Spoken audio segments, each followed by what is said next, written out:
Herzlich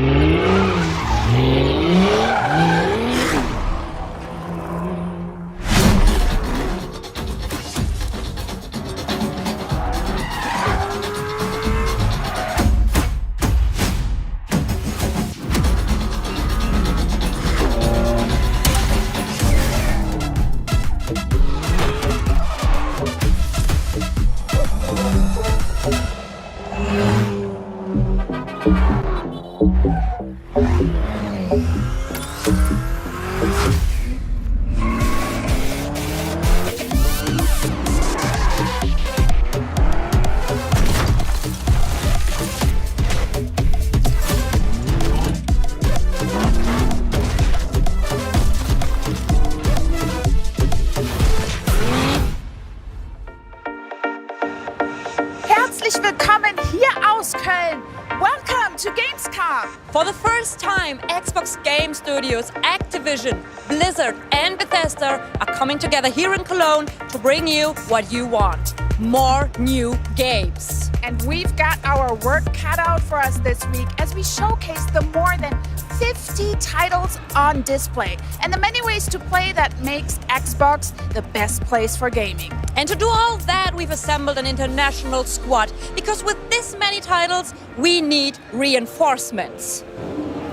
That's right, Lena. You need a crack team of gamers willing to play and properly fan out over the latest titles. It's a tough job, but somebody has to do it. So get yourself ready for some interviews, live gameplay, and some big announcements across Xbox consoles, PC, and cloud, plus all the latest titles from Game Pass and PC Game Pass. You know, in fact, Henry, we've already seen the brand new game mode reveal for Forza Horizon 5, Hide and Seek, at the top of the show. And remember, that launches on September 10th on Forza Horizon 5. But first, it's over to Charlie. To help kick off our show, we've got some very familiar faces here with us. It's Sarah Bond and Phil Spencer. Thank you so much for joining us today. First question, how does it feel to be here at Xbox's Gamescom presence? It is so much energy here. It's been fantastic to see the fans, to be part of Opening Night Live last night, and to see their reaction. This booth, and I have no idea why we're calling it a booth, because it's not a booth. It's an entire wonderland. It really is. It's an underestimation calling it a booth, right? With experiences, with games that you can play, things you can see, incredible photo opportunities is fantastic. So to see folks pouring in and experiencing it, and it reminds you of what makes this industry special, which is all about celebrating games, the joy they bring, and the people who make them. It's, for us, our first Gamescom with Activision, Blizzard, Bethesda, Xbox all here together.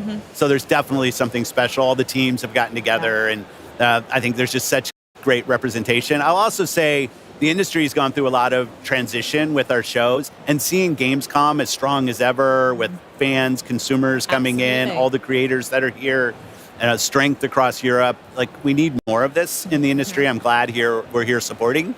And it's just awesome to see how the gamers show up to support this show. Bigger and better every year. We love to see it.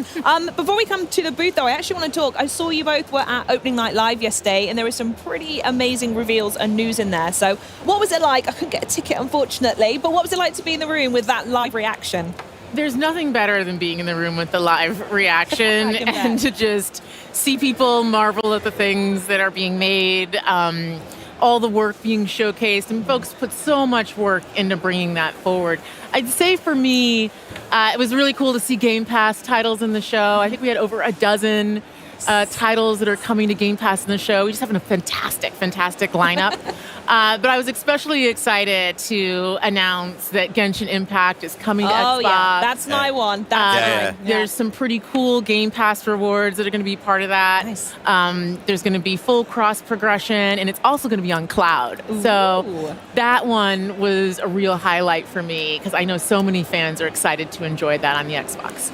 I love when creators are making new things, and you have to be really brave to come to a show, maybe before you're done, show your game, get the feedback. Teams that are creating new games. I thought the diversity of games at the show was awesome. Oh, absolutely. From big, huge games to smaller games, things we've heard of, seen. things we hadn't heard of. I also have to say Genshin, we got to meet with the MiHoYo team earlier in the day, and they had such excitement for their announcement, and it was nice to be able to support that. Oh, fantastic. And obviously we can't talk about Opening Night Live. We saw some amazing new stuff from Indiana Jones and the Great Circle as well as that exciting release date. We also saw the news about PlayStation as well, which is really cool. I'm really interested in that. So I want to know how this connects back to Xbox's perspective on how and when this approach happens to other titles. I mean, I'll start just saying Machine Games is doing such a nice job with that game. I thought it showed really well. And that's the most important thing, is quality of the games, teams that are getting support that can go build the game. And it was just nice. The long gameplay segment that they had, I thought was fantastic. Going to the PlayStation announcement, obviously last spring, we launched 4 games, 2 of them on the Switch, 4 of them on PlayStation, and we said we're going to learn. We said we'd watch, and I think at Showcase I might have said from our learning we're going to do more. What I see when I look is our franchises are getting stronger. Our Xbox console players are as high this year as they've ever been. Amazing. So I look at it and I say, okay, our player numbers are going up for the console platform. Our franchises are as strong as they've ever been. And we run a business. Like, it's definitely true inside of Microsoft. The bar is high for us in terms of the delivery that we have to give back to the company, because we get a level of support from the company that's just amazing in what we're able to go do. So I look at this, how can we make our games as strong as possible? Our platform continues to grow, both on console, on PC, and on cloud. And I think it's just going to be a strategy that works for us. And the last thing I'll probably say is I think as an industry right now, there's a lot of pressure on the industry. It's been growing for a long time, and now people are looking for ways to grow. And I think that us as fans, as players of games, we just have to anticipate there's going to be more change in how some of the traditional ways that games were built and distributed. That's going to change. That's going to change for all of us. But the end result has to be better games that more people can play. If we're not focused on that, I think we're focused on the wrong things. So for us as Xbox, health of Xbox, health of our platform, and our growing games, most important things. Oh, that sounds perfect. Lovely. Now back to the booth. I saw you both walking around earlier before you joined me up here, sneaking some pictures with devs at Frontier, Sega, and GSC Game World. So I want to know, Sarah, specifically what it's like to be working with our partners here in Europe, and what kind of evolution we can see from these partners in the future. The partnership we have with here in Europe is fantastic. We have over 2,000 partners in EMEA actively building games. That's a lot of emails. I know, it is a lot of emails for Xbox, PC, and console and cloud today. We've got over 20 of them here with us, here in the booth. And it's just been great to walk around, to see what they're doing. 2 Point Museum for Sega Europe. We've got the STALKER 2 team, GSC Game World, back with us, supporting them over the last couple of years has been a real highlight. So to get to be able to play their game again here is fantastic. We just walked over and checked out Winterboro, which is a very, very game. special. Oh, they look so cute. I'm very excited for that one. And so it's great to be able to grow here with the partners that we have in Europe. Amazing. And it also comes, as well as the amazing support you've got for local devs, is there's such a huge play base here in Europe as well. Yeah, absolutely. So what kind of special stuff are you seeing from us over here? I mean, Europe's always been really important to Xbox. It used to be we treated this almost solely as a PC show. Well, I'm old enough that I'll remember we used to kind of take E3 and just show it again. Like, this was back when we didn't really treat Gamescom with the respect that it deserves. Then we were focused more on PC. Now what we find here is putting our games on PC, on console, really matches to the diverse player base we see in Europe. Like, some of the strongest franchises on PC are from here. You have great console support. So the most important thing for us is to show local support for creators, to put games in the hands of people. One thing that's great about Gamescom is you can come and you can play the games. You can feel what it's like to play STALKER or Vessel of Hatred from Diablo. Like, you get your chance here. And I think that's something special about this show, and it's so accessible to so much of Europe. I just love that we support it the way we do. Yeah, absolutely. And with the sheer scale that it demands, as well as you were saying earlier, Sarah, absolutely. With our little city here. The little city that we're building. We're the mayors. So I want to speak a little bit more on hardware, as we've gone over it a couple of times here. Since I've not spoken to you since the showcase at all, which is criminal in and of itself, but we saw the 3 new options for the Xbox Series X and S. So I was wondering if there's a little bit more information we can share about that. Well, pre-orders are starting today. Yes, Sarah. All right, yeah, get yours in. We're launching on October 15th in select markets. And we also have some very cool accessibility options, which we're going to be talking more about later today. And for holiday and the rest of this year, some very cool console wraps that you can get to adorn your console as you may choose. Christmas list sorted then. Thank you very much, Sarah. Okay, console options done. We're going to hear they'll be coming just in time for Call of Duty Black Ops 6, which is amazing. Cannot wait for that. Looked so good last night in the show. Yeah, oh my goodness me. It was just the campaign silence. from Raven, I thought was just awesome. Oh, absolutely fantastic. Talking of games, I do want to know though, what are you going to be playing? Is there anything you've got your eye on? Last year we spoke about Brotato, and I wanted to give you an update and everyone at home that I have now 100%ed Little Kitty Big City, and it is quite possibly the greatest game of all time. But yeah, is there anything on your backlog that you need to catch up on, or anything coming up soon you want to dive into? Well, the Game Pass lineup is making the backlog extraordinarily long. Unforgivable. And it's getting even better this year, both on console and PCs. We've got Aura coming. We have Age of Mythology, Flight Sim 2024, which looks incredible. Oh, yeah. Black Ops 6, of course. Indiana Jones, Stalker 2. It's all like, every month there's something pretty amazing. It's a lot of games. There's a lot of games. We like games around here. But I would say from a personal perspective, super excited for Diablo 4, especially because my father is probably the biggest Diablo fan. So Vessel of Hatred and that coming up. Yeah, the fact that Vessel of Hatred is coming up is pretty big in their world. And then I am excited to play Genshin Impact on Xbox, and particularly to check it out over the cloud. Yeah, very good. We'll have to duo for that one. That sounds grand. Yeah. Love it. Perfect. Phil, anything for you? Well, P3 on Xbox Live, people can see what I'm playing. A lot of Diablo 4 right now. My rapid fire rogue is L100, all my glyphs to 21. Having a good time with that. I mean, I just love the game, playing with my friends. Path of the Goddess, Kinesugami, like our partners at Capcom doing new IP. It was awesome to be able to partner with them. It's something in Game Pass. As they're investing in new, like we can actually come in with some financial funding to help support them investing in. And I just love the color palette, the boss design, just a really, really fun game. Some old school kind of tower defense mechanics. I love that. One of the things I get to do every month is I go through the ID selects with the team and we vote internally on games from different ID developers. Daydreams is a game I'm really liking. Little boy and his toy teddy bear, and kind of a single player type co-op game. It's fun. I'm sold. I think a couple months ago, High Water was a game that's really good. Like I love when I get a list of games from creators and teams I haven't seen before and get to dive in. I think there's like 15 of them. I play them, and my vote's just like anybody else's vote in terms of where they rank. But that's fun. A lot of great games, a lot of kind of new things and things that have been around for a while. Oh, and I'm here, so I'm not doing it. My buggy in Starfield, I'm looking forward. I've been asking for Todd for vehicles.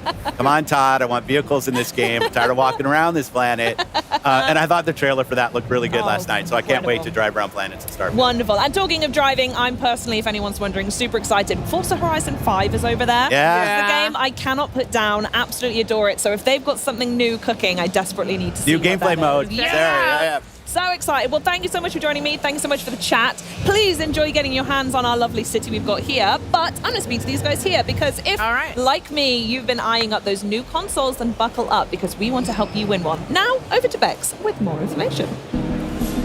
Well, thanks, Charlie. So not only are these honeys available for pre-order right now, anyone watching the broadcast has a chance to enter to win either the 1TB Xbox Series X All Digital Edition, by the way, the 1TB Xbox Series S, both in Robot White, or the grand prize of the 2TB Special Edition Galaxy Xbox Series X. I mean, look how gorgeous that is.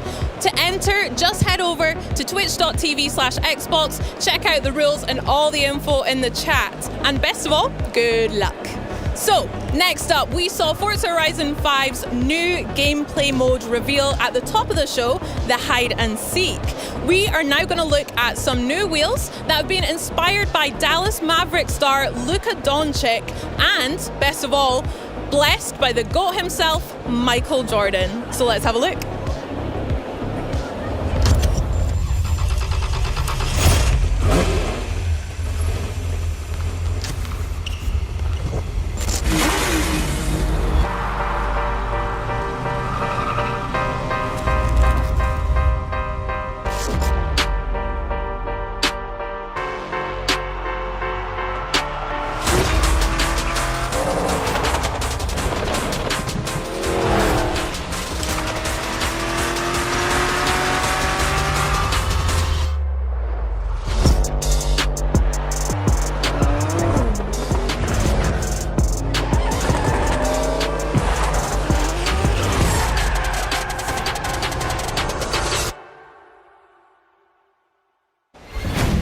Hello, everyone. It is an honor to be here at Gamescom, representing the incredible work of our teams around the world. We have a lot going on here in Cologne on the show floor. Right here behind me, attendees can experience the demo for the Diablo IV Vessel of Hatred expansion. We are also excited to be speaking with our global community here on the Xbox broadcast over the coming days. During opening night live, we shared that this is a massive year for Blizzard, particularly for World of Warcraft. The most ambitious creative endeavor for the team since the game's initial release almost 20 years ago begins tomorrow, with early access kicking off for our latest expansion, The War Within. And tomorrow, Senior Game Director Ian Hazzikostas and Associate Art Director Tina Wang will be sharing more about the team's work on the expansion and the role it will play in the 3-part World Soul Saga. Last night, we also gave an overview of some new features coming to Diablo IV, Vessel of Hatred. And we know you have a lot of questions. So Diablo General Manager Rod Ferguson will be getting into the details of the new features coming with this expansion, and we'll share more about what's coming to Diablo Immortal. We're so excited to be here at Gamescom with Xbox and with all of you. Gaming is at its very best when we share our experiences, and on behalf of everyone at Blizzard, thank you for being a part of our legendary worlds alongside us. Now, before I go, I want to leave you with a parting gift from the Overwatch team. The origin story for our latest hero, Juno, now available in Season 12. Enjoy.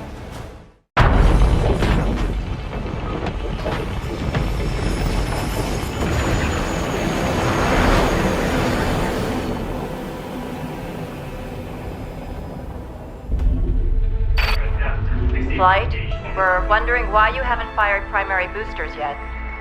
All systems appear optimal. I just need a minute. It is so hard to say goodbye to the only home I've ever known. I understand, but the colony isn't safe anymore, and our window of opportunity is closing. So let's get you on your way to your new home. Next stop, Earth. Initiating boosters in 3, 2, 1. Control? Our sensors indicate an external issue. External? Follow protocols and you'll be fine, but you have to hurry.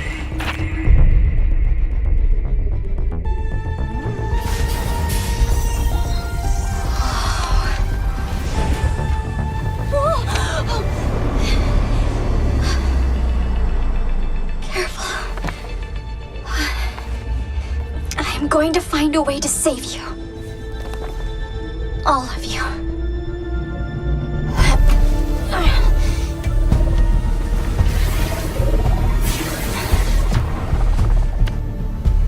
I think I see the problem.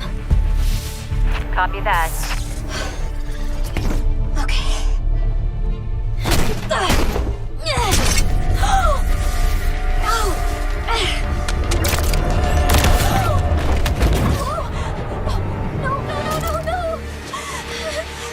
Don't panic. You're okay. I am definitely not okay.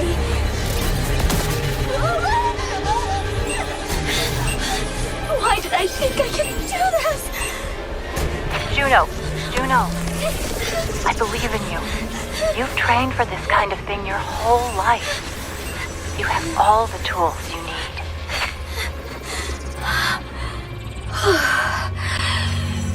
Okay. All right. I have all the tools I need.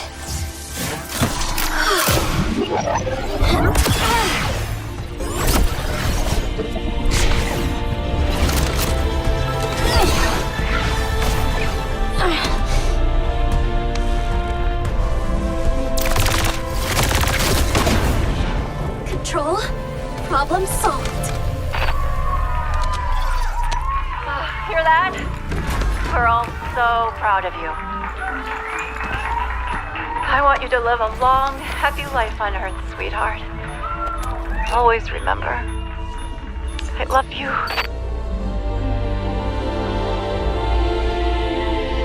I love you too, Mom.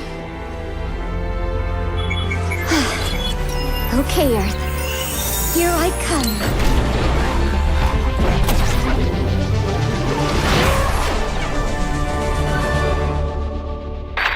Attention, unknown craft. Halt your approach and identify yourself. It is too late to halt. I'm coming in very hot. Who is this? This is Overwatch. I am tracking your trajectory and will have someone meet you. For my records, where did you come from? I am from Mars, and my name is Juno.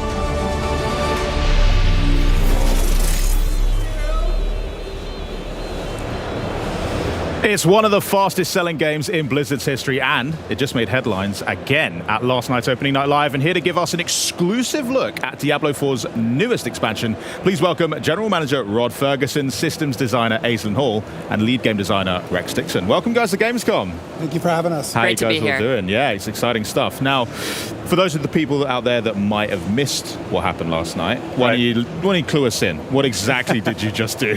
Yeah, well, last night was exciting. So our game director for their Vessel of Hatred expansion, Brent Gibson, got on stage and he talked about something that we've been going even deeper on the expansion. You know, we've talked about the Spiritborn, the class, we've talked about the new zone, Nahantu, talked about the new story campaign, but we're like, there's even more in the expansion than that. And so we really want to get into like different ways that people want to play the game. And so we introduced the Undercity of Kuras, which is our new dungeon, which Rex will talk about. We have our new Dark Citadel, which is our multiplayer co-op. And then the big thing was our trailer last night for our mercenaries. Mercenaries. Now, let's talk about them for a sec, because this is a brand new gameplay feature. We'll talk about new class and all that kind of stuff in a sec, but mercenaries seems really interesting. You showed off like this vignette with 4 different characters. I mean,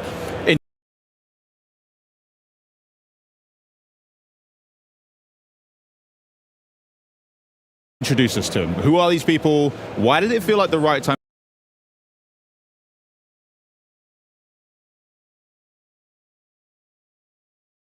The game.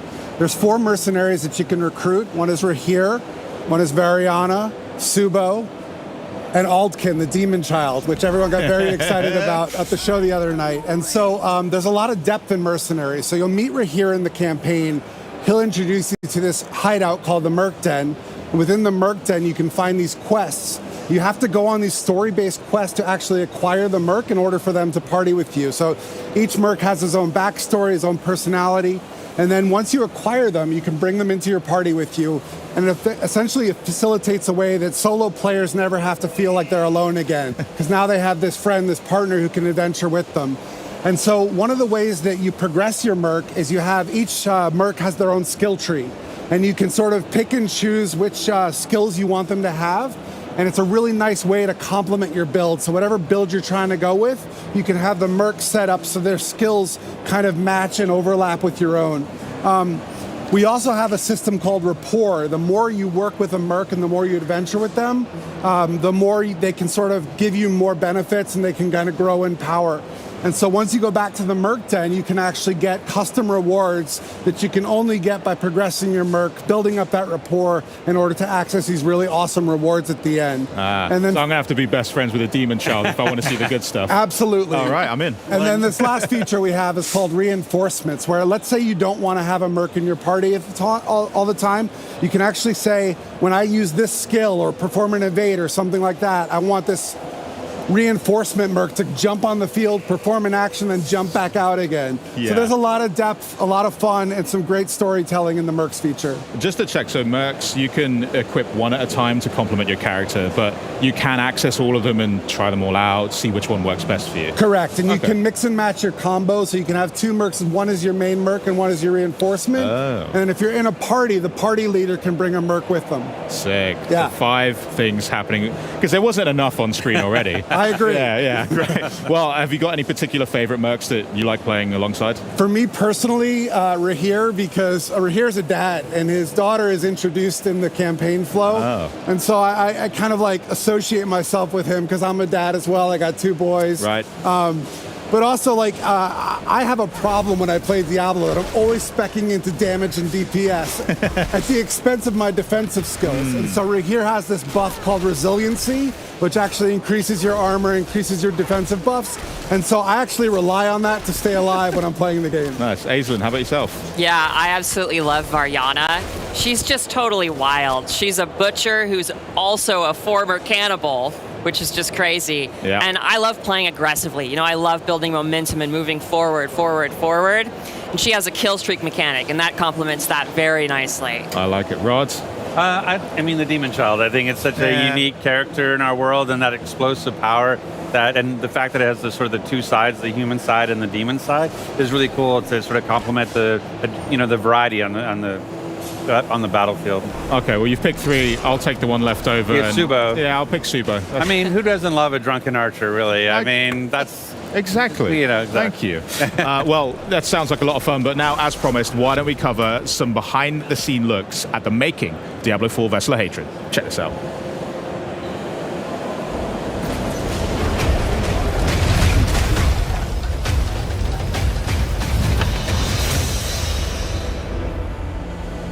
In Vessel of Hatred, we travel south to Nahantu, a region with both deep ancient jungles and vast sprawling plains.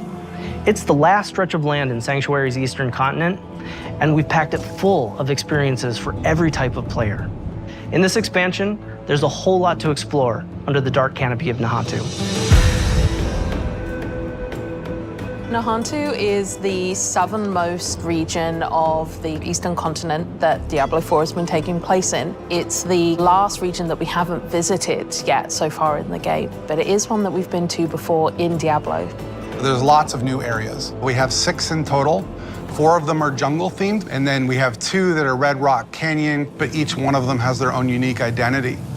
When you first arrive in Nahantu, you're in this place called Lingering Hatred. This is high treetops canopies where you're almost walking amongst the branches high above the jungle floor. Imagine a thick canopy that the light is just barely poking through. The whole area has been infected by this thing called the Hollows infestation. The Hollows are a new enemy that's associated with Mephisto. They themselves are kind of like a tar-like substance creature born straight out of the depths of hell. It feels a little twisted. There's a sickness to the area itself. Humans have ventured into this deep part of the jungle where there's all this poisonous plants and flora. The dregs actually started experimenting with eating these hallucinogens, and it put them into this aggressive psycho rage. The dregs were pretty fun because we were able to push more variety in the monster family. You have one of these tall dregs and then half of a body of another dreg on top of it, kind of controlling it and telling it where to go and tossing poisonous bombs at the player. When you come across it, it's very memorable. And then we've also got the area of Tenganse, where you've got the Tenganse Plateau, which is full of these red rocked plateaus and canyons. Imagine getting up above the land. Those gigantic walls have pockets inside where monsters could live. It offered up a lot of opportunity to bring back a monster family like the Lukunai. We're bringing them back in a new way here as a fully fleshed out monster family with multiple classes. What a more brute force looks like, what a caster looks like. They are very much apex predators, and we're definitely in their territory. And then there's a little sub-area called the Skittering Earth. The name alone makes your skin crawl. It's bug infested, and you can see how the bugs have destroyed the jungles and kind of input their influence on it. Within the Field of Giants, you have these giant corpses of these long-dead demons that humans have begun to mine away at for their resources.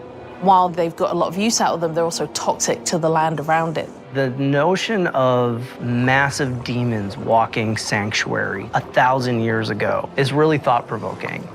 Plateau's also got just this beautiful color scheme to the lighting. It's really lovely to be there. And then horrific at the same time, you know, it's great. The mercenaries in Vessel of Hatred are a group of people who we like to describe as ordinary people with extraordinary skills. They have the same level of will to fight against the demons of hell. And there's 4 mercs that you can collect over the course of the campaign. It starts with Rahir, a blacksmith and a shield bearer, who's a more defensive fighter. He's able to go in there and soak up damage, use his shield as a bulwark against the enemy. You meet him early on in the campaign, and he's one who introduces you to the mercenary network. You end up finding acquisition quests for 3 other mercs that you can find throughout the course of the story. Subo, the drunken archer, is going to work really well for people who want someone who's out of the main melee, in the back, offering utility and that kind of range support. Then we have Variana, a berserker crone, who's a melee combat fighter, close range. She's got a really cool combat meter, a massacre meter, where you need to keep killing enemies to get the meter to be filled. She's got a bunch of really interesting utility skills that you can kind of build in. Finally, we have the demon child S.T.A.L.K.E.R, who's a magic user who can transform himself from human form to demon form and join you in combat. There's this really great reinforcement ability where you can take one of the mercenary skills and attach it to one of your powers so that when you use that skill, it calls them in to do a specific skill. With the mercenaries for Vessel of Hatred, one of the things we are expanding on is the skill tree. For Diablo III, you had a very basic type of mercenary, but this time you can actually push a little bit more into the skill tree and make the mercenary the way you would want to play. Going through each mercenary progression arc and outfitting their skill tree so that it's complementary to your character build, I think that's where the fun in the mercenary system really lies. The Dark Citadel is a new endgame feature that's coming in Vessel of Hatred. It's an entirely cooperative player experience. All the mechanics within it are based around you working together with your party members to solve the challenges and face the first Khazra hordes within. One of the outcomes of the Mage Wars is this giant crater and all the souls that were kind of lost in it from those wars. The goal of the first Khazra, who are kind of the original Khazra, they're using the powers within the Citadel found within this crater to perform experiments to try and bring back their dark god. Only recently, people have started going missing. They head into the Khazra region, they disappear, never to be seen again. So it's clear that whatever they're planning is about to come to fruition, and your job as the players to get in there and stop it.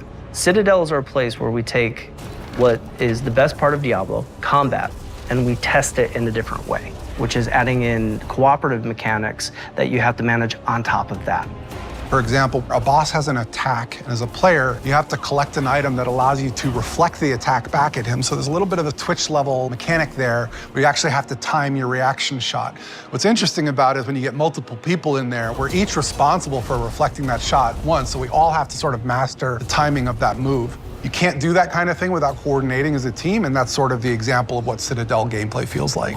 When designing the Citadel, we designed a lot of really cool bosses. And so one of the things that we did is we took that design and made like armor sets for each of the classes. That way you feel like you took their armor and you feel like you're wearing a little bit of them after your victory.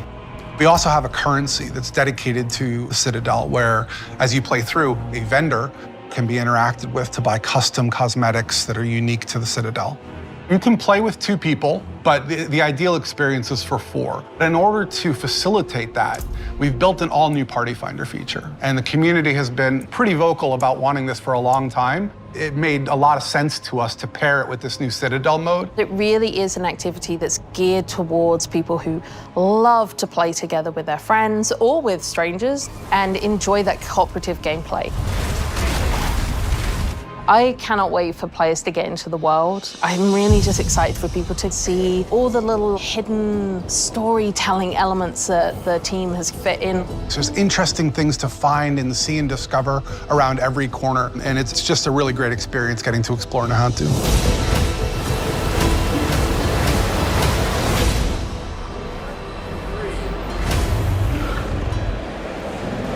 I mean, Party Finder, that is a fantastic idea. I mean, the amount of times I log on and a buddy's not there or whatever, now I can fill that gap. And who needs friends anymore, right? So, there was a lot in that. I want to talk specifically first about the Dark Citadel, because as a guy that's into his endgame activities, that's a really creative way to bring players together and actually work things out. So tell us, what actually will players have to do inside Dark Citadel to earn some rewards, get through it alive? So it's really a unique model for us. And again, Dark Citadel is built towards endgame, And we're doing more in Vessel of Hatred to push players through the campaign and then into the end game, where we think some of the best content is. So Dark Citadel will require at least 2 players to get through, and requires a lot of communication between players to overcome challenges. Every week there's going to be updated rewards, so there's always a reason to go back and do it again, because there's going to be some new stuff in there, including one very big fan requested feature, which is our Scroll of Retempering. So no more brick items. You'll be able to apply the scroll and get all new tempering charges on that item. So I know everyone's very excited about that, and Dark Citadel is the best place to go to get that. Excellent. Well, there is a lot in that, but it isn't the only thing that you're launching on October 8th. So what else we got to look forward to? Yeah, so on October 8th, we're also going to be launching Season 6 alongside Vessel of Hatred. And Season 6 is going to have a ton of content that's bespoke. It's totally separate and unique to Season 6, and it's going to be free for all Diablo IV players, which is awesome. Nice.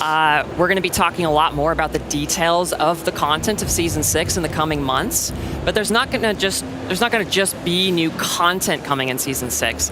Alongside Season 6 and Vessel of Hatred, we also have major character progression updates coming to Diablo IV. I'm going to have to ask for some specifics, surely. That you're teasing me too much. What else you got? Yeah. So if you're familiar or you've played Season 4 Loot Reborn, you know we did a lot of itemization changes that kind of fundamentally altered a lot about how you're playing the game and how you're getting rewards. The scope of the character progression changes that are coming in Season 6 are...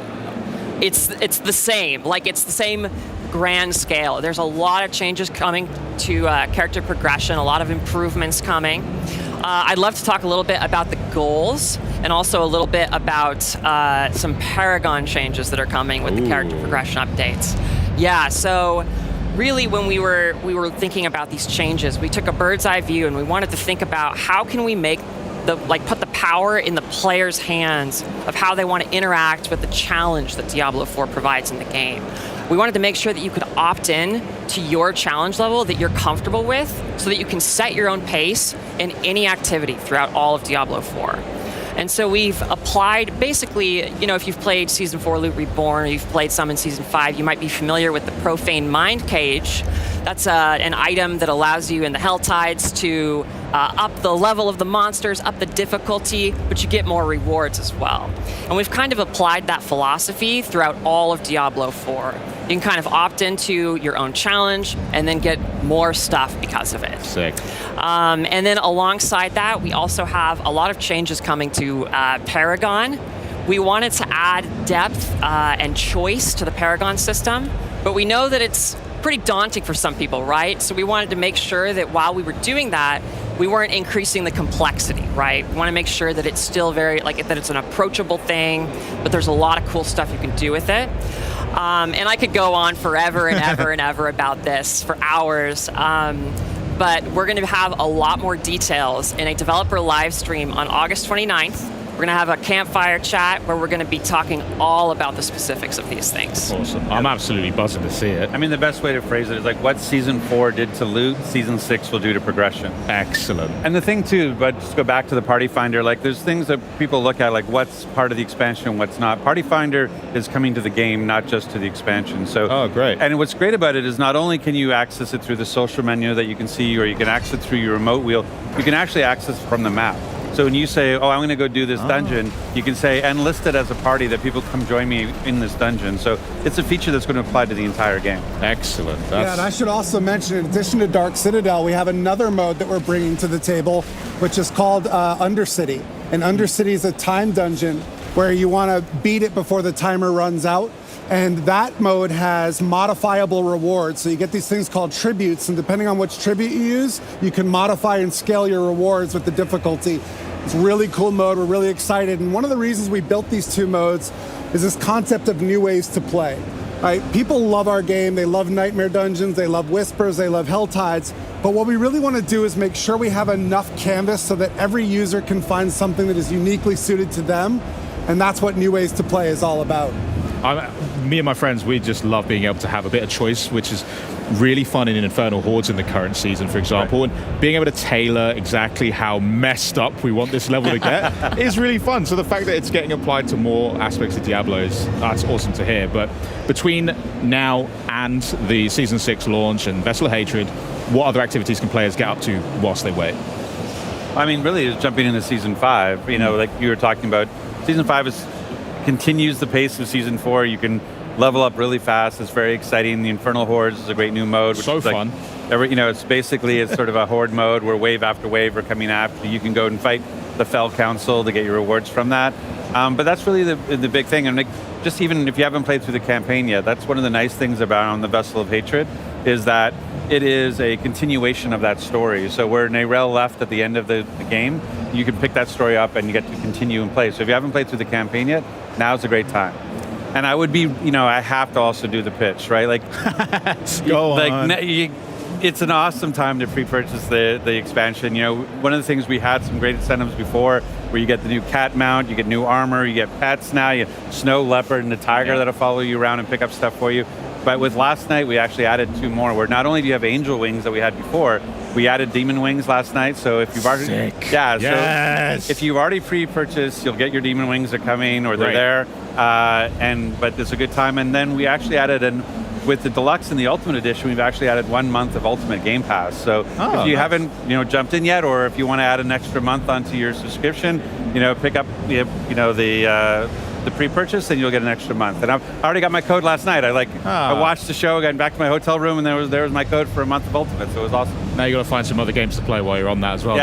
In between Diablo. Is that possible? I don't know if that's possible. That's true. I mean, I've already put in quite a few hours into the current season, and it's so much fun as is, and I just can't wait to see the Season 6 drop as well, and Vessel's looking great, new class as well. I mean, thank you so much. I don't know what else I'm going to play in the meantime. You guys have just killed all my free time. Well, it's great. When it's the nice things, we have a demo deck on the booth here. Here we have the whole Hantu corrupted, temple, and it's actually got a 20-minute demo of the Spiritborn. And what's great about it is you go in and you can pick whether you want to be a gorilla type, or a centipede type, or a jaguar type, or an eagle type, based on the Spirit Guardians. But then when it sort of clicks in after you played it for a little bit, like, wait, these aren't 4 different classes. This is one class with this amount of variety that I can apply to it. And so you can go in and double down on the jaguar, like my shirt says, like, if you can be a jaguar, be a jaguar, right? Like, but you also can be, you can mix and match. You can be half centipede, half gorilla, and create really cool mixtures and unique play styles. And so,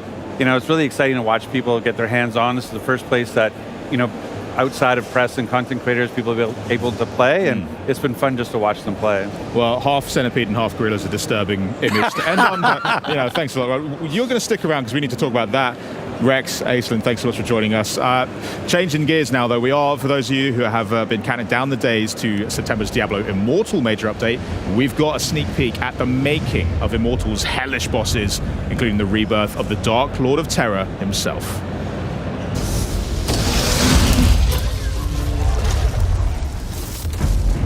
Are unspeakable horrors that you are fighting. Our boss experiences aren't something that you can get in any other game. We are giving players this heightened sense of horror. We have to deliver the player with experience that they're the hero. I think the spectrum of bosses that we have definitely hit everybody's personal horror stories. So we're like 50 bosses now. Some of our bosses in Immortal are incredibly deadly. And we're really proud to be able to actually have the ability to bring Diablo back into our universe. Everything that Diablo does, everything that Diablo says needs to be unnerving, terrifying. It is going to be a very, very difficult battle. The music changes, the environment changes, and all of a sudden, you have to fight for your life. The process of designing a Diablo boss is usually quite organic. It really depends on the boss. Sometimes it starts with a cool mechanical idea. Sometimes it starts with kind of a narrative germ. The story team is going to have a lot of say in terms of like, what is the fiction behind the boss? And so what is the feel behind the boss? In some zones, we are going to lavish incredible build-up on a boss, especially the final boss. In Tristram Cathedral, before you fight Albrecht, the first Shardborn, there's a whole quest line that has you exploring the ruins of Leoric Manor and learning about his past. And so at the end, when you face him, there's this context and kind of a richness to the things that he is saying to you. Your flesh will hush the voices. That if you are paying attention to the dialogue, will maybe resonate a little bit more emotionally. Do you see how much stronger I've become? Once they have the mechanics down and how they feel the battle should go, then they get all that together and then it gets passed off to art. When it comes to designing a Diablo boss, there definitely is a long list of visual elements that we go to. Spikes, demon horns, rotten skin, decaying skin, burnt skin, different diseased skin. How do we stretch the skin out to make it look really uncomfortable? We take different parts of the body and then we twist them in very uncomfortable, awkward ways. We love using different humanoid bodies and then almost melting them together. The intention in creating Diablo bosses is to instill a general feeling of unease. So if it starts to feel like we have pushed it too hard, that's usually the comfort spots. We have so many different representations of evil and horror, so no matter who you are, no matter where you're from, you can always bet that there is something in our game that is going to terrify you.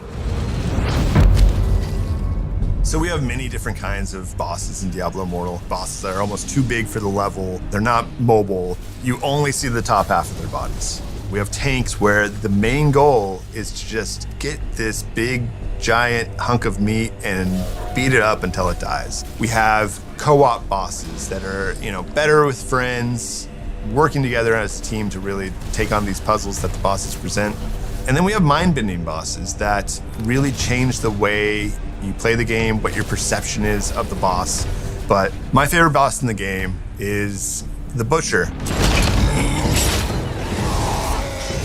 Bringing the Butcher into Diablo Immortal was quite a journey for us because it is such a beloved character in the Diablo lore.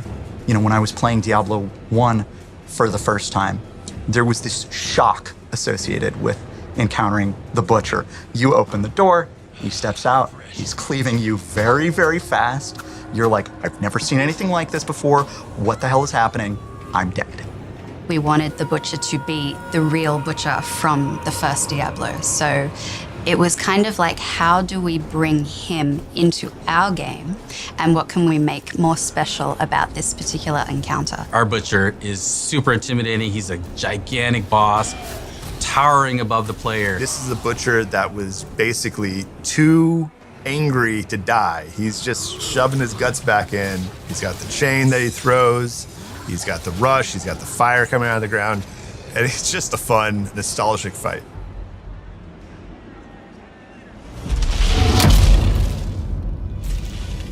We've been building towards this encounter with Diablo since the launch of the game.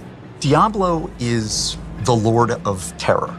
His food and drink is the fear of other beings. He has this very recognizable silhouettes with his giant horns on his head and also down his back. He has this very intimidating smile that is signature to Diablo.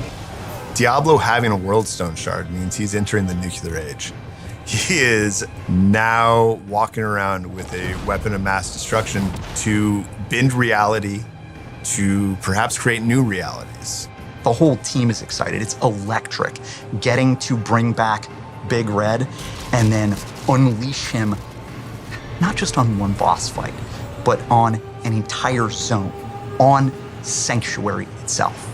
This Diablo is going to deliver a very epic experience, as good as any other Diablo games. It's going to be the best Diablo ever. I said it here first. It is going to be possibly the most difficult battle in the game ever.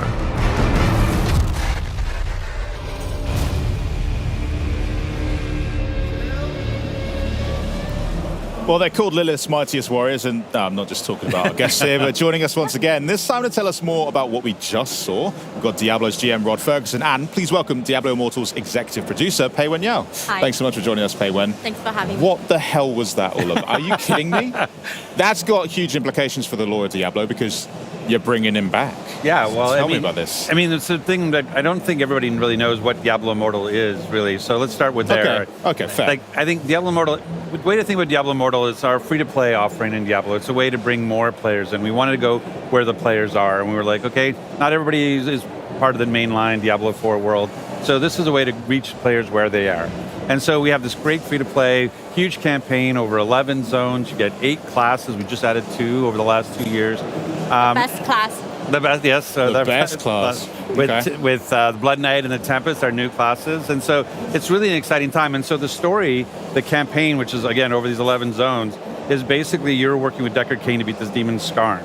Now, what's happened is that this takes place between Diablo 2 and Diablo 3. So that's why Deckard Cain's still alive, and we're able to bring Diablo back. So it's a really exciting time, and this is what this whole year has been leading up to. This is the year of the Age of Unmaking. This is the return of Diablo, and they've been building towards it for over the last couple of years now. Yeah, totally. I think, you can tell Diablo is very, very major character in the Diablo franchise, and we have that on our splash screen all the time. So I don't know if it's a plan, but this is truly the most important chapter of the story, that where it starts. And, Diablo is very, very significant because it's one of the original antagonists. It's one of the 3 prime evils. So I think in the history of Diablo story, Diablo world is Diablo has this reputation of corrupting people's minds, corrupting humanity, and twist people's minds. So when it comes down to the word, that means something is really going down. So what does that mean for the people who are here at Gamescom? Do they get to experience that now, or what experience have you brought for them on the booth? Yeah, so, well, first of all, we're really honored to be here, Gamescom. Like Rod mentioned, Diablo Immortal is our first take of mobile version of Diablo world, on the phone, on the smartphone. So our mission is to reach more audience, and that's why we come here at Gamescom. Today we brought into a beautiful booth right here. That's great. Yeah, this is one of the most important content and gameplay in our game called the Heliquary boss. So Heliquary boss in our game is basically it represents your power. It represents your power progression because all those bosses are your power gates. You have to beat them in order to get to the next difficulty level.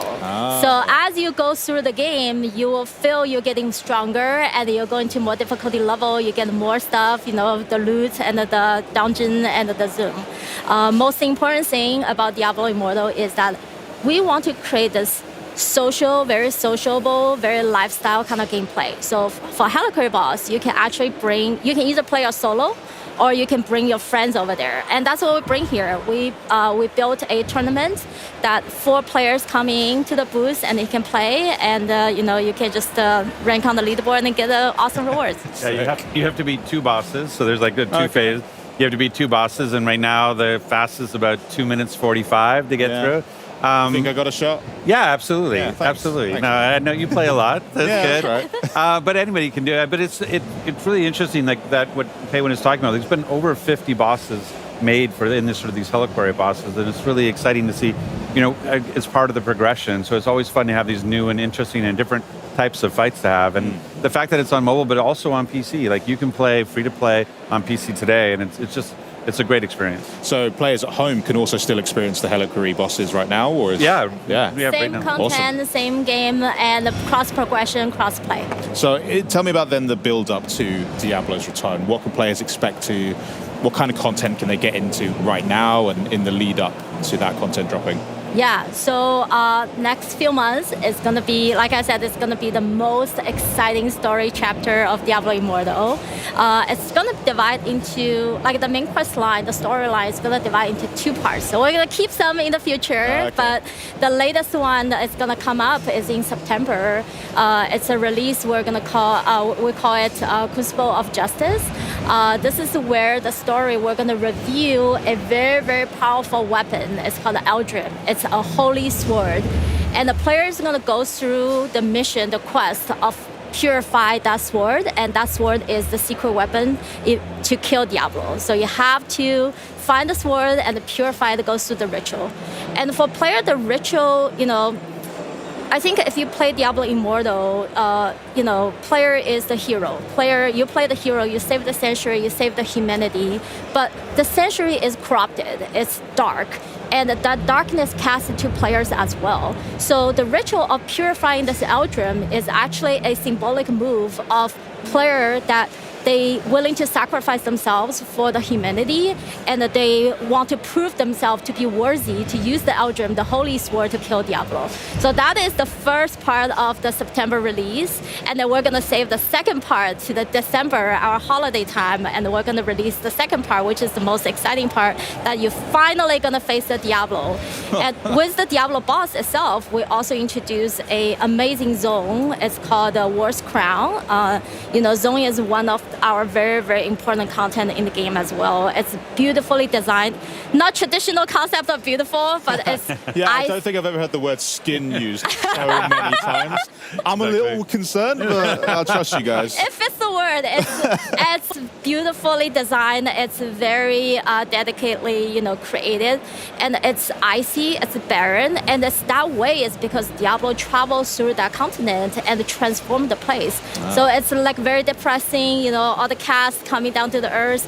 Well, that's why, players are here to save the world.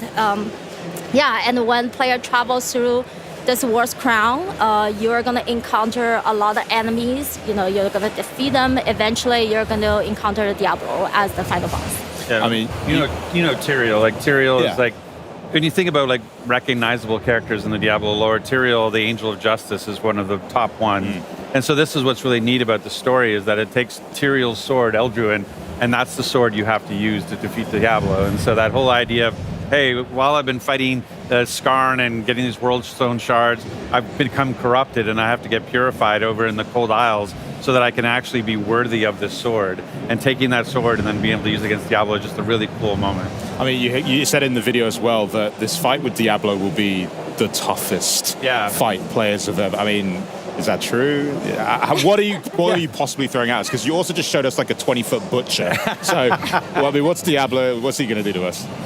Anything you can share there? Yeah. Oh, well, I'm going to see how much I'm going to spoil here. But Diablo boss is going to be the hardest one that the player going to encounter.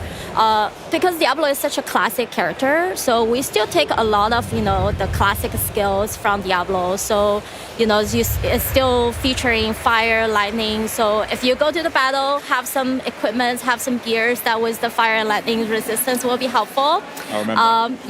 And because you're bringing the Eldrim to the battle, right? So when Diablo calls all his Diablo soldiers, and they will swarm over to you, and you have to beat them really, really fast.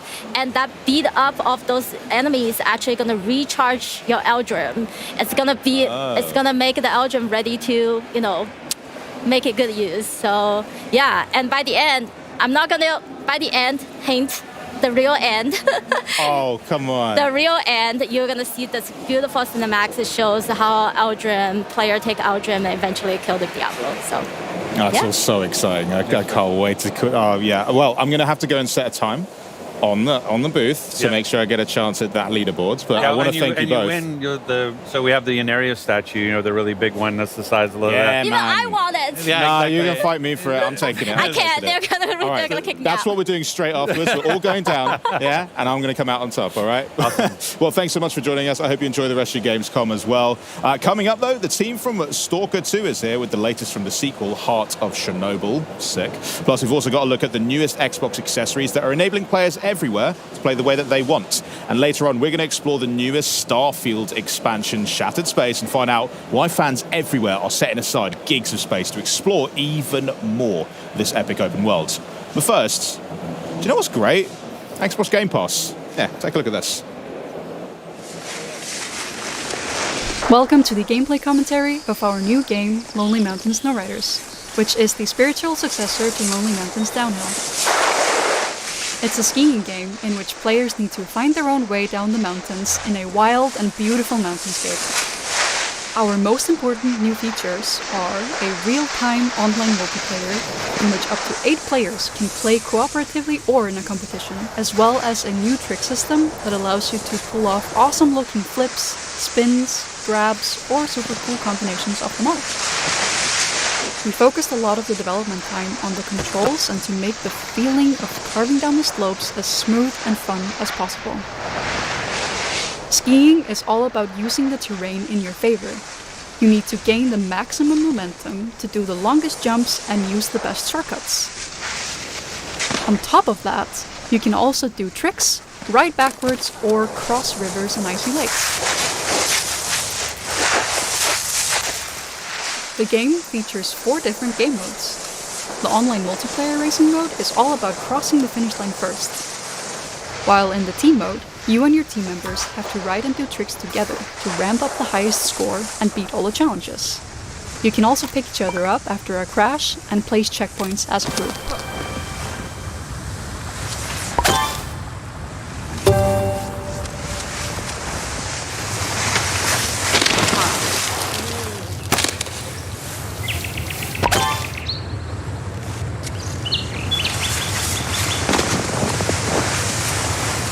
In the solo mode, you have to beat challenges to unlock new mountains and trails.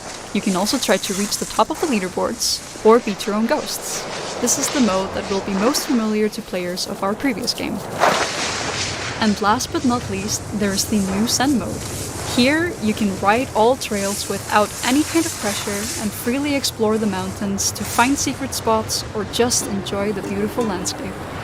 Whether you're playing multi or single player, you will gain experience to level up your profile, unlock new ski types and trick poses, and a large variety of customization items. Thank you for taking the time to watch this video.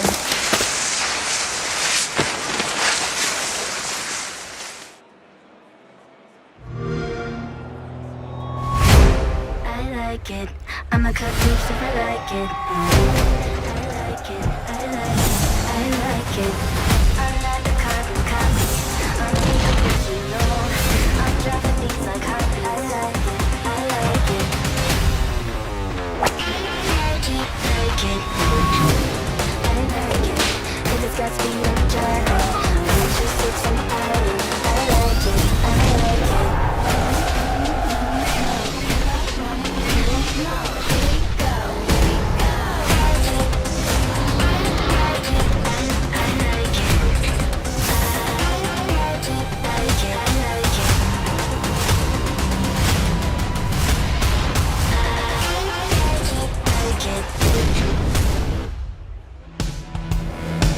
The Xbox Game Pass hype is real, and right now it's easier than ever to join the party, especially if you play on PC. Why? Because PC Game Pass is designed for PC players. Get new games on day one like Call of Duty Black Ops 6 on October 25th. Play some of the biggest games of the year and unlock partner benefits from Riot Games and EA Play. And if you're not already a PC Game Pass member, join now and get your first month of PC Game Pass for $1 or €1. This offer won't last long, so act now. But first, this post-apocalyptic horror action title is set against 64 kilometers of eerie, explorable area. It's also one of the most anticipated games of the year, and here to bring us back into the zone with some never-before-seen gameplay of Stalker 2, Heart of Chernobyl, please welcome game director Eugene Grigorovich. Eugene, welcome to the show. Yeah, thank you. Thank you for inviting. No, honestly, it is so exciting. We've got it on the booth here at Gamescom. I've been able to get hands-on. I'm so excited for you to take us through what you've brought with us today. But how's your first Gamescom? The previous was a year ago when we bring our demo, which was shown just on the PC. Yeah. And today we are bringing another demo, which will launch on Xbox Series X. And from our experience, it's looking very good. And we are happy for what we bring here and what we get the first impression from the players and the press. And for now, I'm happy from what they are telling us about the Xbox build. Yeah, I got to have hands-on with it, and it is so much fun. Because what we're going to do as well is we're going to hop straight into the gameplay that you're going to talk us through. So anyone watching who's excited to see Stalker 2 for the first time, if they haven't already, can see what they're going to be getting their hands on. So what are you are we going to bring the gameplay up? So we've got it on our screens. So as we go, if you want to talk us through this gameplay, so we can know what we've got coming up. Yeah. I'll take this part. So here the player is doing his first quest, and he got a scanner, a device. Player at this point doesn't know a lot about how it works and what it's for. He just gets information that it somehow recharged an artifact that's put it inside it, and that if it got successful, it's gonna bring a lot of let's say money. Yeah. Maybe something else. So at this point, player don't know what is the goal of the character, why he's doing it, and he's learning the story about your character also by doing this quest line. Because this is actually the bit that they've got on the show floor here, isn't it? At the start of the game. Because I had so much fun. I get what you mean as well when you're just trying to discover what exactly it does, and the storyline sets that up. But what about the combat in the game as well? Because we can kind of see our first fight here. Yeah. So it's a group of bandits. They were resting just nearby in their camp and doing their cheeky-breaky stuff. And then they saw that something happened. A wall was destroyed with a huge noise. They just turned up going to see what's happening and found you, a player, and it's amazing as well, because I found myself when I was playing this I was like the flashlight turning on and off, and like you can also like lean around corners, can't you, to kind of like engage fights from like a bit of cover. Yeah, so it's very important in this game to have a proper tactics. You should hide a lot, you should use your medkits, you should survive grenades, because AI is very pushing and challenging. Yeah. They're trying to outcome you, to go from other side, and it's pretty stressful. So it's a first fight. It's a very simple fight against 3 bandits, but as from what we can see, it's often lead you to several deaths. It's very unforgiving as well. And we just see as well, I found that it's like a big part of the game is like looting. So what kind of things should people be looking out for when they're looting? Yeah, so the part of the game, so while we are fighting, we are losing our resources, consumables, food, ammo, and after the fight finished, we have to get through the dead bodies' pockets to find some ammunition, maybe loot their camp to restore what we just spent, because without it, we just run out of ammo, and the player would be like stuck. Because that's the big thing I have. I am very trigger happy when it comes to first-person shooters. Like, I fire way more bullets than I should. And then I found myself as well, I was like, I need to go check every building that I can because I need more ammo. Like, what kind of advice would you say for players hopping into Stalker 2 to spend their time in the world? So, the reason why you should discover and look for some stashes in locations is not because you just want to find some items, but because it's interesting to discover this abandoned place where was some living some time ago, and where is some story behind it. And when you are just walking around and looking for the corners, and it's beautiful there, you can surprisingly find something stashed there, because it's an STALKER stashes. They use some stashes for their next journeys, because they can bring like hundreds of thousands of kilograms. They have to make some stashes for there, and players sometimes find them, and it's often rewardable, and often it's very rewardable, because you can get a huge equipment boost by just going to some building you didn't expect to find anything there, but it could be there. That's what I found. I found myself like an assault rifle when I just had a pistol to start with. I was like exploring buildings and found that. But the game also, it looks amazing. Yeah, this is the start of a next fight. The player, we have some stealth mechanics. Yeah. So it's not very as you used to have a stealth in the game. It doesn't offer you like ability to be invisible for enemies. No, they will see you and shoot you. But at least it allows you to get slightly closer, to find better position to start the fight, and or maybe to initiate the fight with a grenade, so it would be easier for you. And then the fight is pretty challenging. Yeah. And you have to watch your hit points and your state, because you could get bleeding, and you have to use a bandage to stop this bleeding, because it's gonna last for long, and you're gonna lose a lot of hit points if you not stop and use the bandages. Yeah, because you have multiple ways of healing, don't you? You've Yeah. got like the bandages to stop the bleeding, but there's like different types of med kits that you can find Yeah, as well. you can have a regular med kits, medical med kits, and an army med kit. Yeah. And they provide additional boosts, but mostly it's restoring the hit points.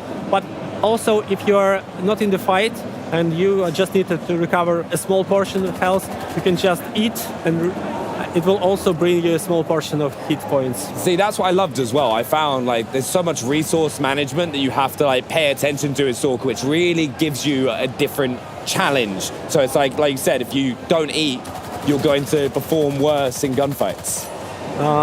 Yeah, so you have to watch about your state, just like you're watching about yourself. So we try to bring this simulation or atmosphere as you being the real human that goes to Chornobyl exclusion area with your backpack, with some food, and you just have to do the same things to survive in the game as in life, because you have to eat, you have to sleep, you have to like you fall, you broke your leg, you have to use some medkits to survive this, and that's what we are doing here.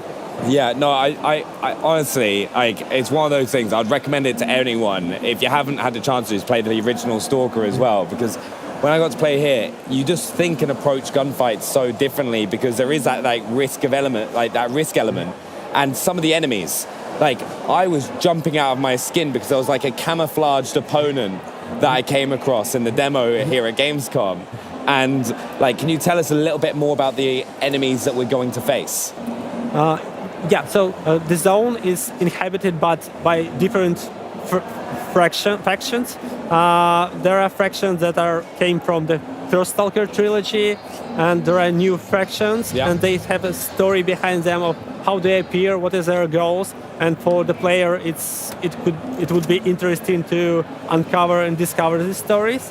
And it's important to mention that from one walkthrough, the player won't know the whole story. Yeah. So you had to have several walkthroughs to get all these pieces together, or you could discuss it with your friend who choose some other path, and you can share the information about what you see to each other, and you uncover, oh, I didn't expect that it would happen like this. Yeah. So it's, for me, I find it should be interesting for people to discuss their experience with each other.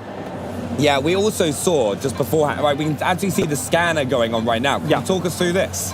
It's echo scanner, it's a simple scanner, you just beep, and the faster it beeps, the nearer is an artifact. Yeah. You can collect an artifact just by using scanner, and at this point, player faced that Bloodsucker. It's a canonical enemy in Stalker series. He has an ability to become invisible for player, and we found that from the feedback of the players and from what we see that he's doing quite challenging thing for the players, and but also it's very rewarding, because when you start playing the game and you start facing some challenge for the first time, you may die, second time you may die, but after it becomes easier for you, and at some point you become master of the game. Everything is easy for you, but it takes time to learn the game. this terrified me. Like, honestly, I was there going like, wait, at first I was like, what's attacking me? And I was like, how do I counter this? And I was like, suddenly realized there was a camouflaged opponent attacking me. It's like, I love that in this game though, is there are so many challenging enemy components.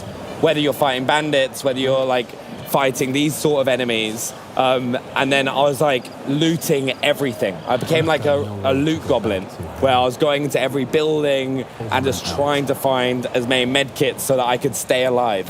And there is also a lot of pieces of content just near the locations.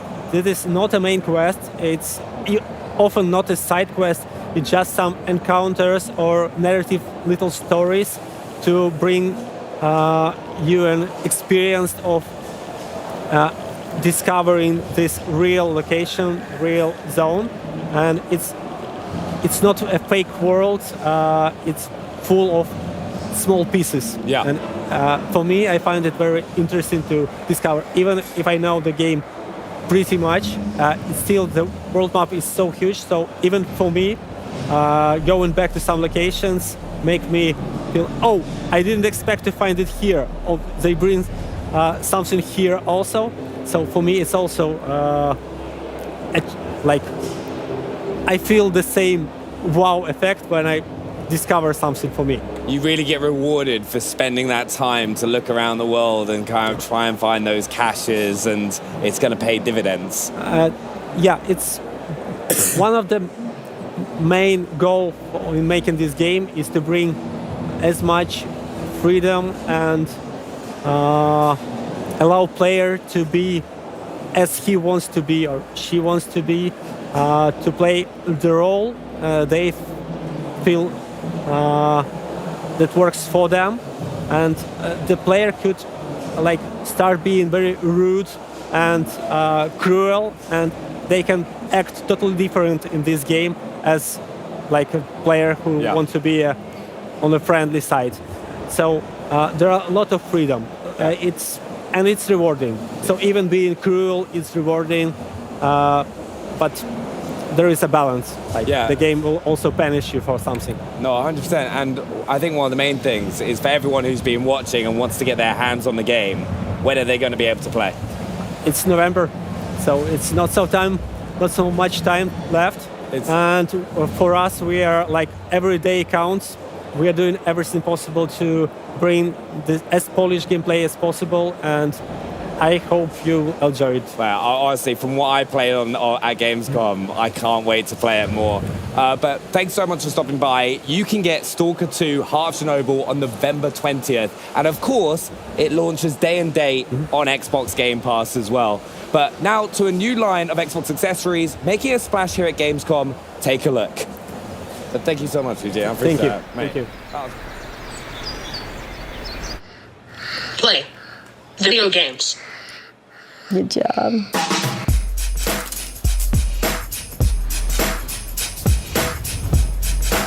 Leo has issues with his motor ability. He doesn't have access to a lot of things. There's so many disabled people that deserve a shot to be like everyone else. I want to be a part of this world. So this is my Xbox adaptive joystick. It allows her to use the controller without using both hands.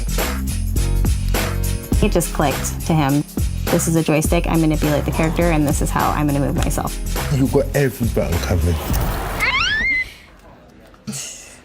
This is how we do it. This is my thumbstick topper. You can get different sizes, and this is what I use to make it easier to maneuver. You can get files from the Xbox Line Lab. Then you can go somewhere else and get it printed. Be yourself, design it how you want. You're playing with your Xbox controller. Right side, right side. With the Xbox controller assist, when he needs help, when he gets stuck, I can at least hit the gas for him. Then he can control the rest. Having the joystick levels the playing field for him. Your character, he can fly. He can do everything you can't do. He enjoys winning and will definitely let you know when he does.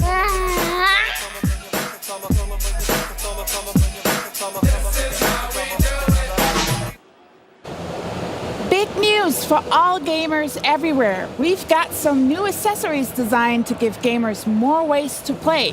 And here with all the details, please welcome Xbox Principal Designer Chris Kudrowski and Senior Accessibility Product Manager Caitlin Jones. Welcome to Gamescom. Thank you, Maxie. Yeah, thanks for having us. How's Cologne treating you? All good? I love it here. Yeah. Amazing. First time in Gamescom. This is pretty exciting. Oh, wow. First time. Yeah. Okay, the full week ahead of you. I can't wait for you to see it. So I can't believe the Xbox Adaptive Controller launch is 6 years ago. But you didn't stop there. So what's new in the world of gaming and accessibility?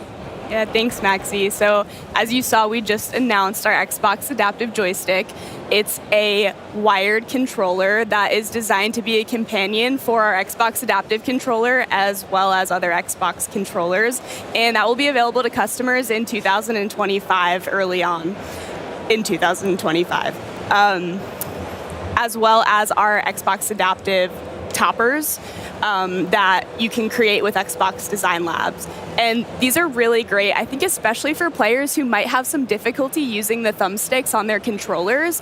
They can choose from different shapes, customize the sizes, the height, and the width, and attach them to their adaptive joystick as well as their Xbox Wireless or Elite Series 2 controller, and really customize the way that they interact and grip with those thumbsticks on those controllers to meet their unique needs. So overall, we're just really excited to continue to expand the ways that players can play the games that they want to play and also how they want to play. But it doesn't just stop with our Xbox accessibility offerings. We also have some really fantastic partners through our Design for Xbox program, including BioWave and 8bit2, who are also announcing some exciting accessibility news today. And with everything in your line of work, the feedback from the community is crucial. And the gaming and disability community was also instrumental in feedback for creating the joystick. Can we hear more about that? Yeah, that's a great question. And certainly at Xbox, we are firm believers in the saying nothing about us without us, meaning we do not create accessible devices or features for the disability community, but rather we need to create them with the disability community. They are collaborators and they're the experts in their own experiences and needs. So from very early on with the adaptive joystick, we had our disability community be hands-on with early designs and functional prototypes, and I know Chris will share a little bit more about that on the hardware design side. But even from a software perspective, we really heard from our players that they wanted an affordable joystick for their adaptive controller so they can easily find that and have that as a resource to them, but also something that fit in seamlessly with their existing setups. So we knew it was important to create something that was highly customizable. You can remap all of the buttons on the joystick, you can create different profiles, you can connect it to your Xbox Adaptive Controller for a full adaptive setup, but you can also use it without your Xbox Adaptive Controller. You can plug it directly into your console or PC and use it alone, or employ Xbox Controller Assist to link it with another controller and kind of play that way. So all in all, the disability community's involvement is absolutely critical in everything that we do, and we're so grateful to have them as co-collaborators and designers in these processes. So many options. So how did the community feedback inform the final design of the adaptive joystick? Yeah, like Caitlin mentioned, we're always looking for that feedback. And for this device in particular, we actually visited a hospital in Seattle that uses gaming as therapy for some of their spinal injury patients. So what that means is we went there with a box of prototypes, got feedback on the grip size, the shape, the number of buttons, where the buttons were located. They liked some of the stuff, they didn't like some of the stuff, and that's exactly why we're there. One of the most important things that we took away from that meeting was the importance of having the controller be mountable. Lets you put it in a lot of different positions, hold it stable if you're not able to hold the controller in your hand. So we added this threaded insert here that's the same one you'd find on a camera tripod or actually on the adaptive controller as well. And so that really allows you to use non-hand body parts with the controller easily. So we took that feedback and then used it to iterate on the design. Wow. And just curious, how does that process look like of creating? Do you do Do you 3D print prototypes? Do you mold? What do you do? We do both of those things. Usually, I like to start making something that goes in your hand by making it by my own hands. So we'll take a block of foam, carve that away. We'll take a 3D print, add clay to it, and then sand it away. And I'm doing this in the design lab, in the workshop in my garage. And we're just really iterating constantly to get the feel right, to get the ergonomics right, the position of the buttons right. We usually start with a very primitive form and then add those details throughout the design process. One of the other things that's really important from my perspective as a designer, and this maybe sounds obvious, it's an Xbox controller. It should look like an Xbox controller. So many of the adaptive products that gamers have to use, they might look like hospital equipment or something you have to use rather than something you'd want to use. Like Xbox makes cool products. We want our gamers to want to use the products, and so using the same form language, the same color, material, and finish really helps it feel like a part of the Xbox family, and that goes a long way in removing some of the stigma that's associated with using adaptive products, and that's a really important thing that I think design and Xbox brings to the table here. Yeah, it looks very well next to the adaptive controller, traditional Xbox controller, so good job.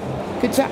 One question. So I heard the rumor that the idea of the 3D printable topper files came from an internal hackathon event. Is that true? That is true. Very similar to the Xbox adaptive controller years ago. The adaptive thumbstick toppers were born from a hackathon project. So hackathon is a week where Microsoft employees get to take a break from their day job and work on a passion project.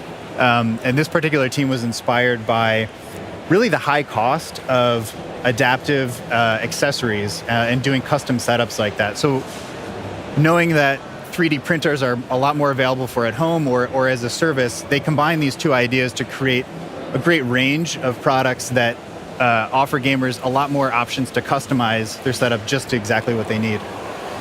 And so much goes into the creation of these accessibility offerings, and especially what did the development for the 3D printable files for the adaptive thumbstick toppers look like? Who did you work with? Yeah, very similar to the adaptive joystick and all of our other accessibility offerings. We, again, partner directly with the disability community, specifically a lot of hospitals and gaming accessibility charities that were doing a lot of 3D printing work.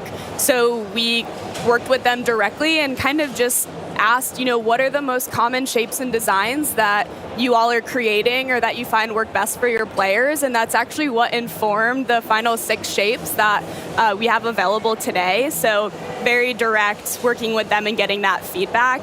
Something that we also learned, though, by working with them is that, not everyone needs a full-on adaptive setup.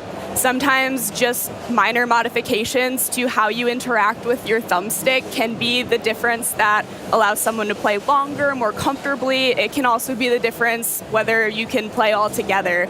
So based on that, we did want to create something that was available, discoverable, and easily customizable for customers, because through working with our disability community, again, more and more learnings nonstop, always coming in. We did learn that, not everyone has access to easily connect with these hospitals or these more tech-savvy maker communities or charities that are customizing these designs and printing them. And also not everyone at home knows how to 3D model and customize their own shapes at home. So with the Xbox Design Lab platform, it's as simple as picking your shape, using sliders to adjust the height and the width of those shapes, and you're given a free 3D printable file that you can then take to a printer. If you have access to, you can use a 3D printing service, and it's as simple as customizing from there with no 3D modeling knowledge required. I love that. But what I love more is that you not only support the community with creating accessories, you also support partners, third-party developers in bringing their designs to life. So can you share a little bit more who you're partnering with? Yes. And I will say I am just personally so grateful and excited that we do have so many Design for Xbox partners who are just really committed to making gaming for everyone. Some of the specific partners that we've been working with recently on the accessibility front are BioWave. So back in May, they announced their Proteus controller, which is a modular controller that allows you to really build your own unique setup that works best for you. And very exciting today, that controller is now available.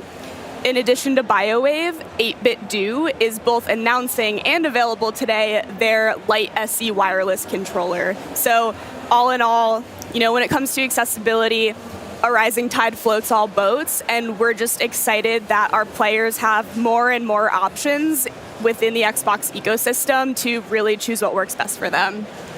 That's a lot of great news that you have today. So is there any place where we can look up all of the accessibility offerings? Yes, to find out more about any of this accessible hardware that we've just talked about today, you can see the Xbox Wire blog post.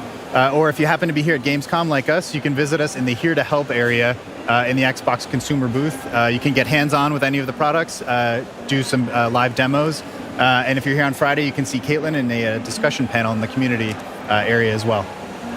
Thank you so much to both of you for coming. And also I want to say thank you so much for making our booth accessible so everybody feels welcome. Thank you. Thanks, Maxie. Yeah. Coming up, we'll get a look at the first expansion from Starfield, find out what happens when nuclear disaster in the quaint British countryside converge in Atomfall.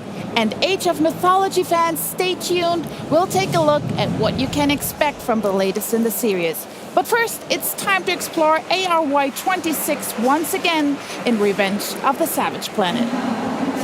Stuck on a planet with nowhere to poop? The juiciest burgers in the galaxy. Burger Squirt.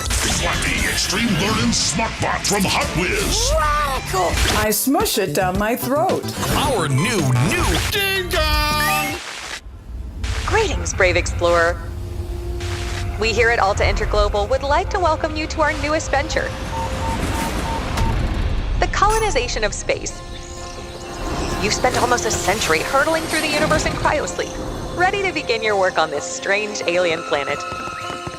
Unfortunately, changing market conditions have led us to the realization that space exploration is far too costly and unpredictable, and Alta has decided to cancel all future plans in space. I regret to inform you that you have therefore been made redundant. Your final check has been sent. We thank you for your service, and we hope you eventually find a way home. Good luck.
What started as a journey to the Savage Planet has turned into revenge. Here with more on what fans can expect from Revenge of the Savage Planet, please welcome producer Noémie Lecourier and creative director Alex Hutchinson. Thanks so much for joining us. We're very happy to be here. Thanks for having us. Thank you. How's your Gamescom going so far? Very good. Very good. Busy. Yes. It always is. There's so many games to play, so many things to see. But Alex, it's been a journey getting here, and not only to the sequel to fans, but also to evolve the game as a whole. Can you unpack that for us? Yeah, I think it's been a pretty crazy half a decade for not only us, but for the entire games industry. So we originally began as a studio called Typhoon Studios. We made Journey to the Savage Planet, We were acquired by a large multinational.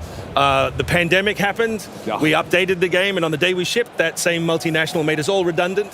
So we found ourselves sitting around trying to figure out what to do. But luckily, we decided to reform. So we're a new studio, Raccoon Logic, and we've made this new game, Revenge of the Savage Planet. Yeah, and Naomi, can you kind of talk about the world that we live in with Revenge of the Savage Planet? Have we got the gameplay that we can push up?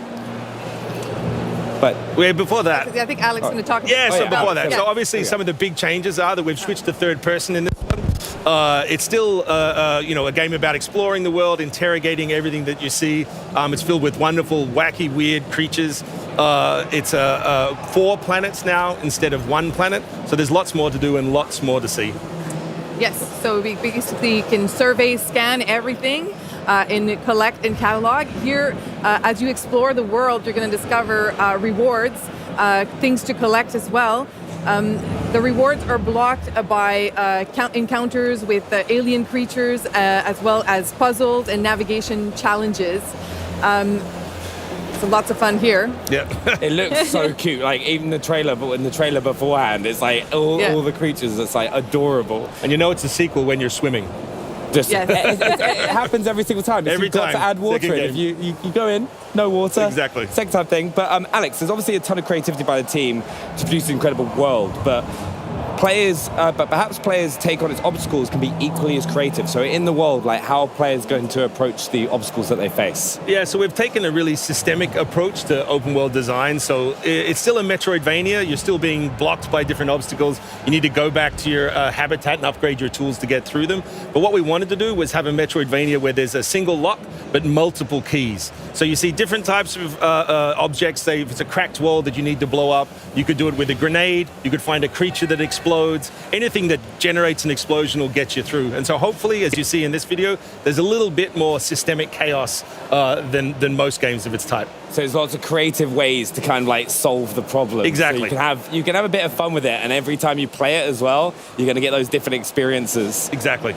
Another way players can make their game their own is through customization. You know what I mean? Can you talk us through customization? Yes, absolutely. So we've added tons of new outfits in the game.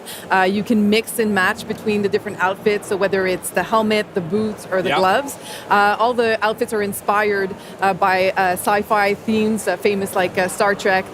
Here we can see some of the suits here, as well as like Power Rangers. So if you put on the red shirt, you get killed immediately in the game, but you reprint. What have you got wrong with the red shirt? It's just a trope. It's just a trope.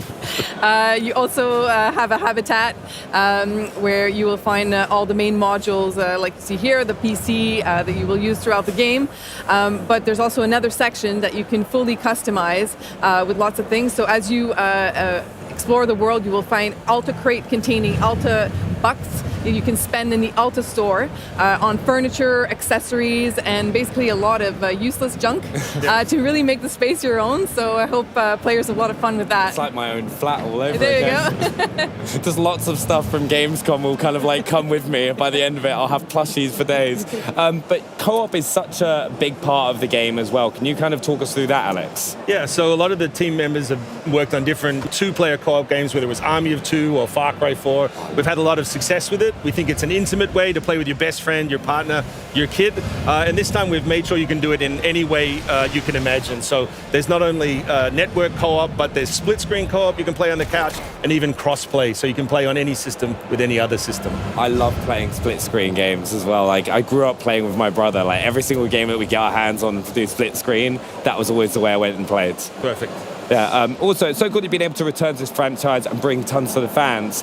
This game looks so fun, it feels like fun, and went into Croatia. Alex, can you tell us what you think the magic is for this game and what makes fans love it so much? I think it's humor. You know, you see a lot of games that are very grey, very brown, very serious, and we wanted to get back to a world that was fun, that was upbeat, that was optimistic.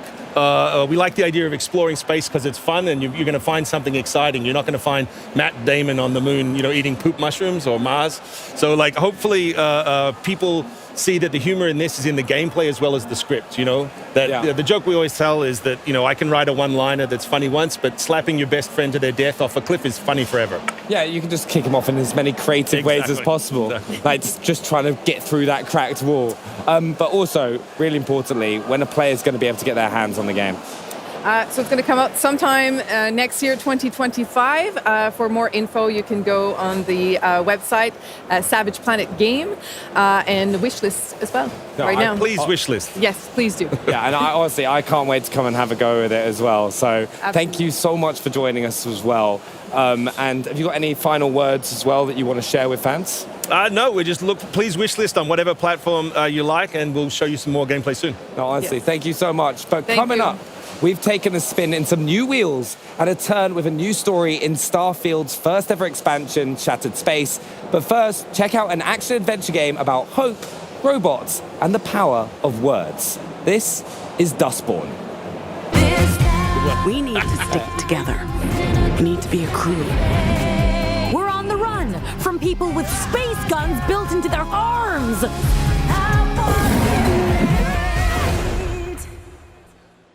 Dustborn isn't about making the big and immediate choices. It's about the little things that add up over time. The words spoken that affect relationships and moods, the decisions that stick with you and play out when you least expect them to, the actions that push your relationships in new directions. I guess this explains why you're suddenly so eager to chase after the robots. Oh, keeping secrets again, huh? It's about making tough choices, about how to deal with the people in your crew, how to manage them, and pull them together to do the job, and to make the compromises necessary to reach the end of the road and your own personal goals. We'll be taking a different route north, through Liberty, Oregon. Before Liberty? I would actually like an explanation.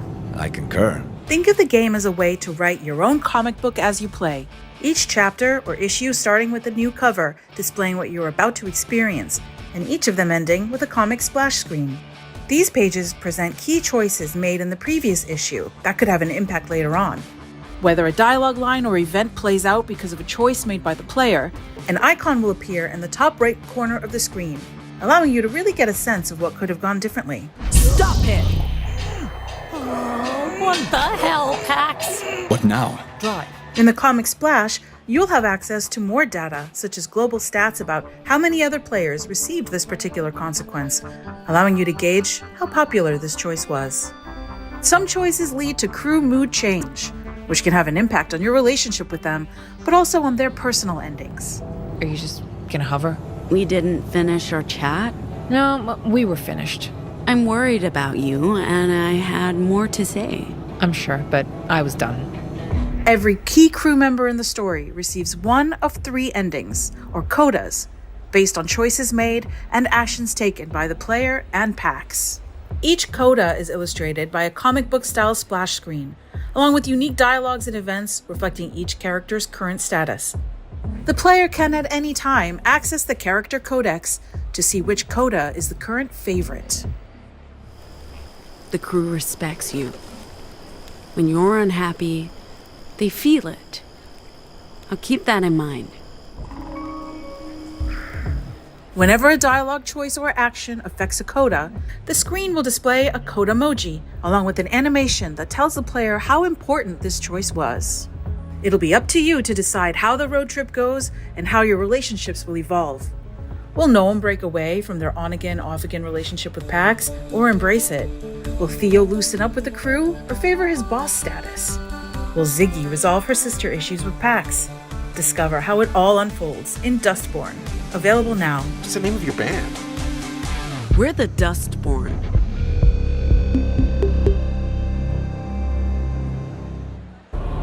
There is a dream that haunts me. A most dreadful nightmare, truly. It tears at me. The fortress of stone and valor, which I struggled to build, is now slowly crumbling into ruin.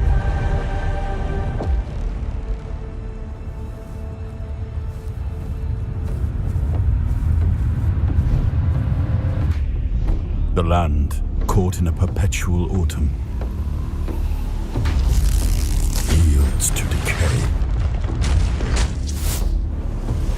A futile sacrifice remains ensnared, deep within the horns of the South.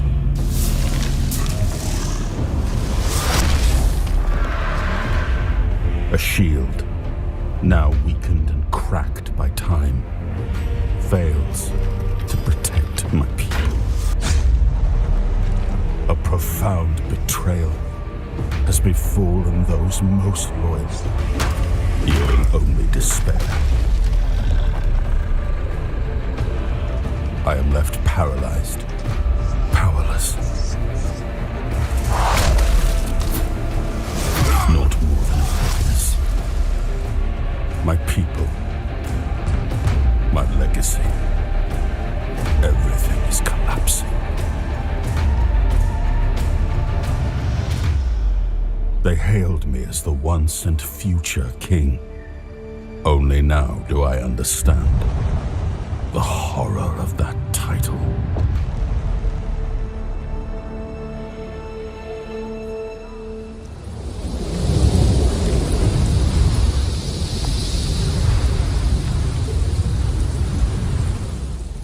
It's one of my favorite massive open world space adventures, and it's just got its first ever expansion coming up. Here with more on Starfield Shattered Space, please welcome lead creative producer Tim Lamb. Hi Tim, how are you? I'm doing fantastic. Nice to meet you, Bex. Awesome, it's lovely to speak to you today. So let's chat opening night live. We had a really fun look at a very vibey trailer about some vehicles. Could you tell us a bit more about that?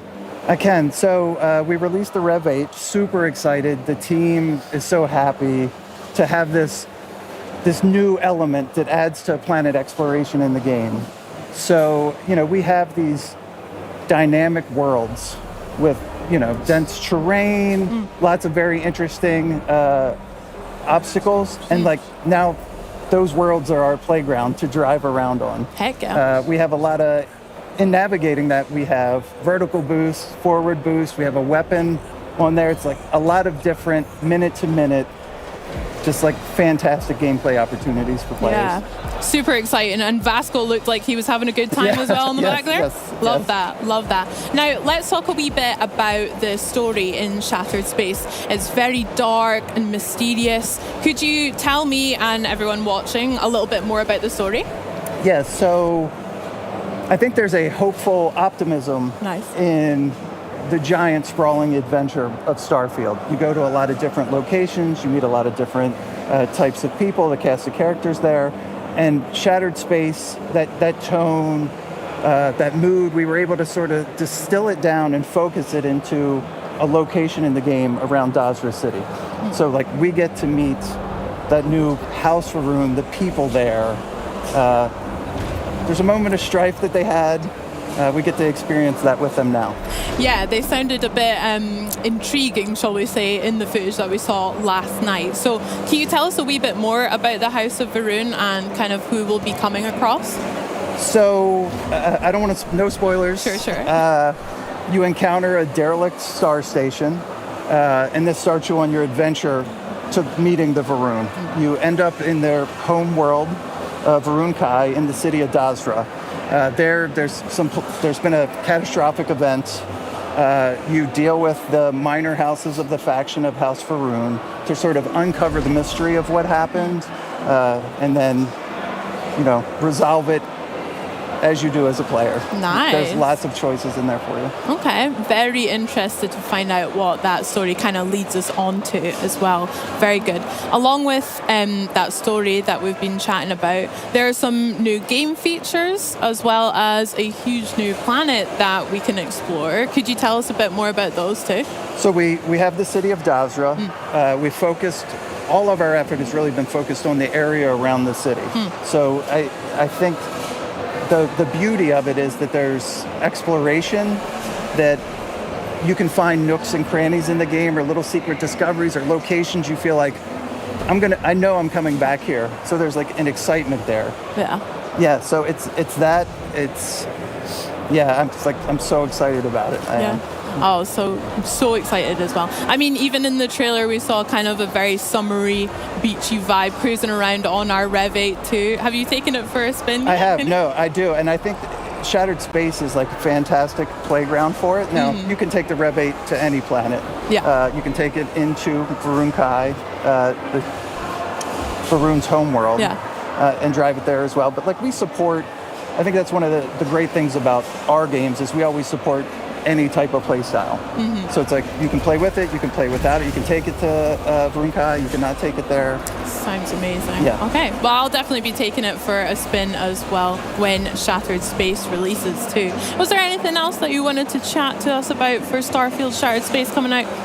Anything we can look forward to? You can. I think you can look forward to an interesting story, a handcrafted world, new weapons, new gear, new items that sort of alter the way you might think about Starfield. Amazing. Well, Tim, I cannot wait to play it as well. And everyone watching at home as well, be sure to check out Starfield Shattered Space, launching September 30th with Xbox Game Pass. Thanks again for chatting with us. Now, next up, we're exploring, scavenging, and hopefully surviving the harsh world of Atomfall. But first, let's build a dungeon.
Hi there, I'm James, the designer of Let's Build a Dungeon, a game development simulator that's coming to PC and Xbox next year.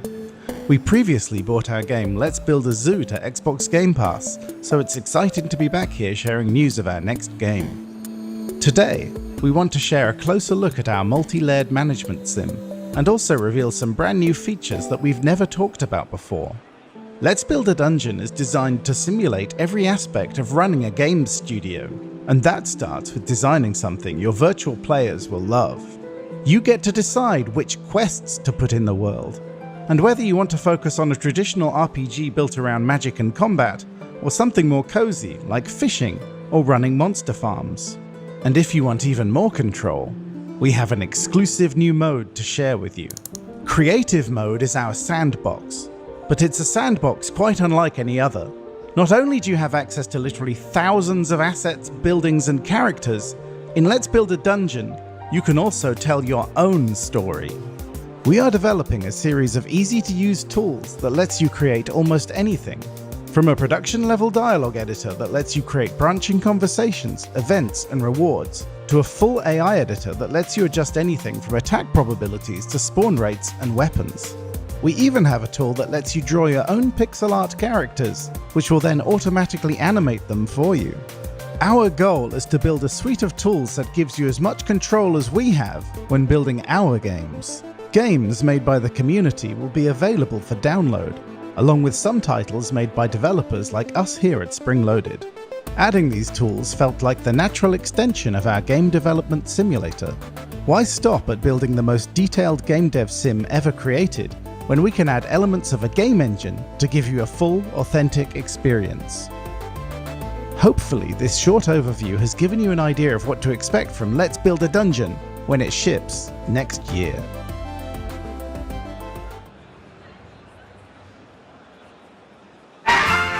Windscale, the pride of Britain, nestled in the picturesque Lake District, The state-of-the-art atom plant has transformed this rugged landscape into the envy of its northern neighbors. Scientific progress waits for no one. Wind scale. Everything changed when that bloody atom plant went up in flames. Citizens of Wyndham, there has been an increase in bandit activity outside the village walls. Temporary quarantine, they said? It's been bloody years. They're hiding something from us. Something terrible.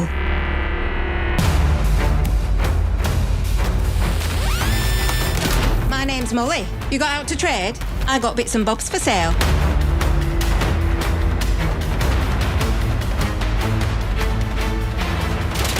Please be careful. It's more dangerous than you can possibly imagine.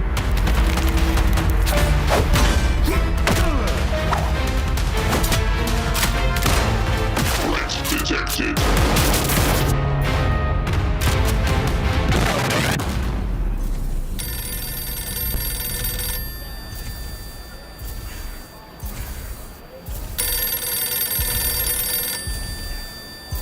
It's mystery mixed with folk horror weirdness, all set in a not-so-idyllic post-war British countryside, and believe it or not, it's based on a true story. Really? Well, here with more on Atomfall, please welcome Creative Director for Rebellion, Ben Fisher. How you doing, pal? How you doing? Welcome to Germany. Thank you. First time here, or?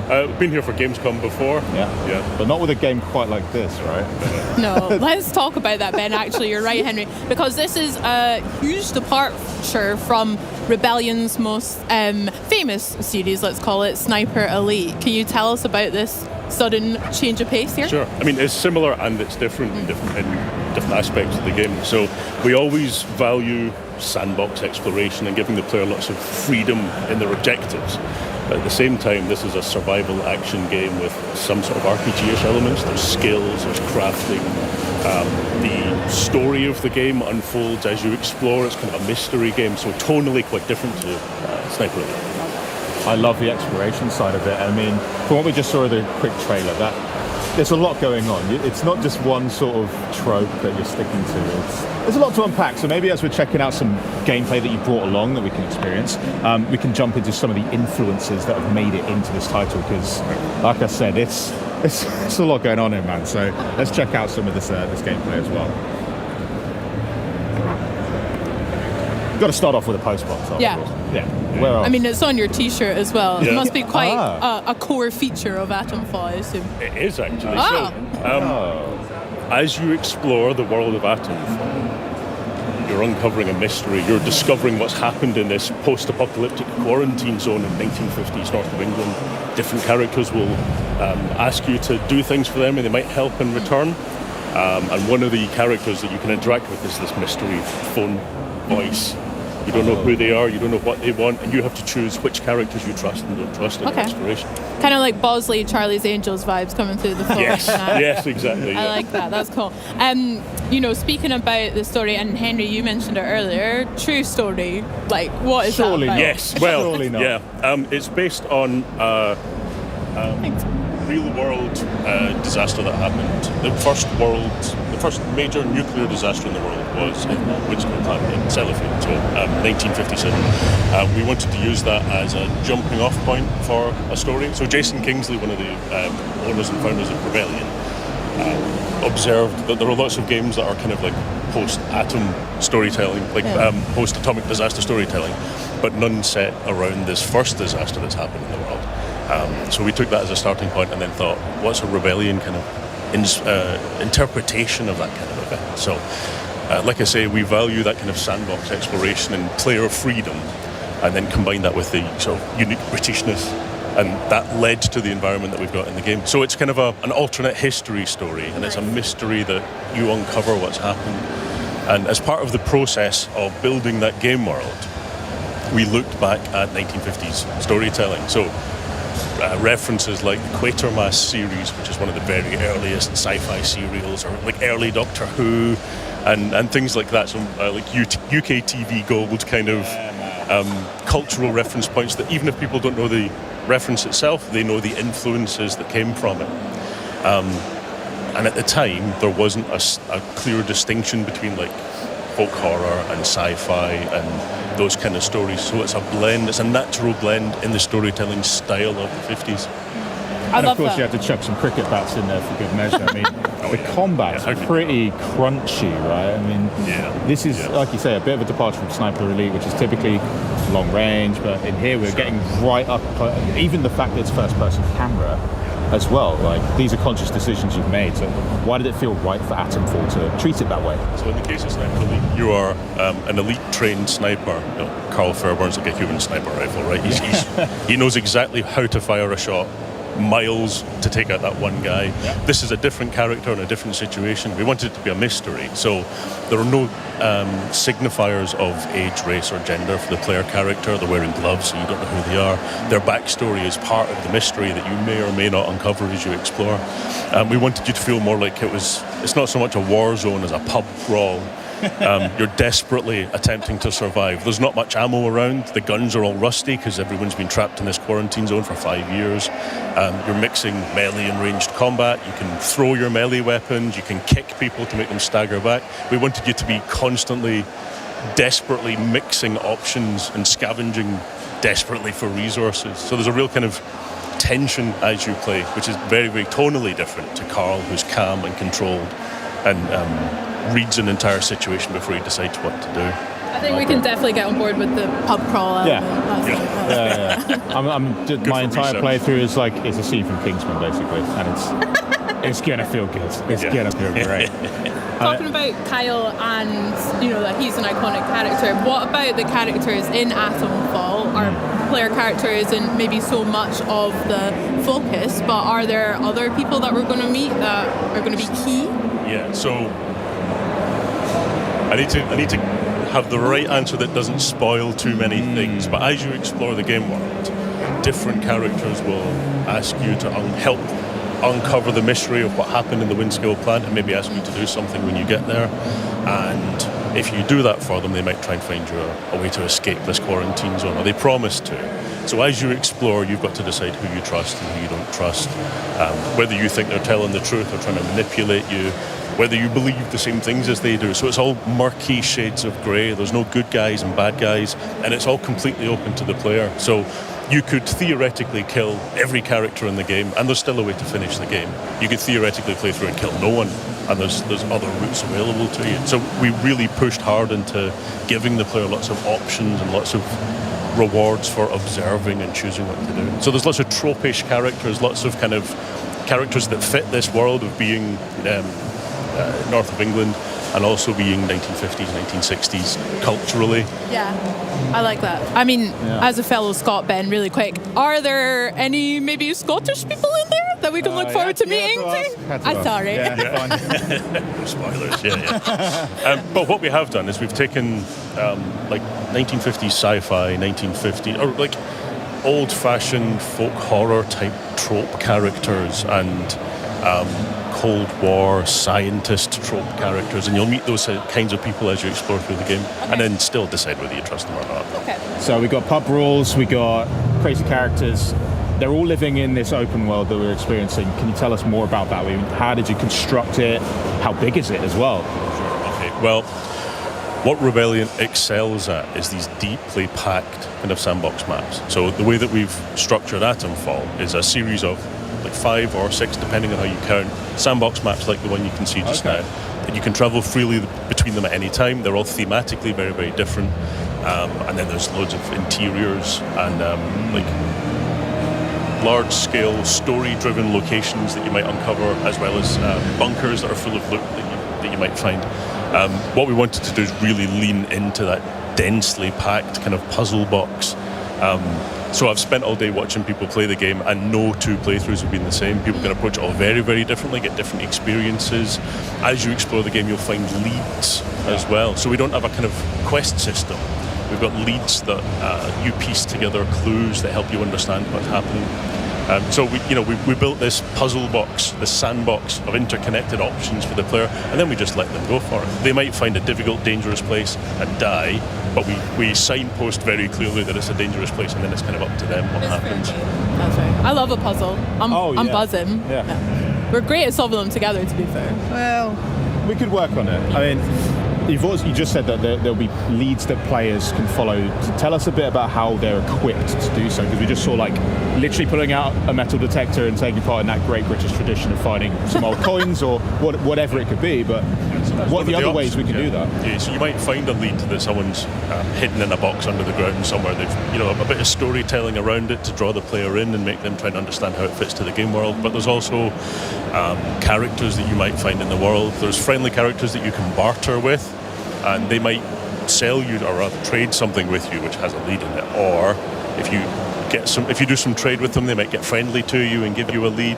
You can also have conversations with characters, and if you choose the right choices, you might get some more information from them. The way that we've approached those is the same kind of high stakes player freedom. So you can get the conversation wrong, right? You're not working your way down a list of conversation topics until they grey out and then moving on to the next one. It works more like a real conversation. So if you judge their personality wrong and say the wrong thing, they might shut down and stop talking to you, and you've pruned a chain of leads that you might otherwise have found something interesting in the game world. So you're always having these influences and layers that you may even not notice are there. That sounds so smart. I can't wait to dive into that as well. That's so cool. I understand there's some crafting elements in that as well, and also, metal detectors, scavenging. Can you tell us what that kind of looks like in Atomfall? Sure. So the player's desperately trying to survive and finding materials to help them survive. Yeah. So even if they find a gun, there might be 3 bullets for the gun. So they can find materials that let them craft things to help them heal or help them in combat, so Molotov cocktails and makeshift grenades and things like that. So you find yourself trapped into a corner and you can make these resources that help you survive. Like I say, we're trying to make sure that we find this sweet spot where you feel kind of desperate as you're trying to survive. We want you to use everything that you find. We've made sure your backpack capacity is quite limited as well, so you're really pushed to make these difficult choices and decide even whether you want to engage in a fight or not, whether you want to avoid it entirely. You want to choose the right moment and try and take out 5 guys with a Molotov. And it's all really, really high stakes, but it makes it very rewarding when you manage to pull something off. It looks like our player right now is making a horrible decision by going into a restricted area. Already seen a ribcage. I mean, yeah. I mean, so this is going to go great. Like I mentioned earlier, if you're heading into somewhere difficult or dangerous or scary, we make sure and signpost it. So if you go into a place like that and then you die, you go, I should have guessed. There was a skeleton outside. Yeah, that one's on me. Yeah, exactly. Yeah. To be fair, I'm very good at ignoring red flags, so we'll see about that. And in terms of the player's progression then, so you're making all these decisions, you're making friends with everybody, you're crafting your gear. What about skills, anything like that in the game? Sure. So there's a range of skills that help reinforce the player's ability to survive in this dangerous world. So there's a chain of skills that are for melee combat, ranged combat. There's sort of durability skills that mean you can take more damage and survive in dangerous areas. And then also abilities that help your overall survival, like disarming traps and things like that. So really we wanted to keep it grounded so that there's always that sense of threat and pressure, but we wanted to give you some advantages. So you might learn a skill that lets you throw a melee weapon, and if it's bladed, it will stick in targets and things like that, just to help give you that edge over the course of the game. As you can see in this location here, they're in a kind of dark and then scary interior. So we've got the player's progression, but then there's also a kind of game world progression where they're uncovering a mystery. So quite literally, they have to push deep into the world and into the underground of the world to find these dark and scary places. And we try and keep it tense the entire way through the game. I was going to say, because there is the sci-fi element, but there's a bit of horror vibes I'm getting too. So with us competing with people maybe on a top level, and now we've got into this bunker, there must be some monsters of some kind. Yeah, we just saw a little glimpse of something scary and monstrous, and as you push into the mystery, you will find more elements influenced by what happened. But yeah, for sure. I mean, like I said earlier, the storytelling style of the 50s and 60s didn't really have a division between folk horror and sci-fi. There was like a blend for a certain kind of story that was addressing the Cold War, but in a way that wasn't too political, I guess. So, folk horror stories are about the division between rural and urban civilization and how there's a tension between them, and Cold War stories are about fear of the outsiders and others and that sort of thing. And there's thematic resonances between all of these different storytelling styles, which make it really easy for us to push into these otherworldly horror elements as you push into the mystery. Nice. That's so sick. We've got quite an atmospheric bunker, like you said, as well. Have you got a favourite part of the maps that you can share us with? Again, nothing. I'm really pushing it here, but any favourite place to maybe have a picnic or anything like that? Well, actually, there is a favourite secret place which I can tell you about a little bit. So, as the player is starting the game, they're given one lead. A person tells them that the heart of this mystery is a location called the Interchange. So to begin with, you're trying to find this place, and as you make your way in, it's all unpowered, it's been shut down, it's been quarantined, and you push into it and open it up more and more, and it's like an unfurling flower as you find all of these leads that are the heart of the mystery. And the more you find, the more leads there are to find. So you end up in this kind of like snowball effect. He's just picked up a Cornish pasty. Oh yeah, yeah. Stunning. Yeah. Well, this is pre-Greg's era, I suppose. So we'll take what we can get for now. That's brilliant. Just don't ask what meat's in it. I don't want to know. It's really fun for me to see like the contrast between that dank bunker we just came out of, and then like the overworld is so lush and vibrant. And listen, I've been to the north of England.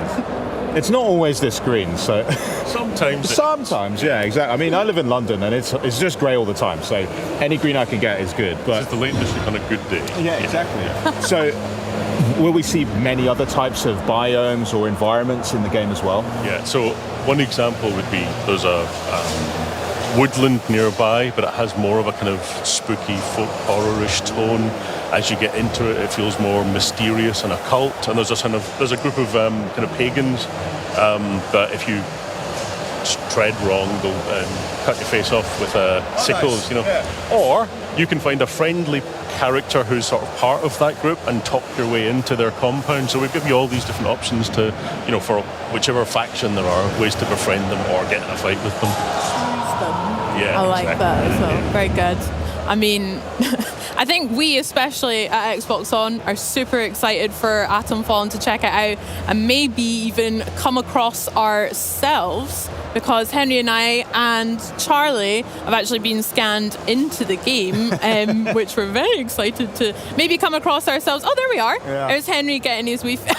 Yeah, I have to say it's maybe not the most flattering, methods of doing it, but what are you actually doing to me there? Because I just signed something and agreed to show up dressed as a big baby, and apparently that's for something. But yeah, no, what did you guys do? Oh, yeah, I thought so. Yeah, thanks.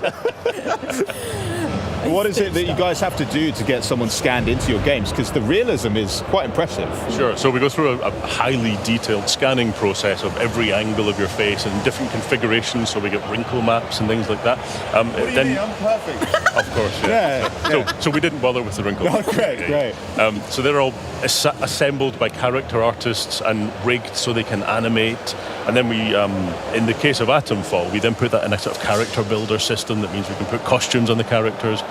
We might grub your face up a bit because, they've been surviving for 5 years without washing machines and soap. And then we just find exactly the right spot for each kind of memorable face in the game. I'm definitely looking out for where I am. If I'm on an enemy, that's okay. I've always wondered what I'd look like if I had a cricket bat to the face. So this is great. And you're going to be getting scanned in pretty soon. Yeah. I can't wait. As long as you put some fake eyelashes on me as well, then make that. I'll make a note. Yeah. Are you in the game as well? Have you been scanned? No, I haven't been scanned yet. Okay. No. You have to shave a beard off if you want to get. Yeah, you had to do that. That was fun. Yeah. It was just the beard that we had to shave. Right. The rest was optional. Oh. Whoops. Honestly, I cannot wait to play this game. It looks bonkers. It looks British as heck. And honestly, we're going to play it so much when it launches next year. Thank you so much, honestly, for stopping by. Enjoy the rest of your Gamescom. And excellent. Thank you very much. And we are going to be taking a little look at some other games, but your game's coming out in 2025 on Xbox Game Pass, which is great. But next up, we're going to be throwing it back with some Age of Mythology Retold. But before we do that, we do want to check out some new gameplay. It's Dragon Ball. Oh yeah, Sparking Zero. It's back. Check this out.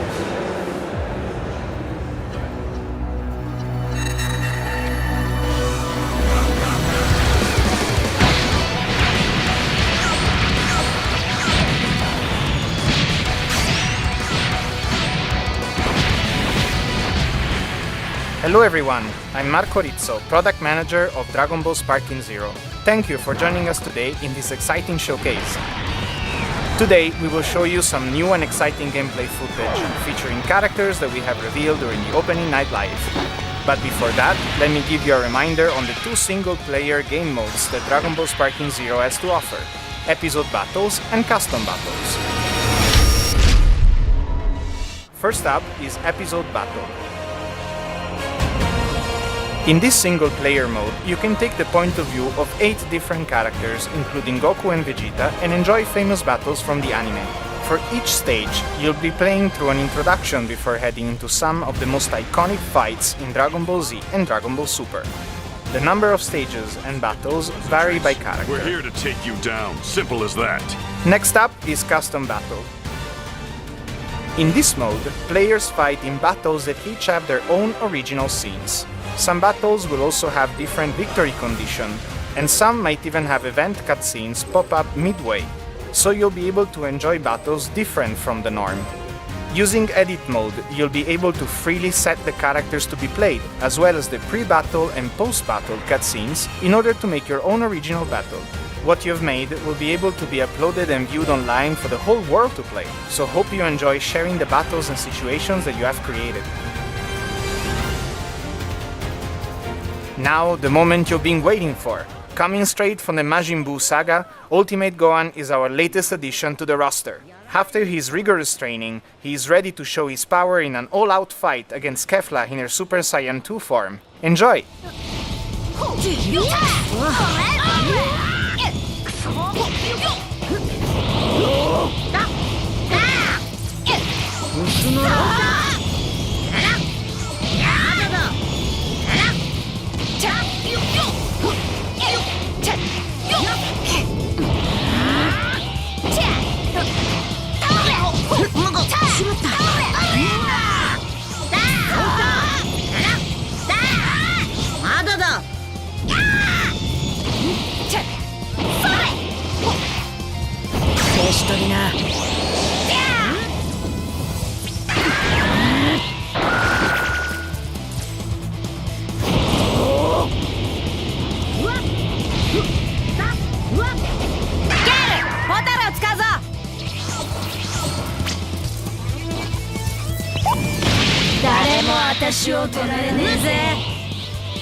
Now, there is nothing like enhancing a classic with modern graphics and gameplay mechanics. And if that classic feature can feature, new expansions and a remastering of the multiplayer experience, well, in my eyes, it's even better. So here from World's Edge even, to give us the latest on Age of Mythology Retold, please welcome Senior Director of Production, Ernest Yen, and Senior Game Designer, Kristen Perillo. Welcome and prostagma to you. Thank you so much. Now, Age of Mythology, there's loads going on here at Gamescom. Yes. In general, there's loads going on anyway. But you also had a pretty epic opening night live. So I want to hear all about that. I want to hear all about the booth. I want to hear everything. Great. So first, thank you, Jeff Keighley, for showing the awesome premiere trailer that we just showing in opening night live last night.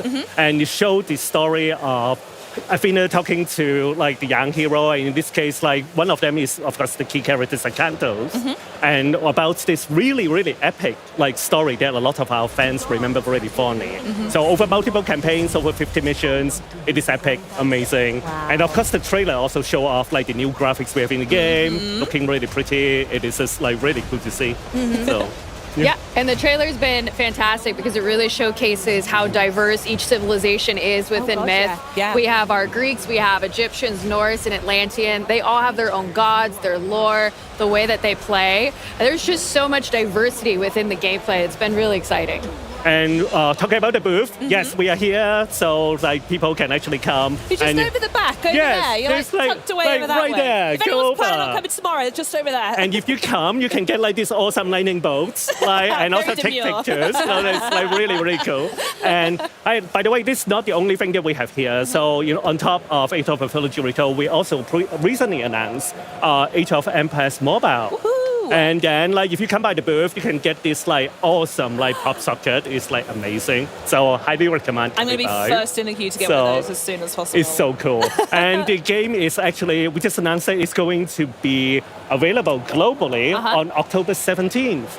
So it's a very different, very new experience that we're expanding Age of Empires to the mobile audience. So it's a game built with the awesome Team Studio group, and they have crafted something that's amazing for the mobile gamers. Oh, how exciting. I can't wait to see it. Amazing. Right, so I know you have more news to come as we're talking here today, but the first thing I want to talk about is that this is more of it's more than a remastering, but it's different to a sequel, right? So I don't know, what are the name of gods does Retold actually mean? Right. So for a few years now, our fans know we have been building these things called definitive editions. And there's one key goal that we have, which is we want to build the title that's in your head, right? Not because when you actually think about the games that you grew up with and play, you remember fondly, and so it's amazing, right? Yeah. So, but when you actually try to play the original for real and look at it and say that's not what I remember at all. So we want to build the one that's actually in your head and how it looks like, how it feels like. So that's the goal. So, and really want to thank the fans for supporting us for so long for all the different editions. But for Retold, Age of Mythology Retold, we are going beyond what we have done in developed editions. So on top of all the graphics and all the gameplay from the original, we actually tweaked it and added a bunch of new things to it as well, and it is just amazing. So yeah, I mean, from the design side, from the get-go, we really asked ourselves, how can we maximize our mythology? And so we've got reusable god powers, which you can actually see. We've got our approachability features like our VPS we brought in from other titles. We've got a more favor-based economy, so you can build more monsters, and our population cap is much higher now. So not only can you build more monsters, you can just build more of everything. You add me at more monsters, I'll stop you there. It feels like a love letter, really. Everything you've learned so far, you're bringing back, and I love the idea of taking out what you see in your head and then making that version of the game. I think it's absolutely wonderful. So you mentioned a little bit about god powers, actually. I heard we have our very own gods wandering around at Gamescom, by the way, while we're on the subject. Yes, we have invited them to the booth. So you also can actually see them. We have Athena and Zeus here in our booth. So come by, see them. You can see them on screen like that. Zeus is loose. Goodness me, where did you find that, They Zeus? are amazing. That is so nice. cool. Oh my Yes. goodness me. Please come by. It takes a lot of work for us to invite them to the booth. So A lot of convincing. a Love lot of it. convincing. Beautiful, awesome. Okay, back to the game now. Sorry, tangent. So, seeing the gameplay that we just saw just then, it's really clear that the team has been hard at work on the visuals. I think you've both mentioned it already. Yes. So, what can we expect? What exactly does that mean? So for graphics, we actually have redone every single graphics that you actually see in the days. game. You've been So busy. like every single 3D asset, every single animations, like effects, all of them are completely rebuilt. So just for this game. And it's amazing. The team did really, really good work. But we want to make sure that you also keep the flavor of the original. Of course, because yes. again, we want to build a game that people remember. Yeah. So it's really, really good. Yeah, I mean, it has been a labor of love. I will say that much. So we've gone asset by asset. And we've just made overall improvements. We wanted everything to look and feel mythical. And so we have, our destruction effects, we support ray tracing. But like Ernest had said earlier, sometimes when we've gone back and look at these assets in 2024, we realized that we had an image in our head that was very different than blurry pixels, wrapped around a sphere. And so we had a lot of philosophical discussions because, the dev team were all major fans of the original. So, I mean, Arcantus was a big one where we were like, would he have a dimple? Or would his chin be more square? Would he have? I want to be in those meetings, please. They've been really fun. It's part Rorschach test looking at some of the assets, and then it's like labor of love, and it all comes together to make that game that we remember loving and playing. Amazing. So if I've got everything right here, so Age of Mythology Retold is complete visual overhaul, updated god powers, and larger-than-life myth units. Now, small enough to keep me interested, but is there anything else that you have to share?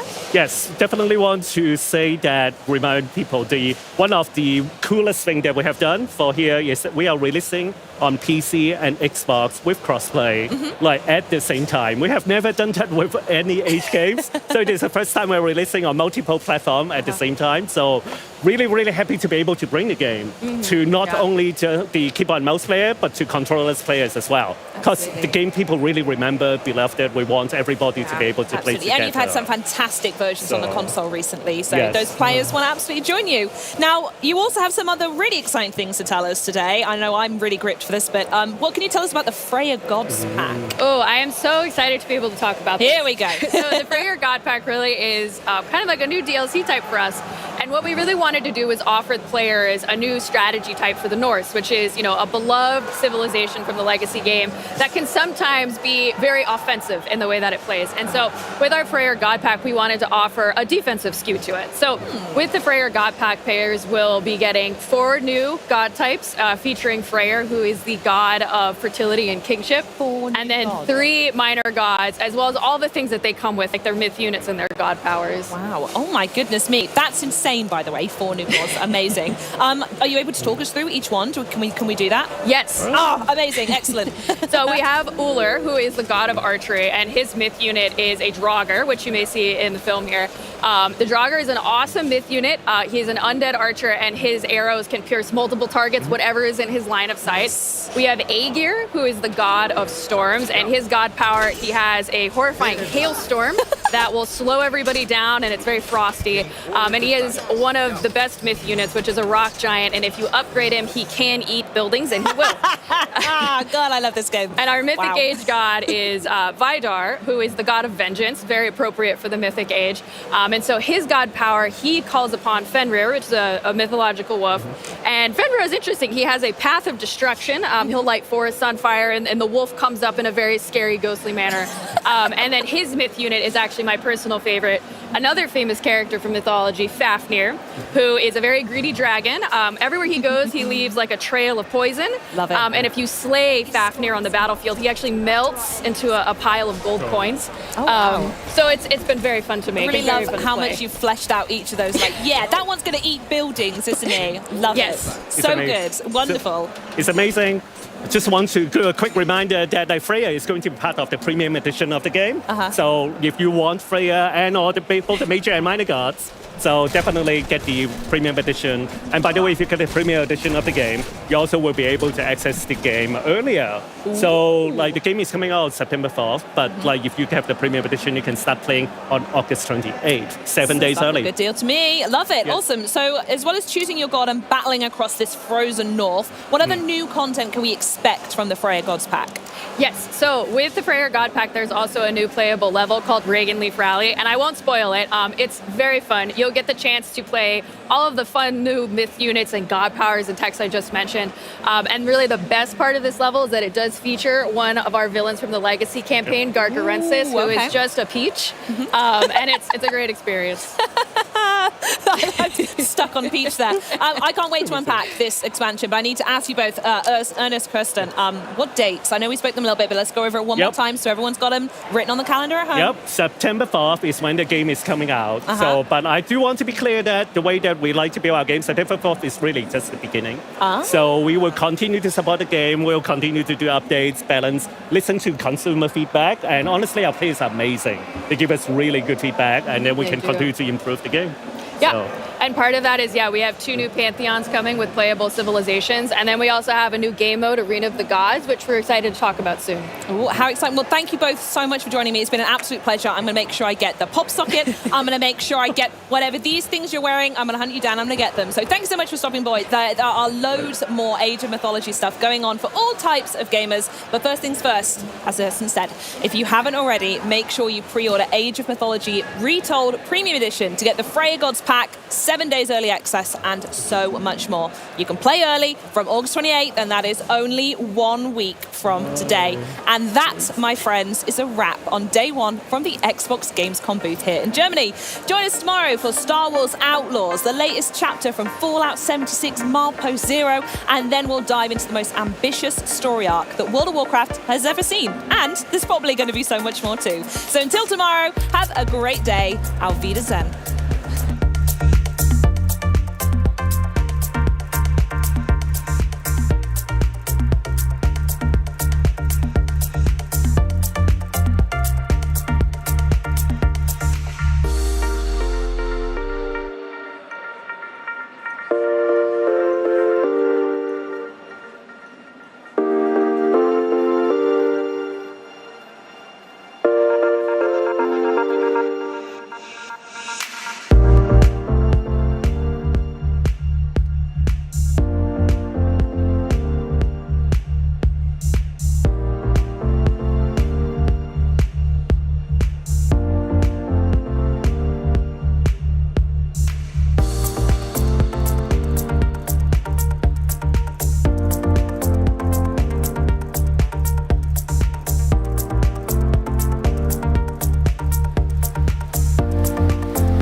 Gamescom has begun. Hello, everybody! It's the biggest gaming event in the world, and Gamescom Studio is your one-stop destination for all the excitement. It's awesome to be here at Gamescom. Coming up today, some of the most anticipated games like Monster Hunter Wilds, Avowed, Civilization 7.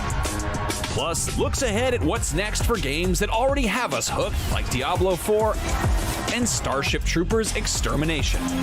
Plus, we'll take a look at what's happening around the Gamescom show floor, bringing you sights, sounds, and maybe some surprises. So get ready, because Gamescom Studio, live on IGN, starts right now. Hello and welcome to IGN's live coverage of Gamescom 2024, the biggest video game convention in the world. I'm your host, Stella Chung, along with Max Scoville and Brian Altano. Welcome to Gamescom, guys. Welcome to Gamescom. The Gamescom floor is officially open, and for the next 4 days, IGN will be bringing you non-stop coverage of everything going on here, right in Cologne, Germany. We'll have interviews with game developers, voice actors, and the people working on the coolest upcoming and ongoing games. Plus, we'll also be showing you around the absolutely massive Gamescom show floor, which is packed with booths, activations, and probably something really wild like a 70-foot tall dragon that's fighting a tank, or maybe just like a regular-sized construction vehicle that's there to promote a very specific game about doing construction. Probably. It's all happening here at Gamescom. Lots of cool stuff. It certainly is. There will also be definitely tons of surprises you won't want to miss, brand new gameplay trailers, exclusive reveals, and more. And hey, the biggest video game event on the planet also cares about the planet. Thanks to the Gamescom Goes Green initiative, Gamescom runs on 100% renewable energy. In addition to participating in Gamescom's carbon offset program, exhibitors are also doing their part by building more sustainably, reusing portions of their booths, and avoiding single-use material. It's quite amazing. The Gamescom force continues to grow, and more trees have been planted thanks to donations from attendees. You can find out more about Gamescom's sustainability efforts and find out how to do your part at gamescom.global. And speaking of global, if you can't make it to Germany this week, don't worry, because Gamescom has actually gone worldwide. Gamescom Asia will be taking place in Singapore October 17th to 20th, and tickets are on sale now. The first ever Gamescom Latam took place in Brazil back in June, and it was a huge success, so much so that it's actually returning back in 2025. All right, I'm excited to go back there. As for what's happening today right here, though, we've got Dragon Ball Sparking Zero up next, followed by a look at Diablo IV's Vessel of Hatred expansion, and later on, Monster Hunter Wilds and Starship Troopers Extermination. Yeah, and if you think that's a lot, that's just what's happening here in the studio. So let's actually see what's happening out on the show floor. Oi oi and welcome to Gamescom 2024. We're going to be out here on the show floor today checking out some amazing stuff. We're going to have a look at Indiana Jones and the Great Circle. Later, X marks the spot. We're going to have a fantastic look around this, quite frankly, massive Xbox booth. And then later on, when the sun goes down, as does the Dying Light, we're going to take a look at Dying Light, The Beast, the new game, announced last night at ONL. So it's going to be a good time, I think. I think you should stick with us, really.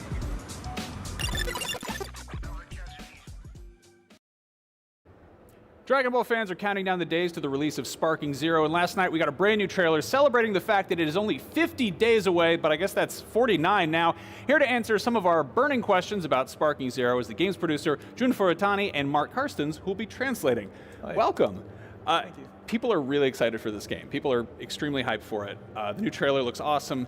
There's one specific shot that I want to call out that people have a lot of questions about. There's a bit where Mr. Satan, or Hercule, is running away from what appears to be Vegeta in his giant Uzuru ape form. How does that fit into the gameplay? Because I feel like the rest of the battles are pretty straightforward. It looks like a fight in Dragon Ball. We get it. This is kind of one-sided. Where just, I guess, some context, both in terms of maybe story or maybe gameplay. まあここに見えるように前のトレーラーでこういうサタンが悟空かベゲタのゴリラフォームから逃げてるところがあるんですけど。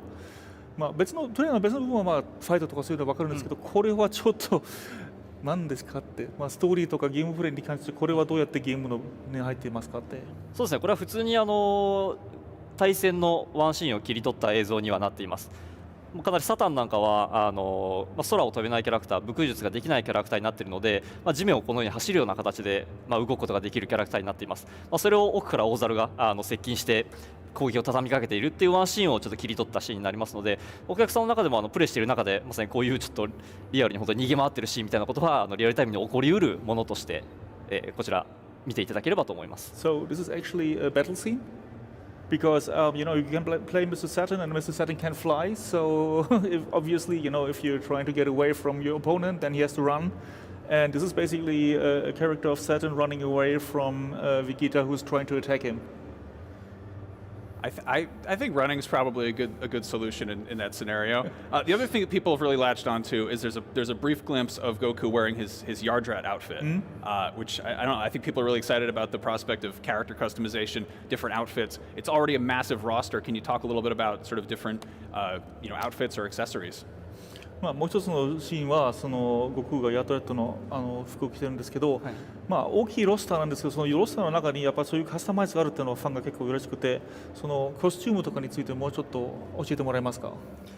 そうですね、結構悟空のこの衣装とかってその原作のストーリーの中でもやっぱり出てきていた衣装だったりもするので、今回お客様の方でもこのような衣装の状態で戦っていただく、遊んでいただけるような形で実装させていただいています。まだお伝えできないキャラクターだったり、お伝えできない衣装とかあるんですけど、まだ他にも一部のキャラクターではこのように原作で登場した衣装で、遊んでいただけるようなものはございます。So basically, I mean, this is a scene from the story. This is an outfit that was in the story, and as we're trying to revive the story as much as possible, there will be multiple costumes for multiple characters. We cannot go too much into the details right now. We're sorry about that, but certain characters will have multiple costumes to choose from. Glad to hear it. That's very exciting. I know people. There's some iconic ones. I want the Piccolo in the Post Boy shirt when he's doing the driving test. Now it's been a long time since the last Budokai Tenkaichi game. A lot has changed since then. A big thing is obviously the fighting game community, competitive esports. Can you talk a little bit about how sort of that change has influenced Sparking Zero? まあ前の舞踏会の時よりやっぱそのファイティングゲームのコミュニティが結構大きくなって、いろんなトーナメントも出てるし、e スポーツが盛んになったんですけど、そういう e スポーツの盛んの中、新しいスパークゼロはどういうふうにそういうフィーチャーとかあるんですかと。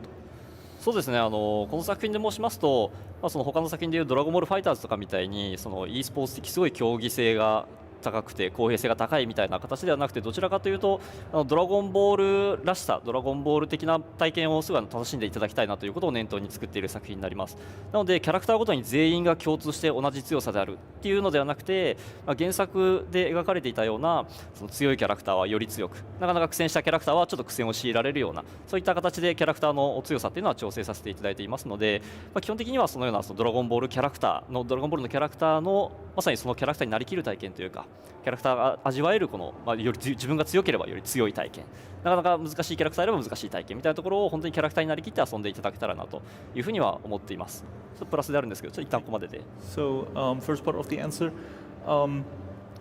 I mean, there are other Dragon Ball games where they have very good balancing that is important for esports to have characters that are well balanced so that everybody has the same chance. But this game is more about enjoying being a character.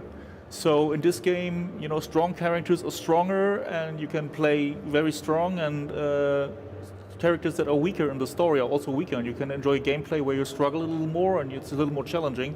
So the focus is different. It's not really balancing and having a fair esports fight, but more about being the character and being in the story. でその上で一応キャラクターごとにコストみたいなものが割り振られていまして、強いキャラは多くコストを消費して、弱いなかなか苦戦したようなキャラクターたちは少し少なめのコストになっていて、その一定のコストの上限の中でチームを組んでいくっていうような遊び方をすることができて、そうすることで一定程度バランスを取った対戦ができるような形にしています。So on top of that, there's a point system or cost system for each character. So for example, strong characters have a higher cost, and not so strong characters has a lower cost. And as this is a team game, you can combine your team with stronger or weaker characters and have the same cost to balance the odds. Nice. Now, obviously, games have changed a lot since the last Budokai Tenkaichi. Can you talk a little bit about how Sparking Zero has kind of modernized the old experience? What will longtime players immediately find familiar, and what's something new that might surprise them just in terms of how it plays? 前のゲームは結構前に出たんだから、その時のファンが今の新しいスパーキングゼロをゲームするときには、これは昔のようだと考えるところとか、これは新しいなという考えるところが、そこら辺はどうですか？そうですね、おっしゃる通りシリーズ作品になっていて、それこそ前作17年前に出ているというところもあって、かなり時間が空いてしまっている。だからこそ我々としてはシリーズならではのこのアクション性、ゲーム性、バトルシステムというところは基本的には踏襲をするような形で作っています。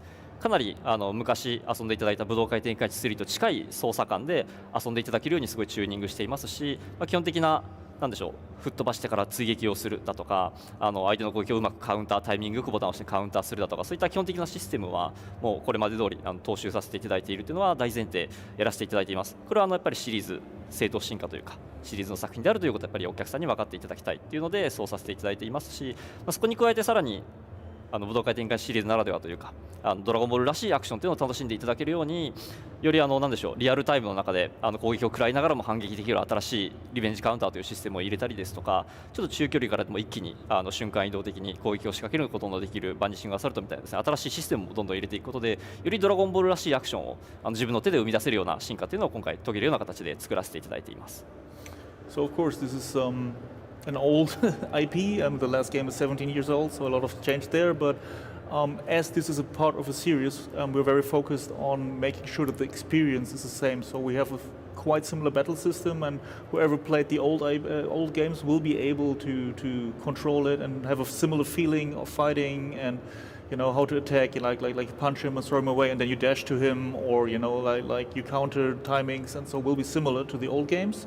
But of course, we added a lot of new stuff to make it more Dragon Ball-y, let's say. So there are some real-time actions, like now while you're attacked, you can revenge counter. This is a new system, or you can like warp, or like it's Vanish Assault, we call it, like when you immediately teleport to the enemy and then can attack and stuff like that. So we increased things that we know from the Dragon Ball universe that weren't in the previous game, to make it more accessible and a better experience. Awesome. Well, I'm dying to find out more. Dragon Ball Sparking Zero is out October 11th on Xbox, PlayStation, and PC. Right now, though, there is lots more Gamescom Studio coming up live on IGN, so stick around.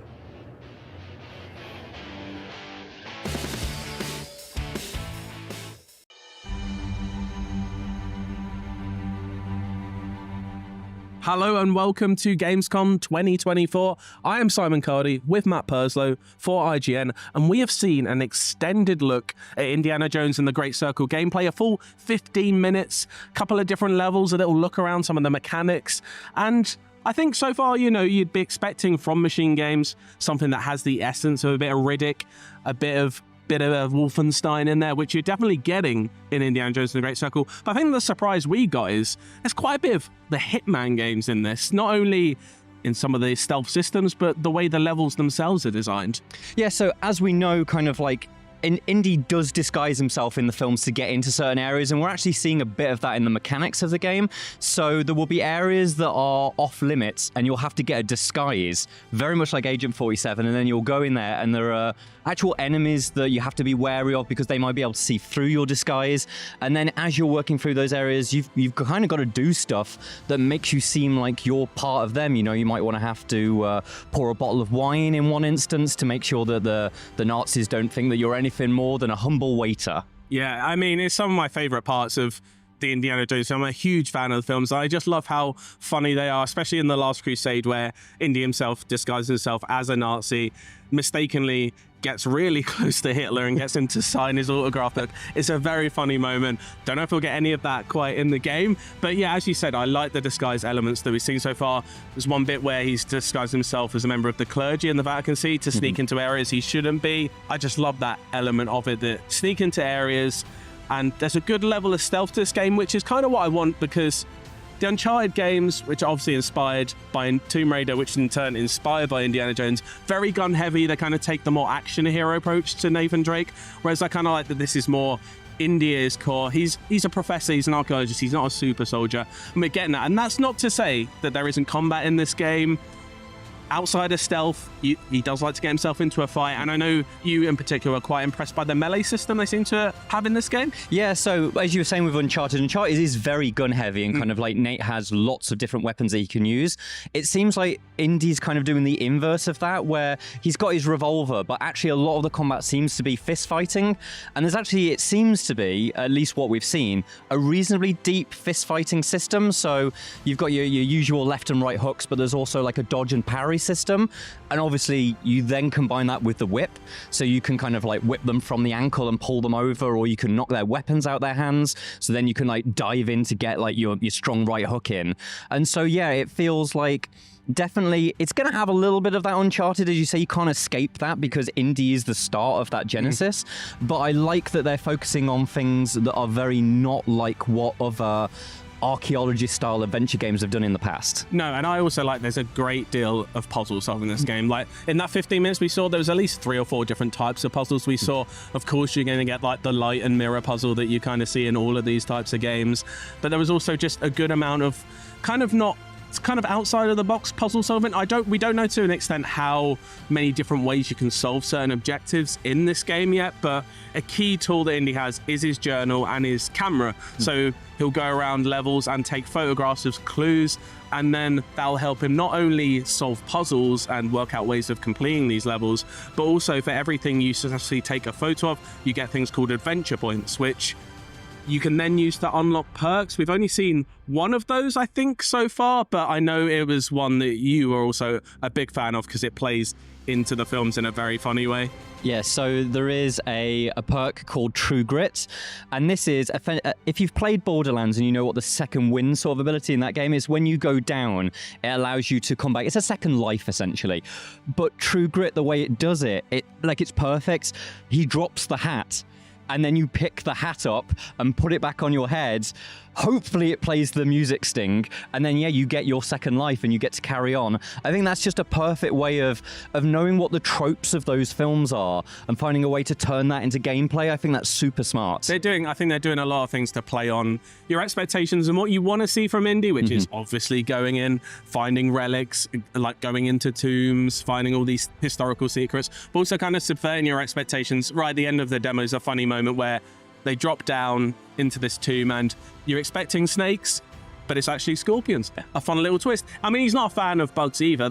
That's more a Temple of Doom. A lot of bugs in Temple of Doom. But you're expecting snakes. I'm sure there will be snakes in this game. We haven't played it yet. We don't know how it feels. I'm hopeful about it, but they really seem to have like cracked the essence of Indiana Jones. And it does, like, and I said cliche, but kind of does feel like you're playing an unofficial, well, almost an official film of Indiana Jones. They've got it spot on. And that includes even Troy Baker's impersonation, which, you know, if you squint your ears, if you can do that, I don't know if that's the thing, isn't too far away from. I think he's got it pretty well. Yeah. One big question people have had since the start of reveal this game is first versus third person.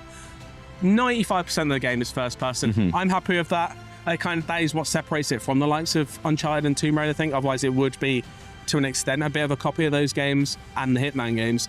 There are moments where it switches to third person. Some of those, I think, work well, like the climbing, that makes sense, this in third person, but then like every like whip swing you do for like a second cuts to third person. That is a little jarring for me at the moment. I don't know about you. Yeah, I find the kind of like, there's almost a bit of Deus Ex. If you know the modern Deus Ex games have when you go into cover, it goes into third person, which feels like very natural for it. It feels like it works for the gameplay mechanics. It is obvious in this that when he does the whip crack to swing himself over a chasm, that they want to have that kind of cinematic element of Indy. But the moment is so small. It's a second. So you're going out into third person for a second and then back into first person. Whereas with the climbing, you've got a more extended period and it makes more sense of that. I hope that there's a toggle that I can switch that on and off, because quite honestly, I'd rather play the game mostly in first person. It is a game that is clearly built for first person. And I want to play most of the game that way. Especially because like the details of some of these like levels, it's a beautiful looking game, and I kind of, I think you can be immersed in third person games, but first person does give you that extra little boost to that, I think. And seeing some of these worlds and holding the journal up in first person, it all feels very tangible, and I like when games feel tangible. And it's another way they're really like encapsulating the feel of the films. I do want to touch on the comedy of it all as well, because I do think it's going to be like, that's what the Hitman side of, like, Hitman is one of the funniest games you can play because it allows you to do funny things. And I think even in the melee combat, you see like funny little like slaps and stuff like that, which is very funny. And also the way you can just pick up weapons from around the world. Like there's a shovel on the floor, pick it up, hit someone with it once, and then that weapon will shatter. So you can't overly abuse that system, but it's fun little ways you can just like pick up, not anything in the world, but pick up little things and just use them like kind of a little bit like, old Valve games would with their physics engine, just kind of making weapons from the world. And I know you saw a little bit of Valve design to it. We don't want to overhype how much design work's going into this, but there is a little bit of that in there, I think. Yeah, I think they're kind of like the providing as many possibilities within a space as possible. They did talk about how there's a lot of linear sections, but then there's a lot of kind of like, I guess you call them wider linear sections, which is where you get to make more of your own choices on how you progress through the mission. And that's where, we're going back to the disguise system, you have disguises that work for particular story sections, but then it seems like you get to keep those disguises, and then if you find an area that would require a similar presence, you can switch back into that. And so that combined with the like these slightly more open, a bit like what Chronicles of Riddick had, where it's like, okay, you're in an area, but there's sort of 4 routes that you can see that might go through it, and then, oh, this one is, I can pick up this rolling pin and batter the Nazi with a rolling pin, but then I could maybe grab this guy's gun and fire a few rounds of that off. It's got a bit of that. It's not an immersive sim game in the way that kind of things like what Arcane and Ironstorm back in the day made, but it's got that freedom, which reminds me a little bit of Valve. Valve was always kind of hot on, you're in first person, as long as you can do things around with the environment, you'll find a solution. I'm hoping that's what it's going to get from. That's what it was suggested from what I was seeing. I'm very excited for this game. I was already very excited for this game as a huge Indiana Jones fan. I'm just glad now we've seen an extended bit of gameplay that there is a lot more to it, and I thought we maybe I was just getting a first-person Uncharted, but I like these stealth elements, the disguise elements, a lot more deeper systems than I thought maybe this game would have, and yeah, I can't wait to see more, really. Yeah, fantastic. Diablo IV was one of last year's most addictive games, and if you thought you were done, they're about to pull you right back in. Here to tell us about the upcoming Vessel of Hatred expansion, I'm joined by Brett Gibson, Game Director, and Tiffany K. Watt, Production Director. Welcome. Thank you for having us. Thank you for having us. Let's talk about Vessel of Hatred, coming to Diablo IV October 8th, PlayStation, Xbox, and PC. And I believe at the show here at Gamescom, you're showing a new trailer for the Pale Hand Mercenaries. Yes. What do we need to know about this crew? Oh my God. First off, we wanted to find a way to allow players that play specific classes to round out their builds with certain powers that you might not actually have in that class specifically. And so, like, for example, if you're playing a Sork, you might want to have something a little more tanky as a part of your kit. And so Mercenaries is a really great way of being to hire and bring followers along that fit those gaps. Yeah, there's a few reasons I love Mercenaries. I mean, I've been playing Diablo for a long time. Diablo 2 always had a mercenary with me, obviously, in Diablo 3. So really, really excited to bring this feature to Diablo 4. I'm personally a little scared when I go down into the dungeons, so having a friend with me makes it a little bit friendlier. And like Brent was saying, being able to customize your playstyle, and no matter what build you have, whatever class you're playing, there's going to be a mercenary that you can customize to really, I think, enhance what you're doing, and being able to switch them on the fly, and just all the features that it brings to the table is really exciting. So I believe there are 4 mercenaries. I have the names here. Let's see what I can do. Rahir, the shield bearer. Sly Aldkin, the cursed child. Yes. Variana, the berserker crone, and Subo, the bounty hunter. Yeah. And I believe you encounter them as you complete quests in Vessel of Hatred. Yeah. Is it a specific order, or can you find them on your own, or how does that work? You can find them on your own. You're going to find one during the campaign. Okay. But the really special thing about this is that we just didn't put them into the game. We actually wanted to build them out as characters. So they all have their own side quests that really lean into their human story, which we won't spoil anything here today. But they're wonderful human stories for each individual one. And the character development in Diablo IV, I think, is super top notch, and I'm really excited to see it in this feature. Yeah, it's awesome that we can continue to bring the world of Sanctuary alive through these characters, and as you're acquiring them, as you're playing through the game, is learning more about them and their backgrounds, and bringing that little bit of role playing into your gameplay. You'll just have one of them with you at a time? You're not rolling with the whole squad? There's a couple of different ways that you can bring them in. One, if you're playing by yourself, you can bring them in as a follower, so they'll be running around the world with you. But we also have a reinforcements feature, which is no matter how many people you have in your party, you can assign them to come in and use their special powers under certain conditions that you define. And so you might be in the middle of combat and say that, on basic, have Rahir come in and throw up his power, however you've spec'd him in that moment, which is really cool because you can essentially always have them with you, even if they're not on screen. I was just going to add, I think that's just to enhance on what Brent was saying, being able to trigger the reinforcements to key actions that are happening during gameplay. You can be a little bit more passive with it, like Brent mentioned, if you wanted to attach it to your basic attack. But you can also attach it to like, hey, I just took a lot of damage. Now I want Rahir to come in and actually put up his shield for me. I think that's where the customization of the gameplay is really, really amazing. Yeah. You mentioned the campaign. Can you sort of set up where the story is going in this expansion? Yeah, it's the story of Hatred is a longer story that we want to tell. And so when you left off in the base game, you defeated Lilith, and Nayrel had Mephisto and the Soul Stone. So this is really the next chapter of that. We're picking right up where we left off, and you're going to figure out what the fate of that Soul Stone actually is. A new region, Nahantu? Yep. Is that right? What is sort of that allowed you to bring into Diablo IV that wasn't there before?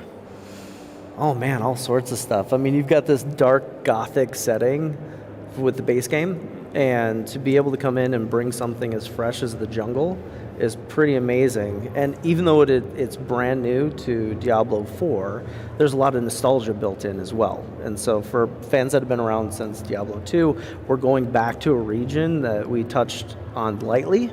But now we get to dive deeper in with the open world. We got a lot more opportunity to build out that space.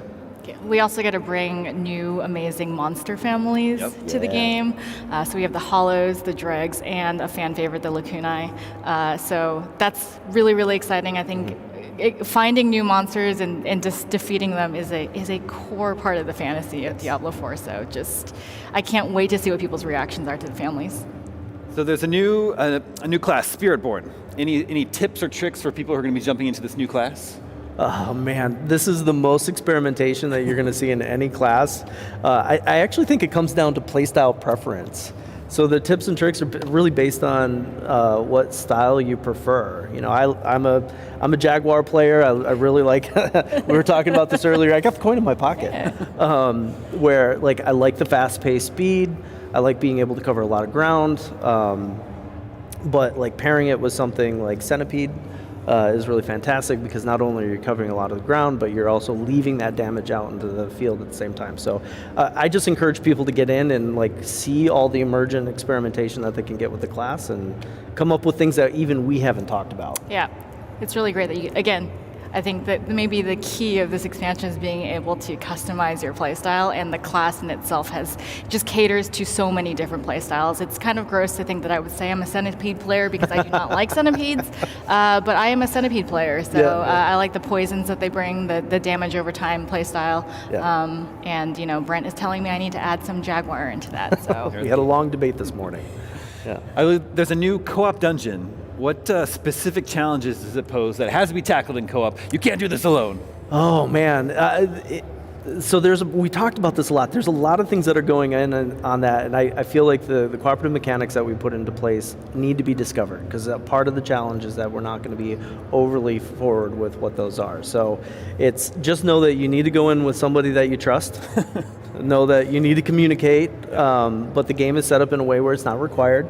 But the experience is quite fantastic because it's at the core, it's still Diablo combat, right? But the mechanics that are coming up really are you have to be on point with that combat, be a good player, and try to coordinate at the same time. It's a blast in the playtests. Yeah, you got to jump into Dark Citadel with 2 to 4 players. But if you don't have any friends that are online at the moment, you can always use our new Party Finder feature, which isn't just limited to the Dark Citadel. You can use that feature to find parties for any of the content. But I think that's an exciting new social feature that we're bringing to the table as well. Very cool. Diablo IV, it's been out for over a year now. It's awesome to see you guys still supporting it. Yeah. We're excited to jump in. Vessel of Hatred in October. Thank you so much for coming by the show. Appreciate it. Thank you. Diablo 4's Vessel of Hatred expansion is out October 8th for Xbox, PlayStation, and PC, but right now there's more Gamescom Studio coming up right here on IGN. IGN has the most thorough, easy-to-use, and high-tech maps out there. period. And by high tech, we mean it. We've recently added features like personal notes that save to your IGN account, and anything you check off on a map is tracked in the guide as well. It's the perfect system to get to 100%. IGN maps load faster with more markers than ever and are built for your phone as your constant companion to the biggest games. So start checking off markers for the game you are playing for free at IGN Maps today. IGN Store has it all. From clothes and collectibles to vinyl records, accessories, model kits, and action figures from the biggest and best franchises like The Legend of Zelda, Star Wars, Fallout, Dungeons & Dragons, and more. Whatever your pop culture passion, you're guaranteed to find something you love. There are new and exciting products hitting the store every week, like the Wasteland-ready Fallout Vault 33 hoodie, which pairs perfectly with the working wearable Pip-Boy. Plus, high-quality IGN Store exclusives like the powerful and spicy Star Wars Darkside Hot Sauce by Truff. We've even got merchandise for you to rock while tuning in to the IGN shows and podcasts you love. Or cap off a long day by relaxing to the soundtracks of your favorite video games, like Cyberpunk and The Last of Us. And the best part? You don't even need to leave the house to go there. Just head to store.ign.com and start shopping today. The IGN Store.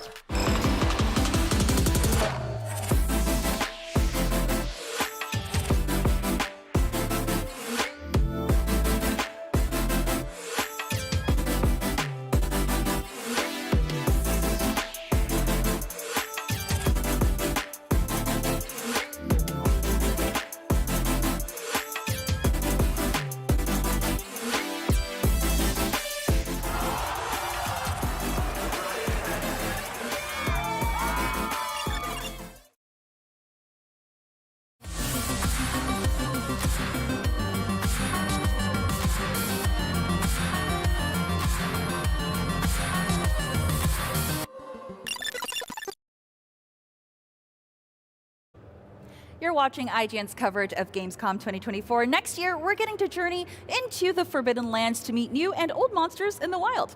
See what I did there?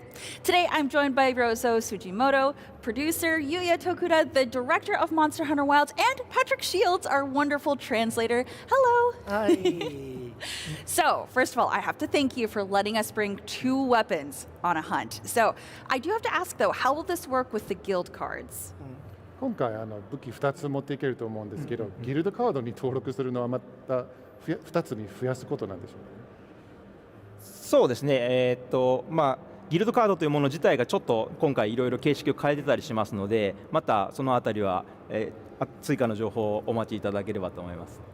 Whether or not you have something exactly like the guild cards from previous titles is something we'll talk about a little bit down the road, but I'm sure you'll be happy with what we've done. Let's just say that. Yeah, that makes me happy. There's more to talk about. Lots of secrets for us to discover. That makes me happy. So then let's go back to the weapons. I'm so curious if there were any weapons that were least used that you really want people to play and try out this game. これまでの作品で使われている率が低かった武器で今回強調したかった武器とか使ってほしい武器などあったのでしょうか。一つは狩猟笛については今までちょっとダメージがどうしても出しきれなくてサポート武器という立ち位置がすごく強かったんですけど、今回はうまい立ち回っていくとダメージが出せるような設計になってますので、ぜひ一回手に取ってみてもらいたいなとは考えてます。The hunting horn, as you'll know, is a weapon which is great for support buffs, but perhaps in previous games it was a little hard to do decent damage output compared to the other hunters in your party. So for Monster Hunter Wilds, I focused on making sure that if you're pulling off the right moves and combos, hunting horn users can also be right up there in the damage output with their friends. I'm going to say I could not get a handle on the hunting horn. I was awful with it. So I was the worst support player. So what's something that you took from Monster Hunter Worlds and Monster Hunter Rise into Wilds? ワールドまたはライズの経験から生かして今回のワイルズに実装しているとか、ここは変えてみました、追加しましたのような要素があれば教えてください。細かいところはあれですけど、これは正直ワールドワイルズに関わらず、今までの作ってきたモンスターハンターのやっぱり経験であったりとか、ノウハウであったりとかっていうのはすごくやっぱりこのワイルズでももちろん生きてるところもいっぱいありますし、それを踏まえて今回、入れたシステムであったりとかも仕様であったりとかってももちろんたくさんあります。not just Monster Hunter World and Monster Hunter Rise, we've actually looked further back through the whole series history and just taking a look at how our approach was on each title and what we learned from them and how the players reacted to them. And I think in Monster Hunter Wilds, we've really taken these many, many years of experience and finally been able to put it into the ultimate Monster Hunter game. 一つ言うと例えばセクレトとかっていうところで言うとやっぱり今まで結構、フィールドが広くなっていく分には、やっぱり、アクションの幅も広がって、ワクワクするっていいんですけどその分やっぱり迷いやすいとかっていう欠点があったりとか移動までに時間がかかったりとかっていう、欠点もあったんですけど、そういうのはセクレトがある程度オートで行きたいところまで行ってくれたりとかする手助けのサポートにもなるので、そこら辺は一つの例として今までの経験が生きている要素ではないかなとは思います。One example is that as the series has progressed, the maps have gotten bigger and bigger, and that has meant it's been easier to get lost on your way to finding the monster. So, bearing that in mind, we've added the new Sacred mount, which you're able to not only get on and move faster, but it can also automatically run you towards the monster and then get you straight there in one piece. So that's one of the things we've learned from past player feedback that we've tried to improve in the new title. That's amazing. So I can go get a drink of water and just have my mount be progressing me towards that. So with Sacred, actually, I'm curious. I know we were able to sharpen our weapons on it, but are we also allowed to do some combat, especially for a bow user? セークレットに乗りながら研ぎ石使えたりすると思うんですけど、アタックもできるんですか？特に、弓などのユーザーは有利そうですけど。そうですね、全ての武器がセクレトに乗った状態から攻撃することができます。ただ攻撃の種類自体は限られていますので、本当に時間的な効率っていうのを求めるならばやはり地上に降りていただいてアクションしていただく形が望ましくはあります。All 14 weapons support attacking while mounted on the Sacred, not just the ranged weapons. That said, I'd call it an option that's added for when you have a chance to attack the monster on your Sacred, but in terms of, DPS as it were, I'd recommend getting off the Sacred and getting into the battle proper, but it's there if you want to use it, and there's a limited number of actions you can use. Okay, that's actually amazing. I mean, I'll take the tips from the pro, so I won't just ride them out and be scared. So we do see that monsters are going to be able to kind of form a herd and attack you. This sounds terrifying. Why did you decide to implement this into this game? モンスターが群れて攻撃してくるようなシーンがあったんですけど、個人的にはすごく怖いと言いますか、なぜこういう要素を入れようと思ったんですか？今回人間も含めたモンスターハンターの世界というのを描こうと思ってまして、そのためには少しその人間に対しても攻撃的だったり怖い部分っていうのもモンスターにはありますので、そういうところを強調するためには群れみたいな表現っていうのが、今回の技術を生かした形として望ましいなと思ったので今回採用しています。We're always trying to depict a realistic ecosystem, and that means not just how the monsters or creatures in the environment behave, but how they react to people. And just as in the real world, some creatures will form packs or herds, and they might be aggressive towards humans who come towards them, or they might be scared of them and run away in a herd. So given that the technology now allows us to display so many more monsters on screen at the same time, it seemed like the perfect opportunity to implement this feature. So if we give the monsters some food, is that something that could possibly make them, we could befriend them? 群れのモンスターに餌を与えて友達になったりすることは分離合いはできるんですか？毒の肉を食べさせることはできます。The only thing you can feed them is poisoned meat, as usual. Oh, that's not very So they're probably not going to be your friends afterwards. Okay, yeah, probably not. Well, they wouldn't be alive to really think of that. So what are the new monsters that you're very excited for players to come across? 今回、新モンスターについてこのモンスターはユーザーに注目してほしいというものは限られている中からと思うんですけど、まだ本当に一部しか公開してませんので、これから先出ていくモンスターは本当にさらに魅力的なものがたくさんありますが、昨日の PV でもたくさん流れてきた、レダウという砂原での一番頂点に立っているモンスターは非常にビジュアル的にも、かっこよくてですね、しかるべき強さも秘めてますので、今回試作のデモ版でもプレイいただける形になってますので、なんか見ていただけたら嬉しいなとは思ってます。Needless to say, we've only revealed a few monsters so far, so I can't really talk about monsters we haven't gotten to yet.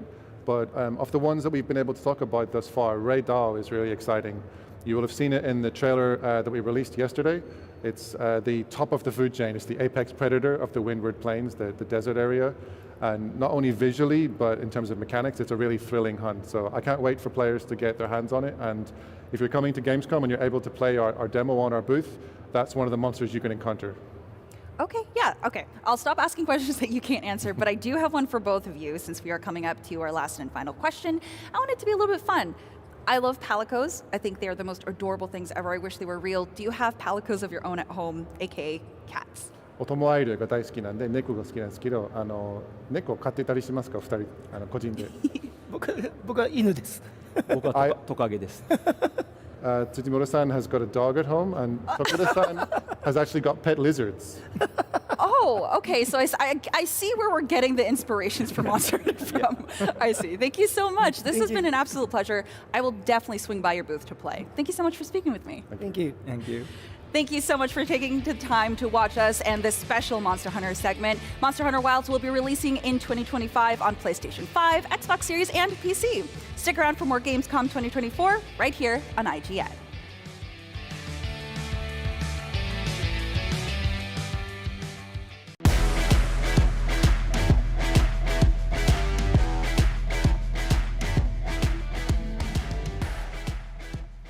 Copa City is a football tycoon game where you transform an entire city to get it prepped to host world-class football events. Copa City features 3 meticulously crafted maps based on real cities like Warsaw and Berlin, and includes 6 world-class football clubs like Flamengo, Arsenal FC, and FC Bayern Munich. Here's an exclusive first look at alpha gameplay. Football. Every time before the ball is set in motion on the pitch, it's the culmination of hard work.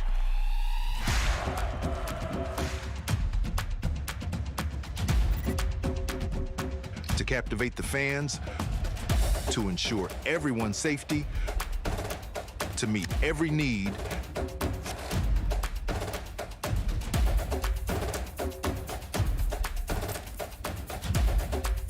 and to ignite the city's fiesta for the game.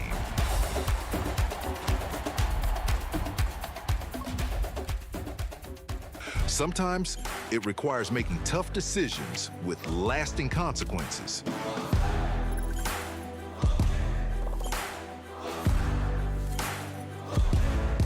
To elevate your football event to a global stage, to bring the best players and clubs to your city, to make your game happen in Copa City.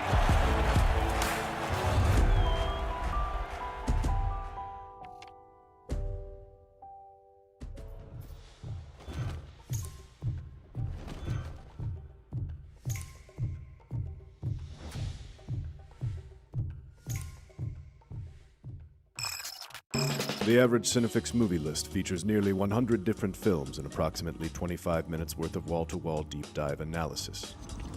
To simulate that pace for this 30-second ad, we're featuring 26 different films, and before you say it, no, that math does not check out. We're not math people, we're movie people.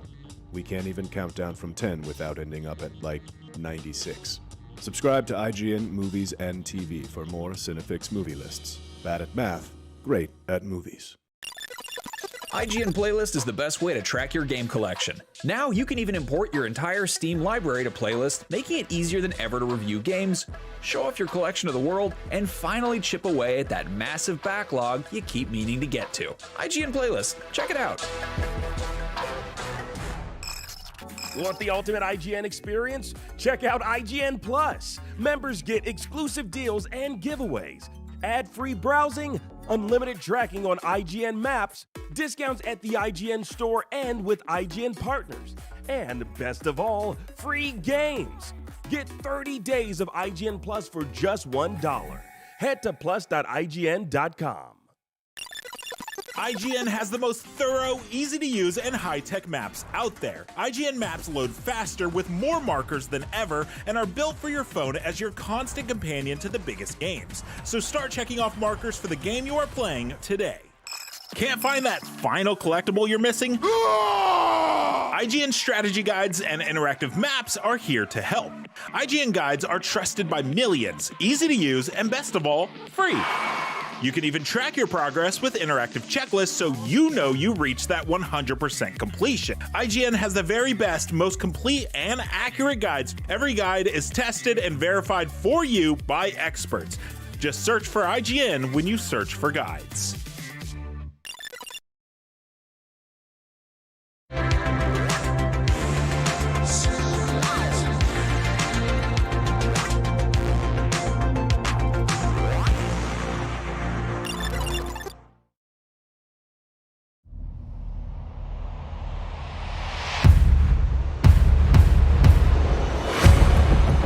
You never forget your first drop. Reinforcements inbound. Hang tight, demons.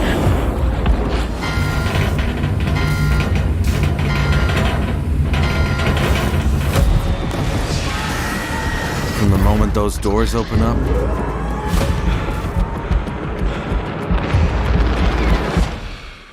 everything changes. Let's go, troopers! Move up! And let me tell you, when it hits the fan, Buds incoming! it ain't the Federation you're thinking of. It's those who stand together. Extraction inbound. Those who fall.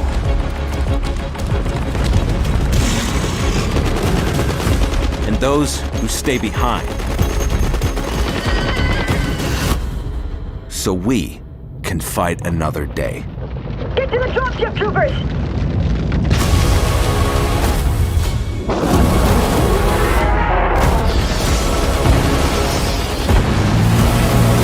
This is why we fight. You know what to do. Extraction complete. Third wave ready, Command.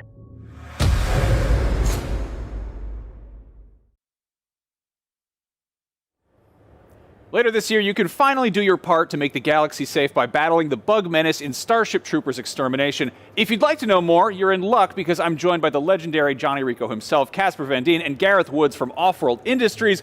Welcome, gentlemen. Thanks for coming by. I see you brought some backup here. Some friends of ours. Yeah, I always travel with them. I love it. It's. I feel incredibly safe. This is wonderful. Now we also brought something very cool, which is a brand new trailer. We just got to look at that. I was thinking we could maybe just throw it on again and maybe pause periodically, pull out some details, call out some cool stuff in there. So, yeah, let's take a look. All right. So here, these are Starship Troopers. Is that correct? Yep. These are these people, right here. There's a drop ship coming out of here.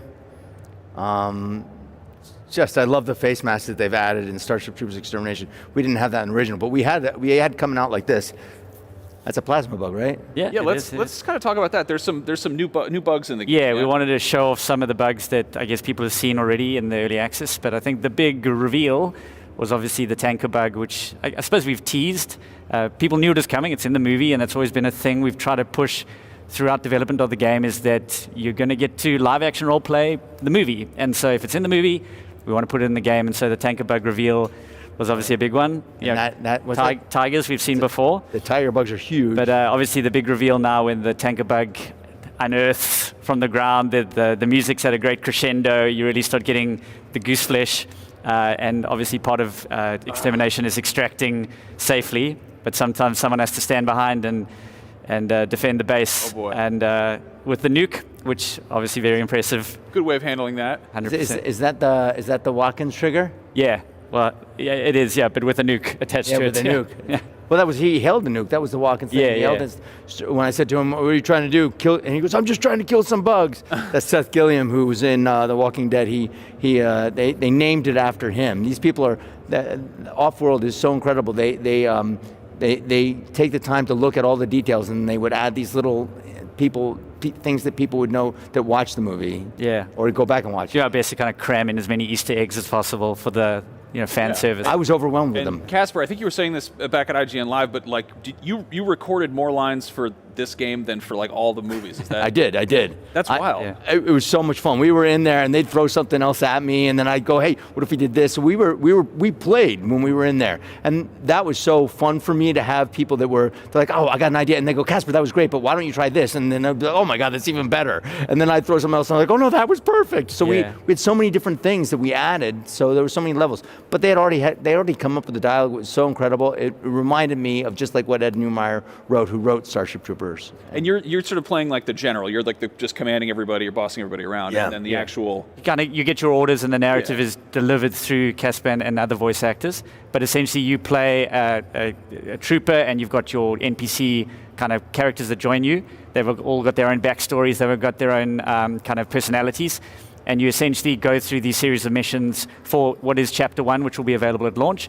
We are then periodically throughout the ongoing live service going to be delivering more chapters. Chapter 2 has already been recorded with Casper, but we'll be able to continue the story through more free DLC that comes out later. Cool, and it's also like 16-player co-op. No, that is a single player, but 4-player squad. Gotcha. You're an elite special operations group that are, Casper, the general, has kind of commanded you and cherry-picked you as the best of the best to go out and deliver these special missions. Cool. Now, so this has also been in early access for quite a while. Yeah, since May of last year. Yeah, which is awesome. And obviously, like you've got some extremely active Starship Troopers fans around. Some of them just hanging out on stage with us. What's some of the feedback you've gotten from early access, and what's the community brought to the table? Yeah, I think people have really appreciated our obvious love of the franchise and wanting to put as much of what you see in the movie into the game. I think the particularly unique selling points of the game have obviously been the 16-player element. I think horde shooters, it's a super popular genre, but no one's doing that kind of 16-player element. I think other games always treat you as the hero. You very much can make a difference by yourself, but with 16 players, you have to team up, you have to work together. And so the unique roles that you play in that squad, and taken from our studio's experience with Squad, our other game, which is a 100-player game, we've really tried to elevate that element of teamwork and coordination. Yeah, it's a lot of fun. What they do is they even benefit. You get perks if you help other people, if you're trying to help other troopers out. I mean, they've been very thoughtful in this, and it's incredible. I go out and I play all the time. You've been streaming the game yourself, I've been streaming it and also just going out and steaming it by myself, just going out, and I go as General J. Rico, and people are like, "Wait a minute, you sound like the guy from the movie," and I go, "I am," and they're like, "No way!" Yeah, great for random players to just. I recognize that voice from somewhere. Yeah, that's so cool. Yeah. Now, Casper, I got to ask, there's a lot of bugs in the game. Do you have a particular favorite in the game, or just the general Starship Troopers? Of course, I love killing the warrior bugs. I love that new Tiger Warrior bug, and the tanker bug has always been my nemesis. So that's been my thing. So I am so excited that this has been revealed. I've been wanting to talk about it. I've been wanting to see it, and I've been wanting to play it. And you can get on top of this bug, and you can blow it up. You do the grenade thing? Yeah, you can climb on it. Yeah, that's shoot it. Its weak point. Yeah. And more than one person can. But I also love that they have carnage, so that the bugs start piling up here and they don't disappear. You have to deal with the carnage as it comes. It's incredible. So the bugs pile up and they can crawl over and get in, but you can also crawl up on them. You can blow them up. You can go through them. I mean, it's incredible. And you go away and you come back. All those bodies are still there. They don't disappear when you kill them. That is disgusting. That's just awful. I love it. I'm very into it.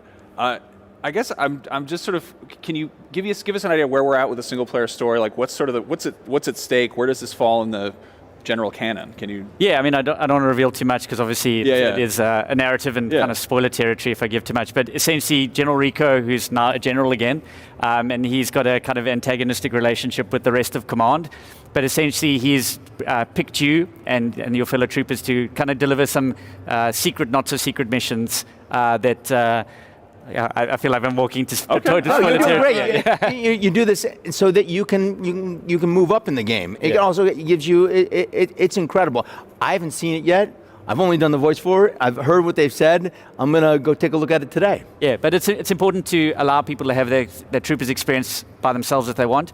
But also, I think for a lot of people to get them ready for multiplayer, which can be intimidating. Mm-hmm. I think for a lot of people, they want to play the single player. They want to feel like they can do their part and not, be the sore thumb that sticks out. Do their part. I see what you did there. Yeah, you like that. I see what you You're did picking there. up what I'm dropping down. Yeah. How chaotic does it get when you've got 16 people just running around? Is it just... Yeah, I think that's the thing when you first start. It is literally like herding cats kind of thing. But towards the end, I mean, especially when you get to the higher difficulties, everyone kind of knows what to do. They know their part. They know the engineers, whatever role you're doing, everyone knows what the medics do, the snipers do, what the engineers do. Yeah, we were just talking about this because I've been playing, and I've been going out just playing, and I'm like a newbie again. So I'm like totally a noob, which is incredible because I was an OG in the old days, but now I'm a noob again. But I've been playing, and when I'm playing, sometimes you get, you have to have your medic, you have to have engineers, you have to have a ranger, you have to have a sniper, you have to have all the different people. If you get a whole team together and they all work together, cohesiveness, you can be successful. I had an incredible game I played with all these random people, and we were just playing. Like, I can't believe you're here. And I just went in with these people that knew what they were doing. The engineers built an incredible base. They had all these things. You get all the material you need to get to build and get your weapons and get everything up. And then you go out and you kill the bugs, the hordes come, you kill them, and then you have to get extracted. It's incredible. Victory. I love it. Everybody's got to do their part. Gentlemen, thank you so much for coming by. Thanks for having us again. Thank you for just providing backup. I love it. You can check out Starship Troopers Extermination right now by enlisting for Steam Early Access, and the full version will mobilize on PC and new-gen consoles October 11th.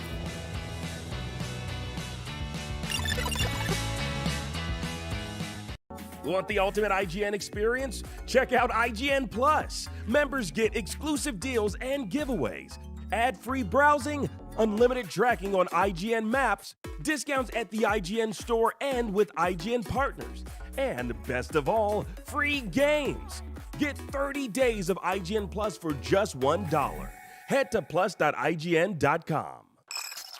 IGN Playlist is the best way to track your game collection. Now you can even import your entire Steam library to Playlist, making it easier than ever to review games, show off your collection to the world, and finally chip away at that massive backlog you keep meaning to get to. IGN Playlist, check it out.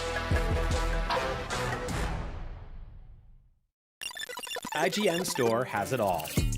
From clothes and collectibles to vinyl records, accessories, model kits, and action figures from the biggest and best franchises like The Legend of Zelda, Star Wars, Fallout, Dungeons & Dragons, and more. Whatever your pop culture passion, you're guaranteed to find something you love.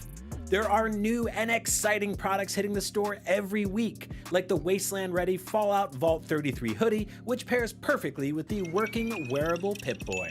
Plus, high-quality IGN Store exclusives like the powerful and spicy Star Wars Darkside Hot Sauce by Truff.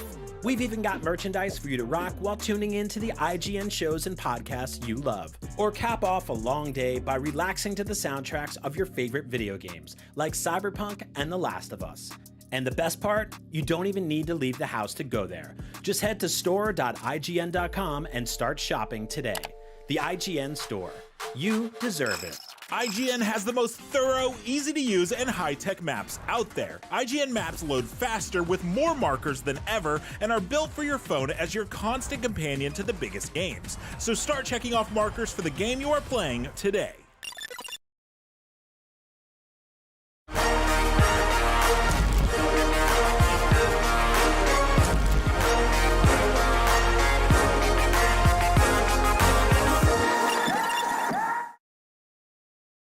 What's up, everybody? We are here at the IGN Store, which is right next to the Gamescom Studio booth in Hall 7 at Gamescom. So if you are here in person, come check it out. You will find a bunch of really cool merch that is exclusive to the IGN Store. A bunch of t-shirts, hoodies, pins based on your favorite video games. We've got an exclusive Fallout Brotherhood of Steel pin set, which you won't find anywhere else. But if you aren't at Gamescom, you can also go to store.ign.com to grab a bunch of very cool merch and collectibles and stuff like that. Yeah, but if you're more interested in what we have to show you, we've got the World of Warcraft expansion coming up next. Then we've got Marvel Rivals, Avowed, Civ 7, and so much more, so stick around. World of Warcraft has its 10th expansion pack coming very soon on August the 26th this year, and Azeroth is yet again in danger from a new dark force. Joining us today to talk about the war within are Associate Design Director Maria Hamilton and Associate Art Director Tina Wang from Blizzard. Welcome, folks. Hi, how's it going? Hi. Thanks for joining us. Great, thanks for having us. So it's the 10th expansion, 20 years of World of Warcraft. How do you approach finding new stories, fresh storytelling this far in, and how do you approach raising the stakes? Well, I think that we have had, as you said, 10 expansions, and along the way we've left hints and clues and little hooks that remain that we can then pick up later and continue. And that was our goal, actually, with this 20th anniversary World Soul Saga, is to start pulling some of those threads back together. And so it's going to feel pretty nostalgic for some folks, because we have a lot of interesting things. Quite famously, there's a giant sword in the desert in Silithus. So it's not too hard, actually. There's lots of cool ideas. It's a deep mythology, and so we're able to easily find new stories to tell. But this one is a real culmination of a lot of threads. Is it challenging to find like new stakes, new world-threatening things, or is the lore so rich that there's just hooks everywhere? Yeah, no, there's hooks everywhere, and we've had this whole story about Azeroth the whole time. I mean, Azeroth is in many ways our main character. The world is the main character here. I mean, yes, the players obviously are, but it's all in service to our world. So it's pretty easy to always find another problem that's come up, and in this case, it's pretty epic. I mean, it's really enough story that we need to tell it in three expansions. You're never short of like world-threatening dangers. No. Speaking of the world, CEST is the new like subterranean region. What led you to that decision? Like, what solidified your decision to go like subterranean? Why underground? Well, one of the key reasons was the narrative really led us in that direction, right? The world soul of Azeroth, the stabbing of the world. And so this was a location where we felt that there were many cultures and stories that we truly wanted to explore. For instance, Maria was mentioning, the threads of what we've laid in the past. And in terms of inspiration, one of the pieces that the art team takes plenty of inspiration from is what we've seen historically. For instance, in our expansion, Wrath of the Lich King, we saw, we saw hints of the Nerubian Empire, but for the War Within, we thought, how amazing would it be to show them in all their glory? Oh, excellent timing. What can you tell us about the new playable race, the Earthen? They look really incredible. They're different. They're a neutral race. You can play them as Horde or Alliance. So how's that going to be?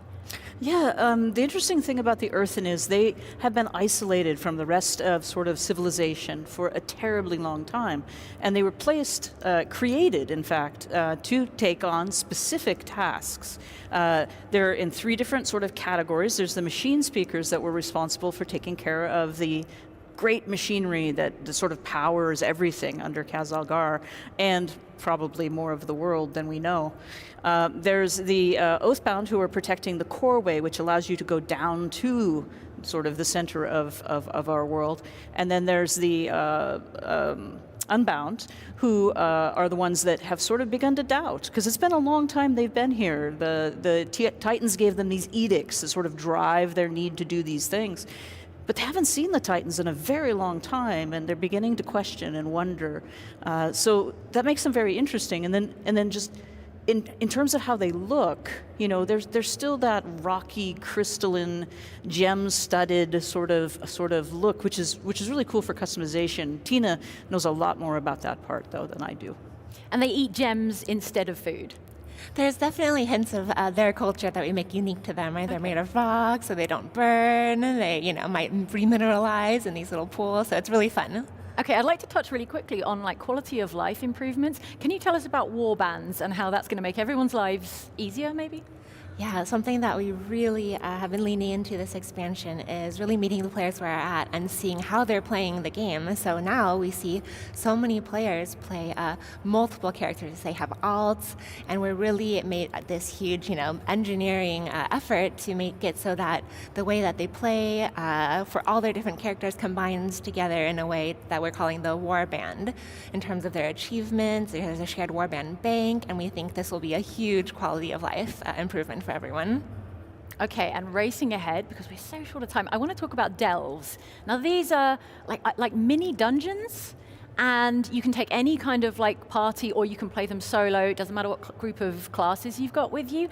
How is that going to work? Like, what's the difficulty pitched at for those? Yeah, we're so excited because delves are, again, meeting the players where they're at. Okay. There's definitely this flexible group situation, right? So there's a different scaling difficulty. So you could choose different levels depending on the level of challenge that you want, and you could go in either solo or with up to 4 friends. And so this will be a way for a lot of players who historically have been, underserved with endgame progression to get their opportunity to feel like they're able to constantly progress week by week. And they're super short, like what, 10, 15 minutes? I think that's one of the key parts, is that we were trying to think of our players that don't have a big block of time to play, but they want to jump in the game. You know, maybe the baby's taking a nap and they're like, oh, I have half an hour. I'm gonna go run a couple delves. You know, and then this gives them an opportunity too. Our Great Vault now has a row on it for doing these outdoor activities that then rewards very good quality gear. So those folks that just can't, you know, get together with 40 of their friends, you know, can just pop in and have this fun and then get back to what they need to do, what life, you know, is sort of requiring of them. Like maybe 20 years ago when you started playing, you had all the time for raids, and now you've got 15 minutes of an evening to do a delve. Yep. All right, well, let's talk about raids, though. For the people who are raiding, can we talk about the major raid? It's called Nerebar, right? Mm-hmm. Yes, we will find out through the course of our main story questing about a little bit of a struggle. We've seen a video that we've put out that shows how Queen Ansarak came to power. And this is where this is her palace, and we're going to need to go in there and attempt to defeat her. So it's a very exciting raid. It's in that classic Nerubian architecture. For people that are terrified of spiders, of which there are many, we have the option to turn on our arachnophobia mode, which turns spiders visually for you into crabs. But the queen doesn't change. The queen will always be the queen. Okay, if you can handle just like one big spider, big spider, you're going to be okay. Yes. Unless you're afraid of crabs. In which case, stick with the spiders. She was very difficult to truly mistake for a spider, so we thought that, you know. Was the arachnophobia mode like based on like community feedback? It was a mix there. So even our internal developers, you know, back when we made our original Rubians, you know, there were a lot fewer polygons than, you know, maybe. But now the art team creates models with such high fidelity that we thought, well, we have a lot of, you know, crab or crab-like things in the games. We think that this is a very simple way for us to help players feel more comfortable in the world, should they choose. Okay, final question. Who is your favorite boss in the dungeon, in the raid? Ooh, okay, so the queen is pretty awesome, but there is this one Nerubian flyer boss who I really like him because he also shows up in one of our dungeons, but you don't really defeat him, but then in the raid he shows back up, so there's that continuity there. Familiarity. Yes, exactly, and there's these awesome platforms, so there's some really cool stuff going on in that fight. All right, Maria, do you have a favorite? I love Queen Ansarak. I think it is the most amazing fight. I'm really looking forward to having people get in there and get going, and just can't wait to see how that plays out. Amazing. Thank you so much. Thank you. All right. World of Warcraft, The War Within is out August 26th for PC and Mac. That's less than a week away. But if you need something to help pass the time until then, don't worry. There's lots more Gamescom Studio coming up right here on IGN. So stick around.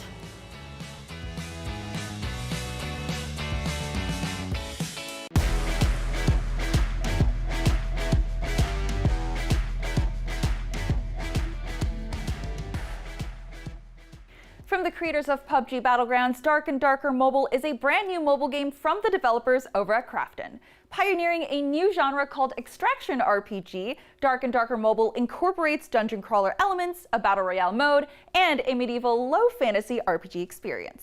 If that sounds right up your alley, well, then you're in luck. Dark and Darker Mobile global registration is available now and is playable not just on iOS and Android mobile devices, but also on PC via Google Play Games. Check out a sneak preview of the game in this brand new teaser trailer. Enjoy.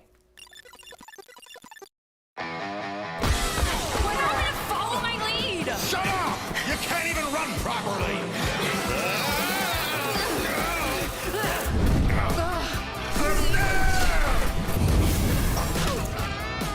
What the?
IGN Store has it all. From clothes and collectibles to vinyl records, accessories, model kits, and action figures from the biggest and best franchises like The Legend of Zelda, Star Wars, Fallout, Dungeons & Dragons, and more. Whatever your pop culture passion, you're guaranteed to find something you love. There are new and exciting products hitting the store every week, like the Wasteland-ready Fallout Vault 33 hoodie, which pairs perfectly with the working wearable Pip-Boy. Plus, high-quality IGN Store exclusives like the powerful and spicy Star Wars Darkside Hot Sauce by Truff. We've even got merchandise for you to rock while tuning in to the IGN shows and podcasts you love. Or cap off a long day by relaxing to the soundtracks of your favorite video games, like Cyberpunk and The Last of Us. And the best part? You don't even need to leave the house to go there. Just head to store.ign.com and start shopping today. The IGN Store. The Cinefix Top 100. A list so secretive even we don't know what movies are on it or where they rank. What do you mean you don't know? Each episode will reveal one of the movies. Did I rush it? Felt like I rushed. That was good. I liked it. Talk about why it belongs and finally find out where it ranks. Are you not entertained? Are any of the movies we've shown here even on the list? I have no idea, and it drives me crazy. Join us as we find out on Cinefix, IGN, and wherever you get your podcasts. Why so serious?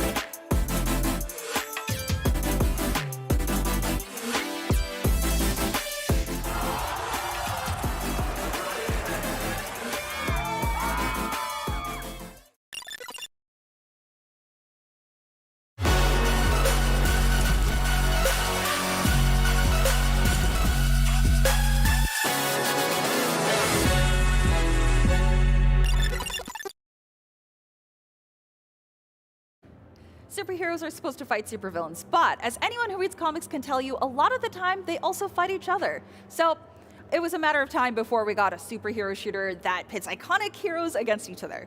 Here to tell us about Marvel rivals, we've got Zhiyong Feng, Danny Ku from Marvel Games, and Liu Dingchen, who will be translating. Hello. Hi. Hello. How are you? Good. So we saw another two characters being introduced that I know a lot of people are really excited for. We've got Captain America and the Winter Soldier. Can you tell us how they'll play, what their kit looks like? Wanna go? OK. 美国队长呢，我们在设计的时候呢，首先就是会考虑他就是 I can do this all day。基于此呢，我们去设计了他很高的一个机动能力，方便他在敌人的战场和队友的战场中间就是来回穿梭，again and again。然后其次呢，我们围绕着它的盾牌展开了丰富的一个设计。然后比如说，它可以去反弹钢铁侠的大招、格鲁特的大招，这些非常有意思的一些点。然后最后呢，就是他的大招会展现他的一个领导气概，去带领他的队友去冲向敌人，然后赢得这一场的游戏。All right. So basically, when we're talking about Captain American, we have the core concept of I can do this all day. So we give Captain America very high mobility, so he can run into the battlefield and then come back for to his ally for more supplement. And for the design of his shield, he can reflect projectiles or even the ultimate from Iron Man. Yeah, that is awesome. And also, and also, Captain America's ultimate can show his leadership that to charge with the entire team to the battlefield. Oh, okay. Yeah, so then that brings me to the question of how will the synergies work with the team-ups with Captain America? I'm assuming Captain America and Winter Soldier will have a team-up. No, they're actually rivals in this game. So, okay, never mind. As you can see at the trailer, Captain America say, hey, Bucky, stop it. And he's like, no. Right? Hence, they don't have a team-up. But Captain America going to have a synergy with Thor. Thor blasts his electrical property on Captain America's shield, and where he can electrify his attack, basically. Okay. And then for Winter Soldier, he does have a team up with Rocket So Rocket will supply him infinite ammo for a short duration of time, and he can do whatever he needs to do on the battlefield. Wow, yeah, okay, that's amazing. I love that they're divided. People are going to love that. Oh, yeah. So with new players and new characters, I wanted to ask, since the release is this year, when new characters do come out in each season, will players have to purchase those characters, or will they be released for free? So we announced that all heroes are unlocked from the beginning. So it's free. Just jump in, pick your favorite heroes, and play. And that goes beyond as well. Yeah. So if new heroes get added, you just play from the get-go. Okay, wow, yeah. So with the Battle Pass system, I think a lot of people are curious because it did change a little bit from the beta. Can you go into detail as to how the structure is going to look? Will there be dailies and repeatables that will give you XP? We did some testing during alpha, beta, and there's some response, a positive response on the Battle Pass, and I think we're going to expand that to allow more activities for the players. Please look forward to it. We will show a roadmap as we go closer to the launch date. Yeah, so speaking of feedback from the beta, what was the biggest piece of feedback you got from the players? Because we did see that balancing was kind of an issue, especially with the season bonuses that some players could get, like Venom getting 150 health. So what was the biggest piece of feedback that will be implemented for launch? So actually, the biggest piece of feedback coming out from beta is when is the next beta? That's the actual biggest one. As to game balancing in the nature of game development, we work with the community to kind of listen, like what they think is overpowered, what they think is underpowered, and we'll take that, working with the design team to kind of figure out via data and maintaining the fun, but balancing the game for the player. So we make this game for the players, and they tell us what they want to play. Yeah, so you make it for the players, but I feel like also, if you have a favorite superhero, you kind of make it for yourself, right? So is your favorite hero in this game, and if not, who's your favorite hero and who do you want to put into the game? Really?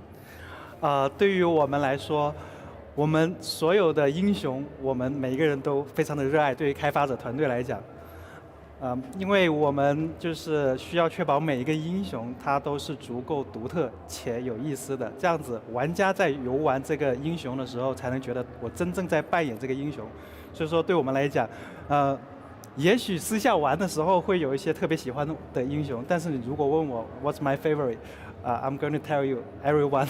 Oh. Yeah. Yeah. So yeah, just as he said, for the team, we like every hero, and we just want to make every hero has its own unique point, and also making players feel like they are truly embodying the character is our top priority. Yeah, at Marvel, we work with the NetEase Games team very closely. So about 70 to 75% of all those greatest hit of heroes that you might know from the movies, the TV shows, or the comics. And we throw some curveball in it for like 20% of them, and deep cut from over 85 years of Marvel history that we can pick from. But which one's your favorite hero? My favorite's already in there. Oh, really? I co-created Luna Snow for Marvel back in 2019. So. Wow, yeah, see, I didn't know that Jeff the Land Shark was going to be my favorite, but he absolutely is. Adorable. I love so much that his sound design, he sings a little song as he goes into he moves towards you. Yes, yes, it was great working with the voice actor as well on this, bringing Jeff from the comics to life in this 3D environment. I think the NetEase Games did a fantastic job interpret how a land shark that acts like a dog works in a battlefield, which is fantastic to see. Okay, I have to ask, just because he's my favorite character, and I do play support quite often. Do we know what kind of skins he's going to get? Like, is he going to get one of those Kigurumi suits with the little dog ears? That'd be really cute. I can say it's going to be very cute, for sure. Basically, Jeff can basically wear anything he wants and look cute. Yeah. It's a little adorable land puppy. Yeah. Like, he's a shark. Yeah. So the last question, what are you the most excited for players to get their hands on with the full release?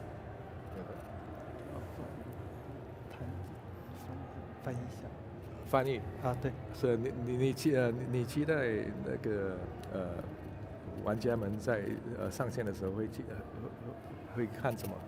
啊，我们希望就是首先可以肯定啊，我们上线的时候还会有比 CBT 更多的内容，包括英雄，包括地图，所以我们希望在玩家上线的时候可以体会到就是大吃一惊，就我们有很多的新英雄可以体验，同时呢就是还有一些新加入的协同，这些东西都可以带来非常不一样的漫威的体验，而且是独属于漫威争锋的一个体验，我们就非常希望玩家能够感受到这一点。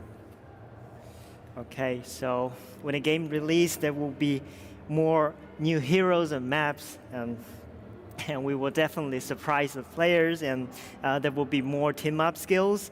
And also, we want to make sure that to offer this exclusive Marvel Rivals experience to the players. I'm just looking forward to players making new friends and rivals, frenemies on this. We have a very strong community, and they make new friends every day through playing these games, and I look forward to that. I was going to say, a lot of my friends that I played with, we are now enemies. So there's that whole experience. But thank you so much for adding Jeff the Landshark, my favorite character. Thank you. Now, Jeff the Landshark and everyone else will be releasing December 6th on PlayStation, Xbox, and PC, so you really don't have to wait long. We've got more Gamescom coverage coming up right here at IGN.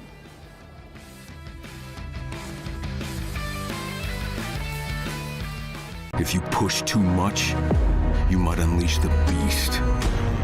Hello and welcome to IGN here at Gamescom. Matt and I have just seen a hands-off demo of Dying Light The Beast, which was recently revealed at O&L last night. Now, we got about, 30 minutes of game time? Yeah. Didn't see a whole lot, but I guess the first thing that they mentioned was it was originally a DLC pack for Dying Light 2. Yeah, so much so that actually if you own the Dying Light 2 Ultimate Edition, this game is going to be free for you. So it was going to be a DLC, and then they had like a massive leak, which meant that all the narrative kind of got spoiled for a lot of people. So they were like, what we're going to do is we're going to completely change what this is, going to go back to the start, and we're going to make a whole new DLC that then turned into a standalone game. And that's what The Beast is. And it kind of, if you're a Dying Light fan, it goes right back to the start of the story in some respects. Yeah, so it's a return of the original protagonist, but he's been held captive by the Baron for the last 10 years, but he's escaped. But he is now the Beast. That means he's got superpowers, which we'll touch on a little bit later. But for the first part of the demo, it was very much like Dying Light, business as usual, parkouring across the city as the sun was slowly setting in the evening. Yeah, so you're definitely not the character that you were in Dying Light 2, and that means there are slight differences. So Dying Light 2, its parkour very much made use of kind of like a paraglider. They didn't show anything like this. I think you will be completely, I'd say boots on the ground, but the boots quite often aren't on the ground in parkour. But also when kind of like it came to night, there was no suggestion that you're infected and you can only stay out at night for a certain amount of time. There was no immunity meter. So I think at night, it's kind of like, just do as much as you want. Just make sure you don't get spotted. Because as is the typical thing for Dying Light, when the lights go out, everything gets much harder. Yeah, so we got a glimpse of one of the sort of superpowers that you have. And it's almost like, I guess, X-ray. So if you sit still, crouch down, you can see where the enemies are moving around. And that means, like, when you've got some of the really bad freaks that you want to avoid, it makes it a lot easier. But then one of the things that you very quickly did, you find solace in the safe houses that are dotted around the map. Obviously, it's an open world game, so you got to go and find those. And there were some simple puzzles to kind of get that up and running. You had to find the power fuse to make sure there was energy, which powered the UV rays, because the UV rays keeps the infected away. So that was pretty basic stuff that we've seen in Dying Light before. And then the next day, when it was morning, we woke up, and I thought it looked quite different. It's a very rural area compared to what we've seen in previous Dying Lights. Yeah, kind of like Dying Light 2 was very much set in, you started in an old town and you moved into new town, and that, whilst it was set in Europe, had kind of very elements of old European towns into more modern architecture. There were skyscrapers, whereas it's sort of set in a rural village. There's a lot more kind of trees. There's a railway track that runs into that village. So it does feel more kind of like on the outskirts of civilization, which will obviously impact what parkour elements that we can use. Hopefully not too much. I'm hoping there's still plenty of rooftops to run around. Certainly seemed like it. But yeah, it had a different vibe to that environment than what Dying Light 2 is. And then so shortly after, basically the goal of this very early mission was to go and find the Baron, who is hiding out in a factory on the outskirts of town. You get there, and there are a lot of guards. And up until this point, the game has very much been play stealth. Yep. And you take it easy because you're massively outnumbered. But it very quickly turns because you take one of the guys out, you grab his assault rifle, and then it basically became a shooter. Yeah, it's quite an unusual direction. So Dying Light 2 fans will know that earlier this year they did the firearms update, which brought a variety of actual kind of gun weapons into the game. If you know about those, you'll be quite familiar with the guns that are in this version of Dying Light. But yeah, I'd say about half of the demo that we watched, it wasn't the melee kind of focused zombie killing game that we're used to with Dying Light. This was a shooter. They promised that it's not turned into a full-bore shooter, but what they were showing was a full-bore shooter, and not a bad-looking one by any means. There was a whole section where you're clearing out the inside of this factory against half a dozen guards, where you've got a shotgun, you've got an assault rifle, you've got grenades, and that's very different.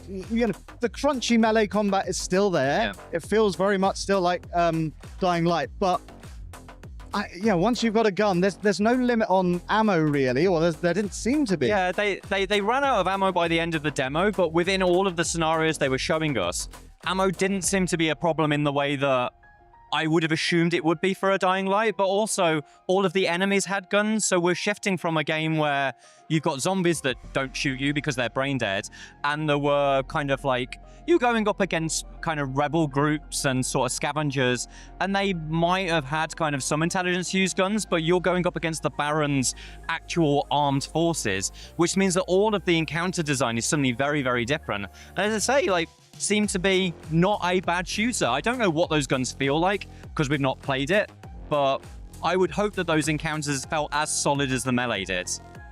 And it definitely feels like, it was all building up to the final encounter, which is against the new strain of the freaks called the Behemoth. It's this huge guy with, mega muscles. You can throw cars, you can throw rocks. He does a ground pound that shoots across the floor. And at that point, you've got a few guns, a few, clips of ammo, but that's, I guess, when the beast finally comes into play. And so, we sat through a 30-minute demo, and in the final 5 minutes, we finally got to see an idea of what the beast actually is. And I guess it's almost that there's a slight Bruce Banner of it, I suppose. The Behemoth was very Hulk-like. It was doing Hulk smashes, and the guns were reasonably effective, but once they'd run out of ammunition, melee attacks weren't doing anything. So you can unleash the beast. Now, in Dying Light 2, your character was infected and did have beast-like powers, but they only triggered at certain story moments. It seems to me that you can trigger the beast at any time you want this time. I guess provided you built up a meter or something, but they were very familiar attacks in that you could ground pound and that will create a shockwave. You could strike out with your hands. They even showed him picking up a concrete block and hurling it at the Behemoth. And that obviously seemed to be much more effective than any assault rifle ever was going to be against this guy. And I guess the crowning moment was when he finally tore the head off of the beast, and that was the end of the demo. I came away thinking, it's more Dying Light. Yep. It looks good, but ultimately, it's all about how good that gunplay feels, because it looks like that's such a big focus this time. Yeah, it doesn't matter how much they've said that it's not going to turn into a gun game. What they showed us suggests that guns are much, much more key and integral to the game than they were before. And if all of that works, if the encounter design is good, then this could be an interesting spin on Dying Light. I hope it is. So that's everything that we know about Dying Light the Beast. For everything else Gamescom, keep it locked right here at IGN.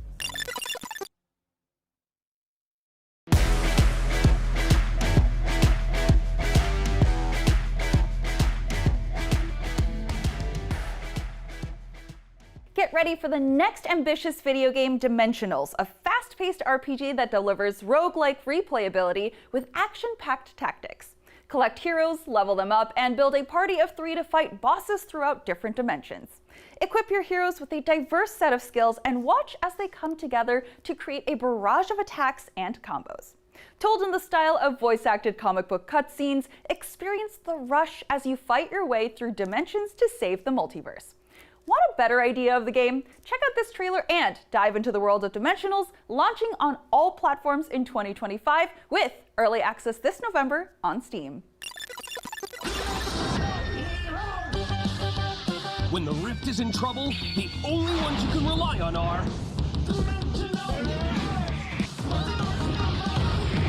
Dimensionals is the hottest new roguelike RPG. Put together incredible teams of unique heroes. Like Short, he's a bit of a dummy, but he loves blasting specters.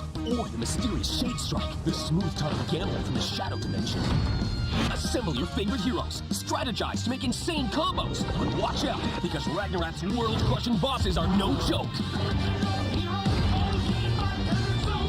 Take on the Rift in style with the epic cartoon soundtrack by FragPunk.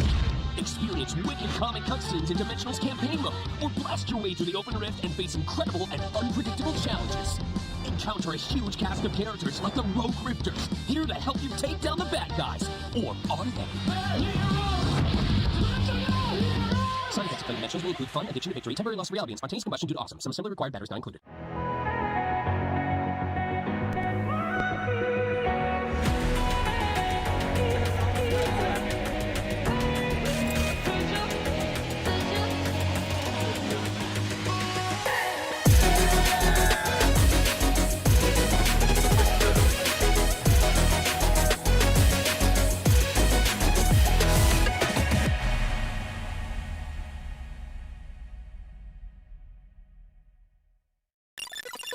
IGN Playlist is the best way to track your game collection. Now you can even import your entire Steam library to Playlist, making it easier than ever to review games, show off your collection to the world, and finally chip away at that massive backlog you keep meaning to get to. IGN Playlist, check it out.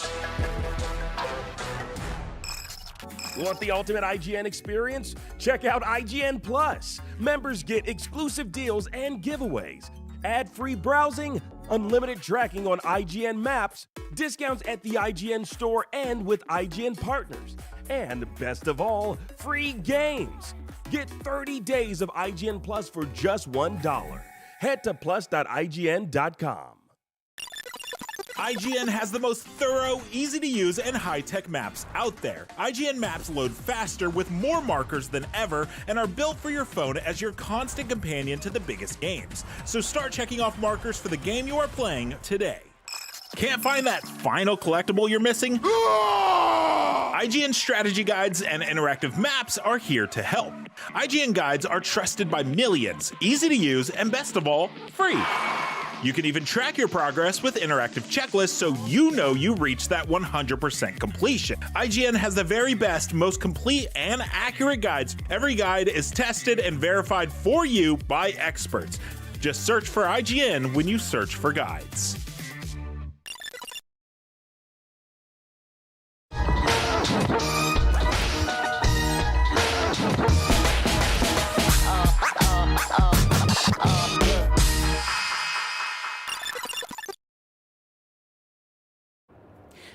Next year, Avowed is turning players loose in a whole new corner of the Pillars of Eternity universe. Here to tease what's waiting for us in the Living Lands is game director Carrie Patel from Obsidian. Welcome. Thank you. Okay, so the first thing that jumps out to me about this game is we've gotten a lot of open world fantasy games, and a lot of them for a long time were very sort of sepia tones, you know, a lot of browns and ochres, but this has major splashes of color everywhere. I love it. What sort of inspired this art direction? Because it feels like high fantasy. Yeah, so big props to our project's art director, Matt Hansen. Color, vibrancy is super important to him, and it also really brings to life the fantasy of the Living Lands. And the lore of the Living Lands throughout Pillars is it's this kind of larger-than-life frontier island where you've got all these different biomes and monsters and kind of never-before-seen sights, and a place like that just has to be colorful. Yeah, it's got that sort of 70s album cover flavor Yeah, to it, yeah. which I love. Yeah, I just want to point out also the dual-wielding wands is really selling it for me. Yes. Wait till you try dual pistols. Oh, yeah, it's so fast. I love it. So you were talking about the breathing world, and for me, I love exploration, but I also love storylines. So I wanted to ask, how many different endings are there in Avowed? Ooh. Okay, that is very hard to say. I can tell you that our ending slides number in the double digits, and you can end up with a lot of different combinations of them. I mean, this is an Obsidian game, so your ending is really the sum total of your choices across the game, across a lot of pieces of content, depending on what you encountered and what you did when you found it. So no pressure. No pressure. Yeah. So, I mean, this feels like something that is specifically designed to be experienced in multitudes of ways and replayed over and over.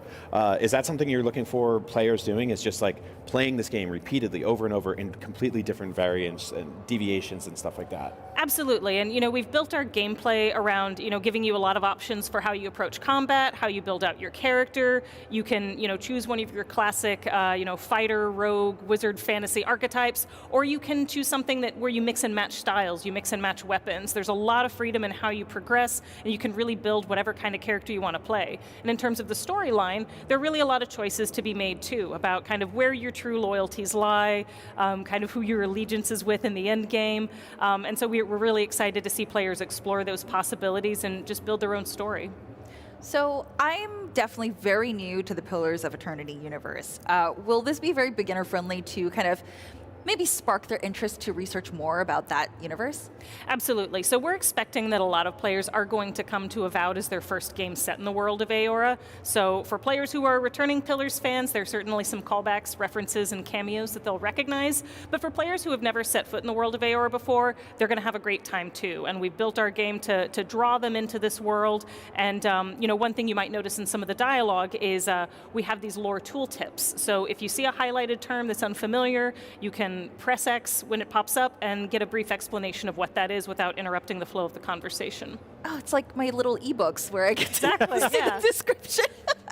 Just watching this play out here, it seems like there's a ton of different combat options and enemies. What are some of your personal favorites, Carrie? Oh goodness. Well, I love to hate healers because they undo all of your hard work. But some of my favorites are really the brute archetypes. They're these big heavy hitters, which you can kind of see with the Godless Executioner that you're seeing in this run. What I love about them is they have these really big heavy hitting attacks, but they're also super easy to read. So it's really fun to maneuver and dodge around them, and every time they smack you, you're like, I wasn't paying attention, was I? So you brought up rogue as a type that you can be. Can you steal from people's pockets? There are a few dialogue options that let you do that. This isn't a game where we have a really thorough crime system, because my goodness, if you tick off everybody in the living lands, who do you have left? But yeah, you can make use of some of those skills. Wait, okay. Can you actually kill a lot of the NPCs in this game? Like, I don't know if the quest NPCs are, impervious, but... It's a totally fair question. In this game, we decided not to go with the kill everybody approach.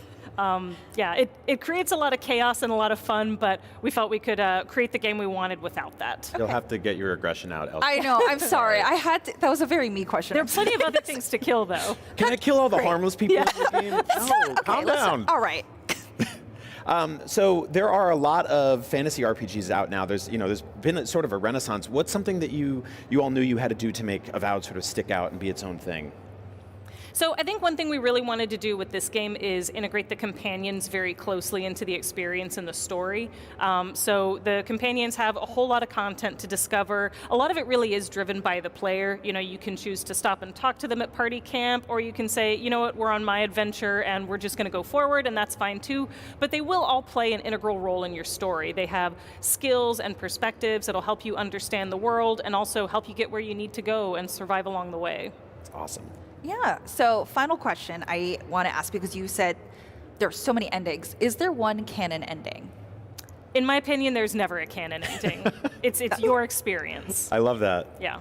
Yeah, I will go out there and, I'll be a peacemaker this time. Whatever ending you get, Stella, you can pretend that's the one that everyone thinks is the official canon for the end of the game. The one time being the main character is okay. Mm-hmm. Well, thank you so much for taking time to speak with us. I am very excited to see Avowed later. And you can check out Avowed for yourself when it hits PC and Xbox Series X and S on February 18th. But right now, there's more Gamescom Studio on the way, so stick around.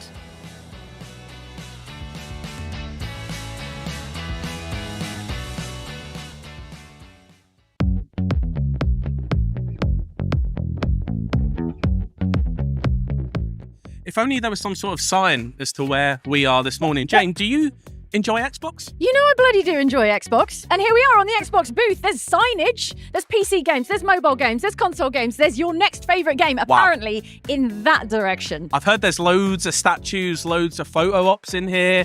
Probably going to make a fool of myself. Let's do it.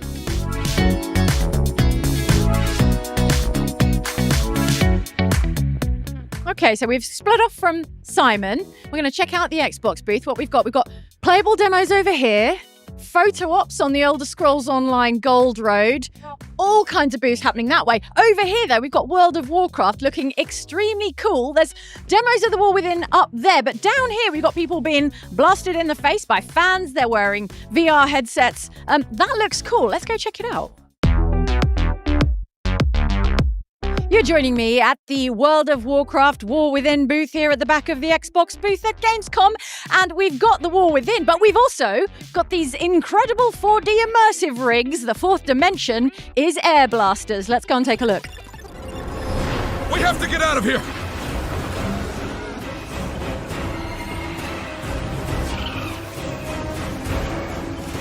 Evasive maneuvers! For Dalaran! That was World of Warcraft Escape from Dalaran, a little taster in 4 dimensions of World of Warcraft The War Within. And if my hair is a mess, if my makeup is a mess, if I look like I might have motion sickness, no, only kidding, I don't have motion sickness, then it's because of Escape from Dalaran. It was genuinely very, very, very good, like almost theme park good. I wish you could join me here at Gamescom and try this out.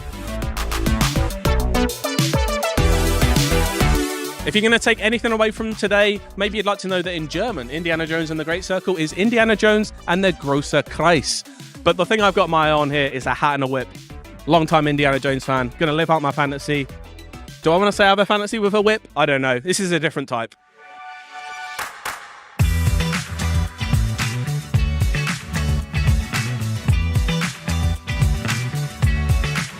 As you can see, Harrison Ford probably a little bit smaller than me, especially when it comes to head size. But do you know what?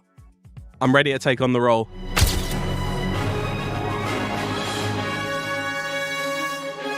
You join me now at the Avowed Theatre, but we're not going into the theatre. Look how regal. Instead, we're going over here to the Avowed photo op.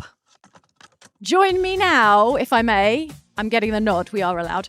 We're going to the Avowed photo op that we scoped out earlier because there are, my friend, swords.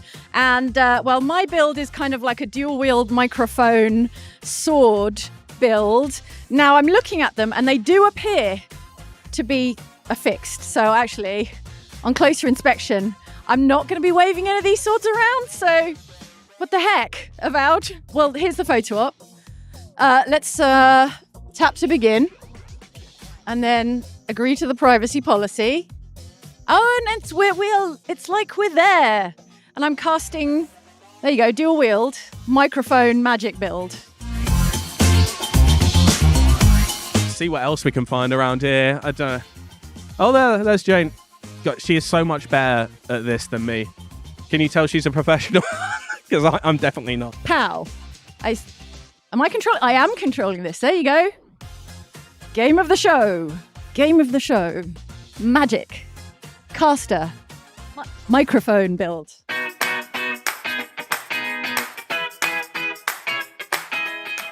Now, Microsoft said this was one of the biggest, if not the biggest booth they've ever had at Gamescom. And I think it's just like this bloody massive Doom guy in here. I've not really got anything more to say about it than it's bloody massive. Now, I loved Space Marine 1. It was my entry into the Warhammer 40k universe. And I'm here on the Space Marine 2 booth today, joined by none other than Demetrian Titus. How you doing, Demetrian? Hang on, 1 second.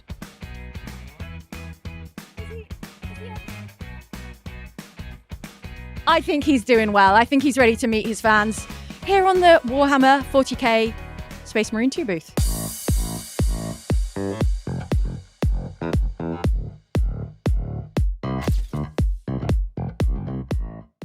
We've been all around the Xbox booth. We're bathed in the glorious green light of Xbox branding. And for our troubles, we have won tokens, precious tokens. That means it's time for the claw machine. Let's go. Now, I hear you're very good at claw machines. I mean, I shouldn't have said this, should I? You literally said before we started filming that you're good at claw machines. So let's need see all it. 4 to have one go. With our powers combined, we're going to win a prize. Hopefully. Yeah. Hello. We have got 4. We come with tokens. There we go. Combined. Do we play tokens. until we win, or do we just get one go? Just one go. That's a lot of pressure, isn't it? Oh, the pressure. Do you want me to take this? You're going to need both hands. No, I'm good. Oh, okay. I can do this. All right. I can do this. What do we go for? Well, you can have a ping pong ball. No, it's like a stress ball or a pop socket. I'm going for like the turquoisey one. I like the look of that. Maybe this the one is in the middle on strategic. its own. All right. It's kind of sitting up nicely. Okay. Oh.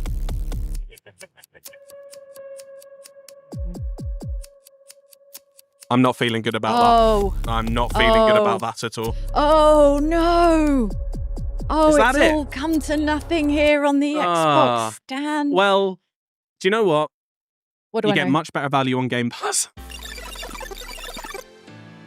Well, no prizes for us, but isn't the real prize the fun we had at the Xbox booth at Gamescom? The real prize was the friendship we forged along the way. If you say so. I mean, yeah, All right, okay. fine. What was the best thing you did today? I had a lovely time over on the Escape from Dalaran 4-dimensional experience. It was immersive, things blew up, and I got wind blown in my face. What more could you ask for? I don't know. That's all I want in Literally life. nothing else. What about you? What was I your think my favourite? favourite thing was getting to cosplay as Indiana Jones. I looked like an absolute fool. The hat was about 4 times too small for my head. But you know what? Yeah. I reckon, God forbid, when Harrison Ford passes from this immortal coil, maybe I'm next. You're ready. Voiced by Troy Baker. I would love to be voiced by Troy Baker. It's better than this voice. And speaking of which, I think people are probably sick of hearing about it by now. But I've had do you know what, Jane? It's a big booth. It's a big booth, big green booth. You're watching Gamescom 2024, and we've been getting so many looks at so many cool games. But now we get to talk about the best one of all. I'm here with Ed Beach, the creative director at Firaxis Games, to discuss my personal game of the show, Civ 7. Well, that's awesome that it's your personal game. So, Yeah, what more could I want? I was telling you off screen that I just got into Civ 6, and now I have to relearn Civ 7, but I think that's fine. We're trying to make it so the barrier of entry is a little bit lower than before. Civ 6 could get a little dense in places. If you jumped in at the end with all the expansions and all the content there, that's actually not the easiest place to start. So I think Civ 7 might be just the move you want to make. Yeah, I'm really excited. So you're leading me into my next question, which, so you've been consistently updating Civ 6, and there's a lot of mod support. So why is now the best time for a Civ 7? Well, we've been thinking about Civ 7 for quite a while. We started work on the game before the pandemic, so it's been in development quite a while. The design team had ideas that worked really well in Civ 6, but had some side effects in terms of like the game takes a really long time to play. By the time you get late in the game, there's an awful lot of cities and units and so forth to manage. And we wanted to think about that and come up with a different approach so that we could make the game more manageable, more approachable, and actually just get players all the way to the finish line more often than had been happening in previous Civ games. Yeah, I can't tell you the amount of times I've stayed up till 3 a.m. playing just one more round, Right. It's got me.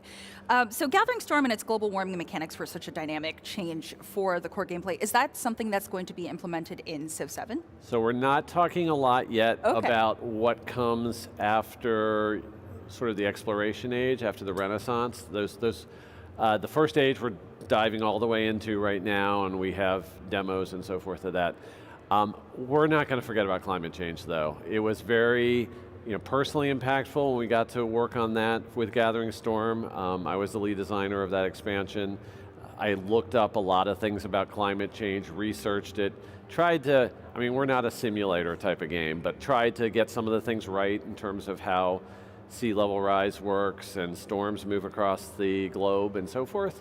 So we brought a lot of that forward with us, and what you can see in the game right now that we're demoing with the Antiquity Age is there still are floods, there's still volcanic eruptions, we still have the storms that sweep across the map.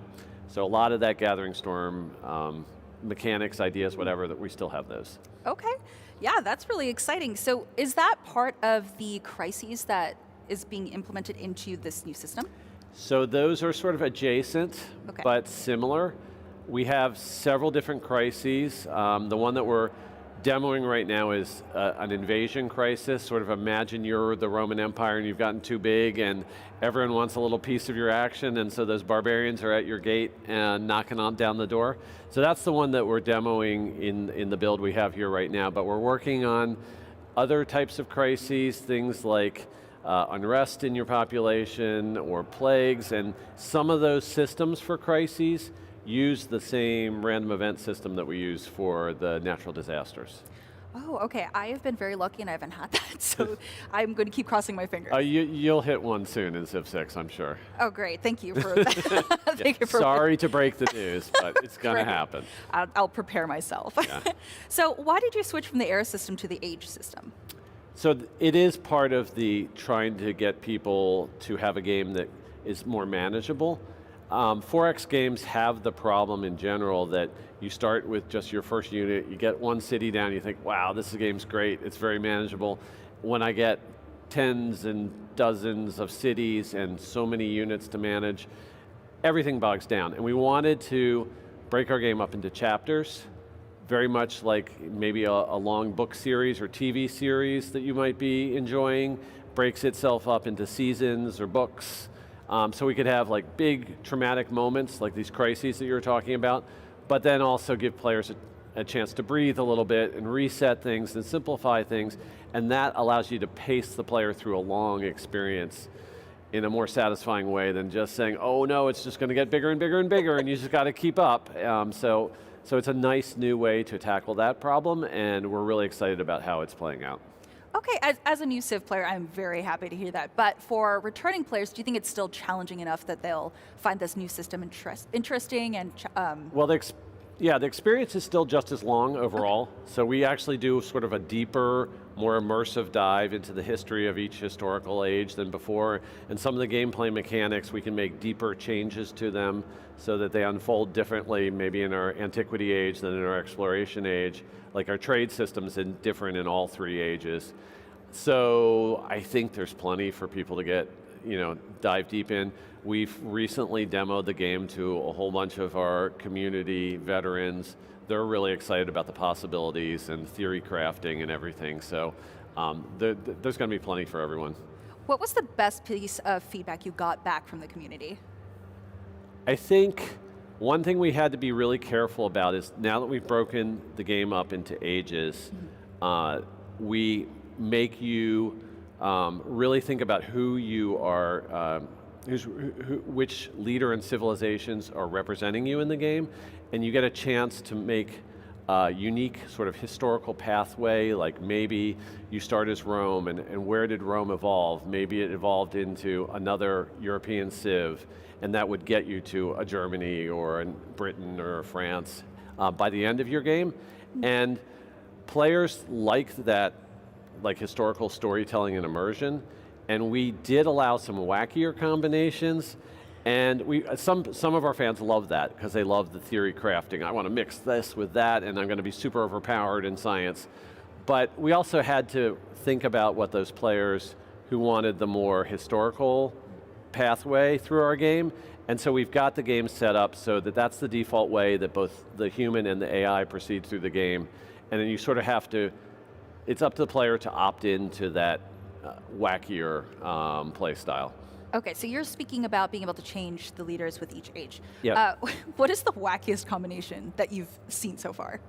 Well, we're not talking about all the leaders and civs that we have now, but you can do things like you can have Augustus Caesar lead India, you can have Hatshepsut of Egypt lead Rome. So some of the things do strike you as a little bit wacky, but there are really good reasons and compelling reasons to try those things out, because that leader and the civ that don't normally go together might have bonuses in the same part of the game, and you just want to explore, wow, what if I get really powerful in culture or in my military strategies? And so those combinations are really compelling.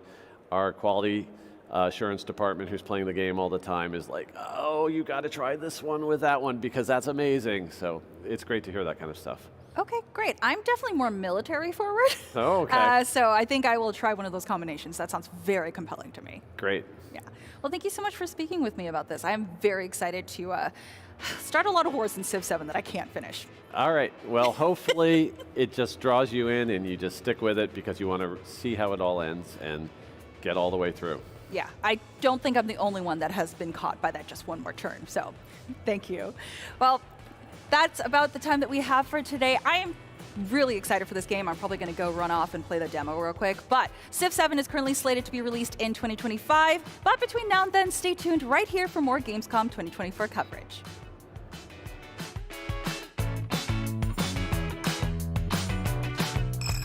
IGN has the most thorough, easy-to-use, and high-tech maps out there. Period. And by high-tech, we mean it. We've recently added features like personal notes that save to your IGN account, and anything you check off on a map is tracked in the guide as well. It's the perfect system to get to 100%. IGN maps load faster with more markers than ever and are built for your phone as your constant companion to the biggest games. So start checking off markers for the game you are playing for free at IGN Maps today. IGN Store has it all. From clothes and collectibles to vinyl records, accessories, model kits, and action figures from the biggest and best franchises like The Legend of Zelda, Star Wars, Fallout, Dungeons & Dragons, and more. Whatever your pop culture passion, you're guaranteed to find something you love. There are new and exciting products hitting the store every week, like the Wasteland-ready Fallout Vault 33 hoodie, which pairs perfectly with the working wearable Pip-Boy. Plus, high-quality IGN Store exclusives like the powerful and spicy Star Wars Darkside Hot Sauce by Truff. We've even got merchandise for you to rock while tuning in to the IGN shows and podcasts you love. Or cap off a long day by relaxing to the soundtracks of your favorite video games, like Cyberpunk and The Last of Us.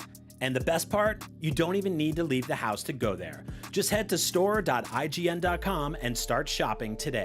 The IGN Store.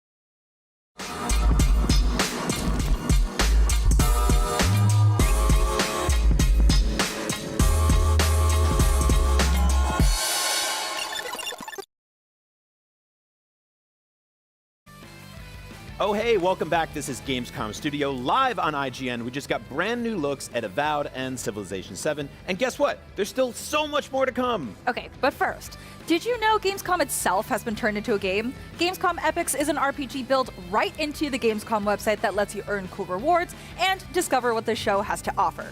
You'll solve puzzles, complete quests, and collect digital trading cards along the way. Head over to gamescom.global and look for the Epics tab or scan the QR code on screen to begin the adventure. Gamescom.global is also where you will find out more about the Gamescom Goes Green initiative. This year's show is running on 100% renewable energy, and exhibitors are also doing their part by building more sustainably, reusing portions of their booths, and avoiding single-use material. Coming up next, we're checking out an extremely cool World of Warcraft 4D VR experience. And after that, we're talking to the team behind FragPunk, a 5v5 shooter where the rules change every match. And be sure to join us tomorrow for another jam-packed day of Gamescom Studio, starting with a closer look at Indiana Jones and the Great Circle.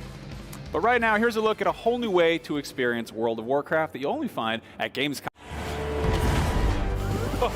Oh my God. Woo! Incredible. World of Warcraft: The War Within is the newest expansion in Blizzard Entertainment's MMORPG franchise and is the opening chapter of the three-part World Soul Saga. On August 26th, players will journey through never-before-seen subterranean worlds filled with hidden wonders and lurking perils, down to the dark depths of the Nerubian Empire, where the malicious Harbinger of the Void is gathering arachnid forces to bring Azeroth to its knees. To commemorate the release of World of Warcraft: The War Within and usher in the 20th anniversary of the game, Blizzard assembled several teams to commission something truly special, a 4D VR experience that transports players into Azeroth and kicks off the World Soul Saga with a bang. And what better way to break down Escape from Dalaran than by taking a peek behind the curtain to get an inside look with some of the people who made it all possible. Presented by World of Warcraft: The War Within. It's a really interesting time for World of Warcraft. The 20th anniversary is coming up. We have the World Soul Saga. Chris Metzen's back. This is a big deal for us. Already it was kind of the question of how do we do something more where someone can experience World of Warcraft, something that they've always dreamed of, but they've never gotten to actually do it in real life. Let's move! Lots of people have seen VR, lots of people have, a lot of this technology has been around for a while, but what hasn't been done is a focus on a single person's experience and being able to control certain key sensory modalities to drive the deepest illusion. We've flown right into the heart of the Nerubian Empire. Normally you're in a virtual environment with a headset, but when the world picks up and moves in concert to what your virtual experience is, this is a completely new dimension. It's assault on all of your senses. We have the chair movement synchronized with the VR image, where you get to fly on a mount, a mythical flying horse invincible from WoW, through city of Dalaran, while it's actually being destroyed. We have a number of layers that all come together to allow us to do this experience. We have a marine fan that allows you to feel the wind. We also have air cannons. Those are basically air amplifiers that shoot puffs of air at you. And then obviously the platform itself, which has 6 axes of motion that allow us to have complete control over the way the person moves. So sick. We used an incredibly high bandwidth 40 gigabit connection directly into the headset, ported right out of a very powerful GPU. Not only we recreated every single model from the game and made it ultra detailed, it all had to run in 4K in 120 FPS. We knew going in, the kind of aha moment is the tower coming down at the top of Dalaran, and then the chairs moving and you're diving down in this free fall going into the underground sewers. Like, that is just awesome. Being able to go to Azj-Kahet, one of the new zones in the War Within, and really look around and see it from a whole new perspective that you're never going to be able to do in the game is really incredible, and I think that's the thing that I'm the most excited about. Hopefully for people that are new to the game or people that are enthusiasts, they really feel like they got a chance to live and experience 3 minutes of what it's like to be in the World of Warcraft. Having the level of collaboration across Apex, Blizzard teams, that level of human collaboration, all focus on the sole intent of bringing the game to life in an immersive way. I've never been a part of anything like that, and I just want to applaud all the team members in this because it takes an army to put together an experience like this. Azeroth itself will be mine. The fact that we managed to connect it all as one experience seamlessly, that just amazes me. I hope that people realize that, things like these, they don't happen overnight. It's a lot of passion from a lot of people. Everyone's super passionate and committed to really delivering some amazing and magical experiences. And I really do hope that the fans get on this thing and they're just, minds are blown, right? That's the dream. We are now literally stopping this interview and heading to Germany. We're ready to go off to Cologne, Germany, and unleash this on Gamescom, so let's go. Be sure to check out this one-of-a-kind, groundbreaking experience, which will be at Gamescom from August 22nd to the 25th. If you can't check out Escape from Dalaran, but still want to be part of the experience, then make sure to check out World of Warcraft: The War Within when it releases on August 26th for PC and Mac.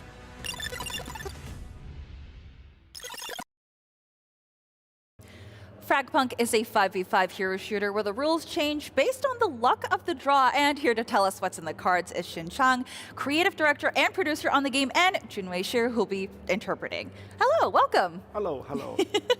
Hello, Gamescom. Hello, yes. Hello, IGN. So I have never seen people use cards. Well, actually, we have seen a few FPSs use cards as a system, but this is the one where it really relies on that. So can you explain the shard card mechanic and why you decided to go that route with your game? 就是我们之前有见过很多，有见过一些就是有把卡牌跟 FPS 结合在一起的游戏，但是我们从来没有见过这么一款巨大的制作以及那么精良的设计。你能谈论一下关于你的在设计这个碎片卡这个 S.T.A.L.K.E.R system 的时候的一些灵感，还有它是如何设计出来的吗？我们的卡牌系统，它的核心点在于它要去修改 整个游戏的一个规则，就是它不仅仅是去改变数值，或是去改变一些，或者是增加一些 buff， 它是要去改变整个游戏的规则。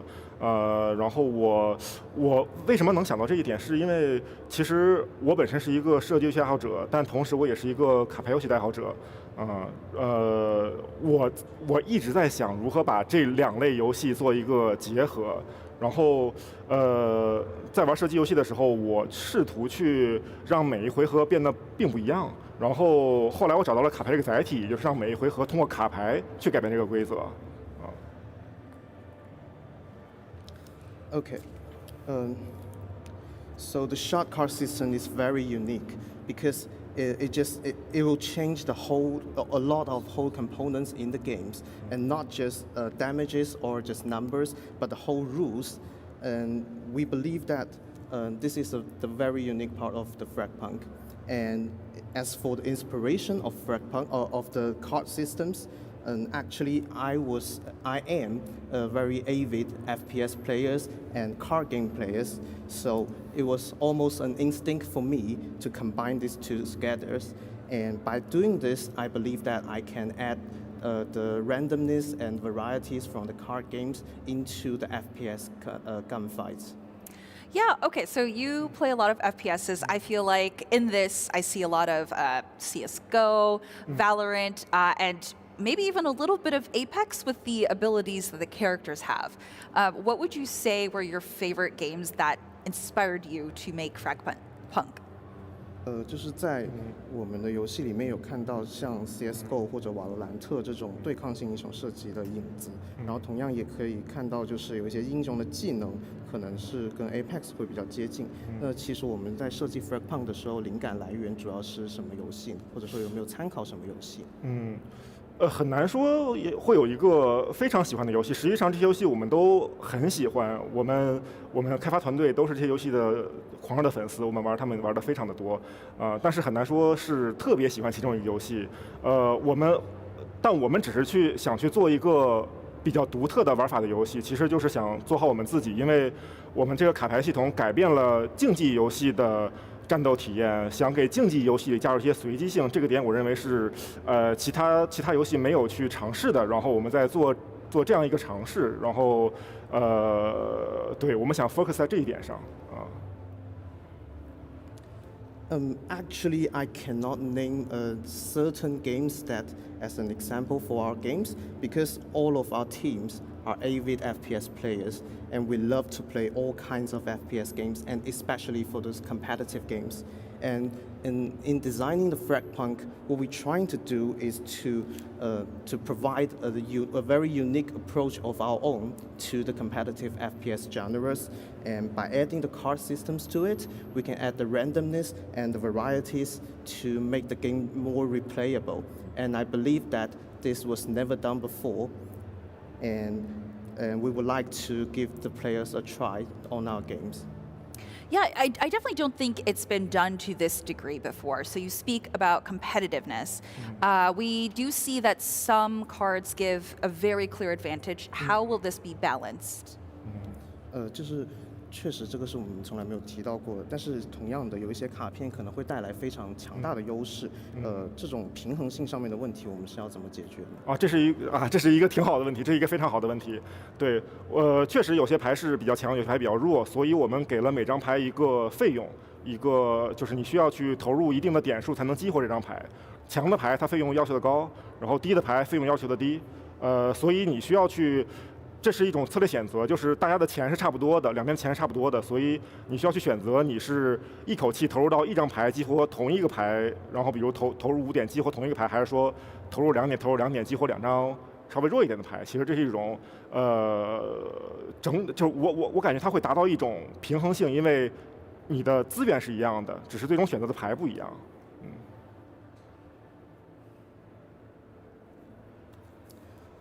Okay, I'm really glad you asked this question. It was really interesting. And in dealing with this, it is natural that the cards will have its advantages and disadvantages. But what we're doing is to give a cost to each card. So different cards will have different costs according to their powerfulness. So that means the more cost a card will cost the tokens, the more powerful it will be. And the less powerful cards may cost less tokens, and so this is kind of economic decisions for your teams to make. So whether you would like to place all your bets and invest all your tokens in a single game, or you want to save some tokens for the next game. 对，虽然两边的牌是不一样的，但是他们的经济是差不多的，这样保证他们对资源是差不多的，然后他们只是要去想如何管理这个资源。Yeah, and both teams will have similar resources to invest in the cards. So all they have to do is to decide which card to use. Okay, so is it kind of like the Valorant and CS:GO economics, where you select your weapon, but now you select cards? 就是它跟瓦罗兰特或者 CS:GO 里面的那个枪械经济系统是比较接近的嘛，只是我们这次把枪换成了卡牌。It's 不是啊。Like it's not with real money, but it's with, let's say you get more kills in a game, you get more tokens to spend. 对，就是它是跟游戏里面的一个经济系统结合在一起的，对吗？对，它确实是跟你游戏里的行为去做一个绑定。比如说你游戏里玩得更好的话，可能你的钱数会多一些。然后游戏里，但如果你可能出现连败的情况，你的钱也会更多一些。然后这个钱会反映到你最终下一轮比赛拥有的总钱数上。And yes, the tokens is strongly connected to the in-game behavior inside one game. So, for example, if you get a consecutive wins, you will get bonus tokens. And instead, if you lose for several rounds, you will also get compensation tokens. Thank you. That's very nice. So I personally really love competitive games like this, especially ones with high movement. And I think you did say somewhere that this was going to be very fast. The rounds are 2.7 seconds. I know a lot of people don't like high time to kill. Can you explain why you decided to go the faster route? 就是我们的游戏的 TTK 实际上是非常快的，然后可以解释一下为什么？就是虽然大家很多人可能不太喜欢那么短的 TTK， 但是有没有能不能讲一下，就是你的设计思路是什么？对，其实我们主要原因吧，如果说一个最重要的原因就是短 TTK 它玩起来很爽。因为我们其实在研发的时候，我们尝试了比较长的 TTK 是比现在会更长，或者长1倍、长2倍以上。但我们会发现，在长 TTK 下，整个击杀的反馈会变得比较差，就是你并不会感觉特别爽。当你完成一个击杀的时候，就虽然确实这个挫败感比较强，但是你获得击杀的正向反馈也是非常强。它是一个，对它都会变得很强。So why we choose such a very short TTK is because we believe that the short TTK will actually give you more excitement, especially during the intense gunfight. And when we are developing these mechanics, actually we have tried the long TTKs, but however, although it will give you more time to deal with your enemies, but we don't think that is a good idea because it will not grant you the similar amount of excitement as the short TTK. 同时还有一个原因，是因为我们其实比较希望玩家的个人能力可以比较大的影响战局。就是如果你一个人比较强的话，你可以带动全队，你可以 carry 全队。如果 TTK 越长的话，其实这个比重会占得越小，就是你越不太可能去带领团队变赢带领团队取得胜利。Yeah, and we also would like to provide a space for the very good, excellent players to show their leadership and to carry the whole team. But this was only available in the short TTK environment. All right, well, I guess you're going to find out if you can actually be the one to clutch it. You can wishlist FragPunk on Steam or Xbox Series right now. And stay tuned because there's more Gamescom Studio coming up. But right now, let's go ahead and check out these trailers.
Hey, my name is Justin Miersch, lead game and level designer for Project Z Beyond Order.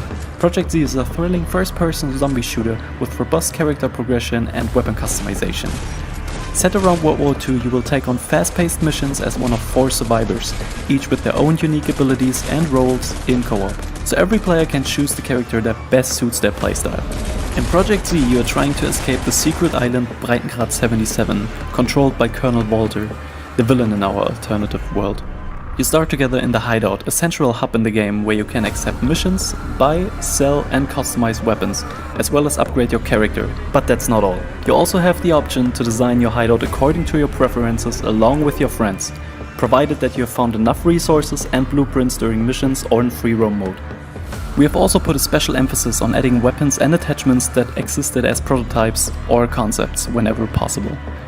This gives our alternate universe a fresh twist and offers you the opportunity to constantly discover something new.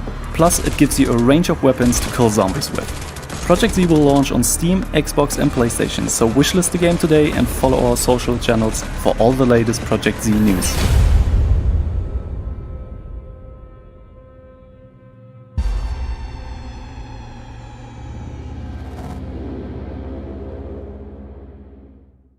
This is Wild Bastards, the next roguelike strategy FPS from the team here at Blue Manchu.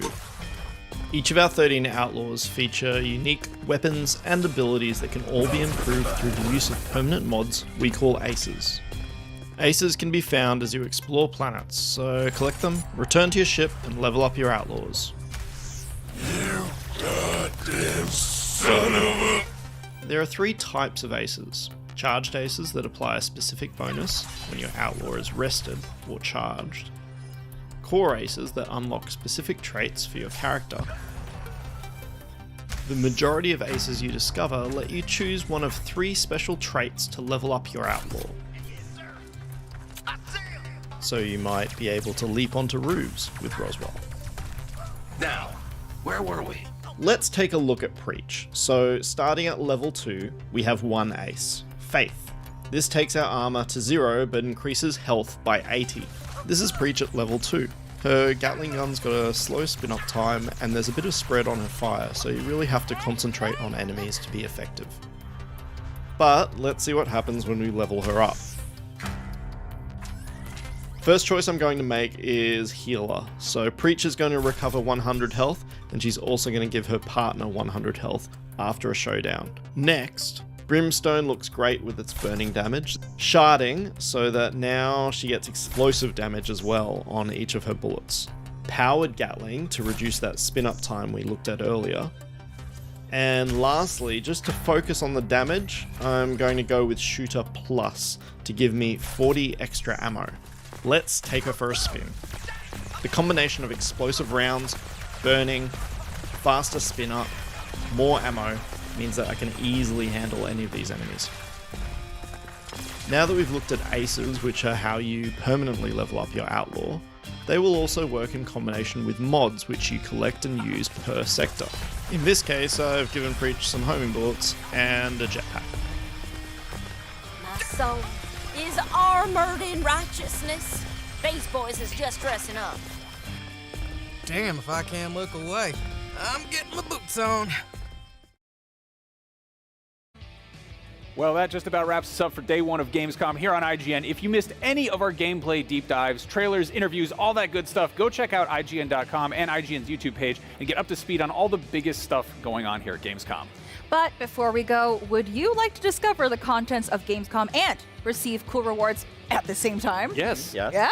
All right, well then check out Gamescom Epics. Prove your nerd know-how, solve tricky puzzles, gather the digital trading cards, and jump from level to level until the final boss spawns. Solve all the quests and grab all the fantastic rewards, search for Gamescom Epics or scan the QR code on the screen and the adventure can begin. I can't wait. And if you need something to look forward to, we've got another full day of awesome video game coverage tomorrow where we'll be sitting down with the folks behind Indiana Jones and the Great Circle, plus checking in on the massive new sequel, Kingdom Come Deliverance. After that, we'll be shooting across the galaxy to check in on Star Wars Outlaws, and then we're heading into the heart of Chernobyl with STALKER 2. All that and so much more right here on Gamescom Studio. But for now, thank you all so much for watching IGN's live coverage of Gamescom 2024. We can't wait to see you back here tomorrow.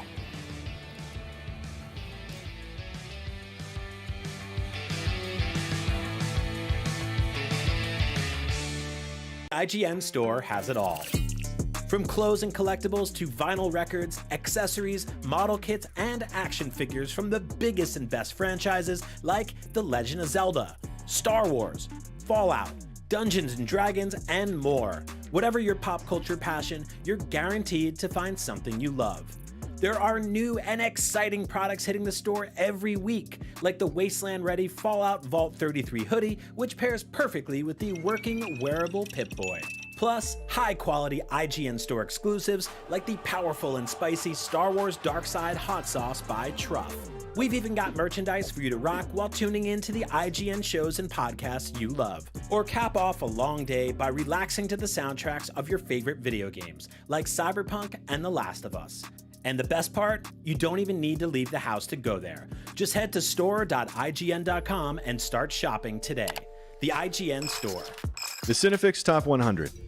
A list so secretive even we don't know what movies are on it or where they rank. What do you mean you don't know? Each episode will reveal one of the movies. Did I rush it? Felt like I rushed it. That was good, I liked it. Talk about why it belongs and finally find out where it ranks. Are you not entertained? Are any of the movies we've shown here even on the list? I have no idea, and it drives me crazy. Join us as we find out on Cinefix, IGN, and wherever you get your podcasts. Why so serious?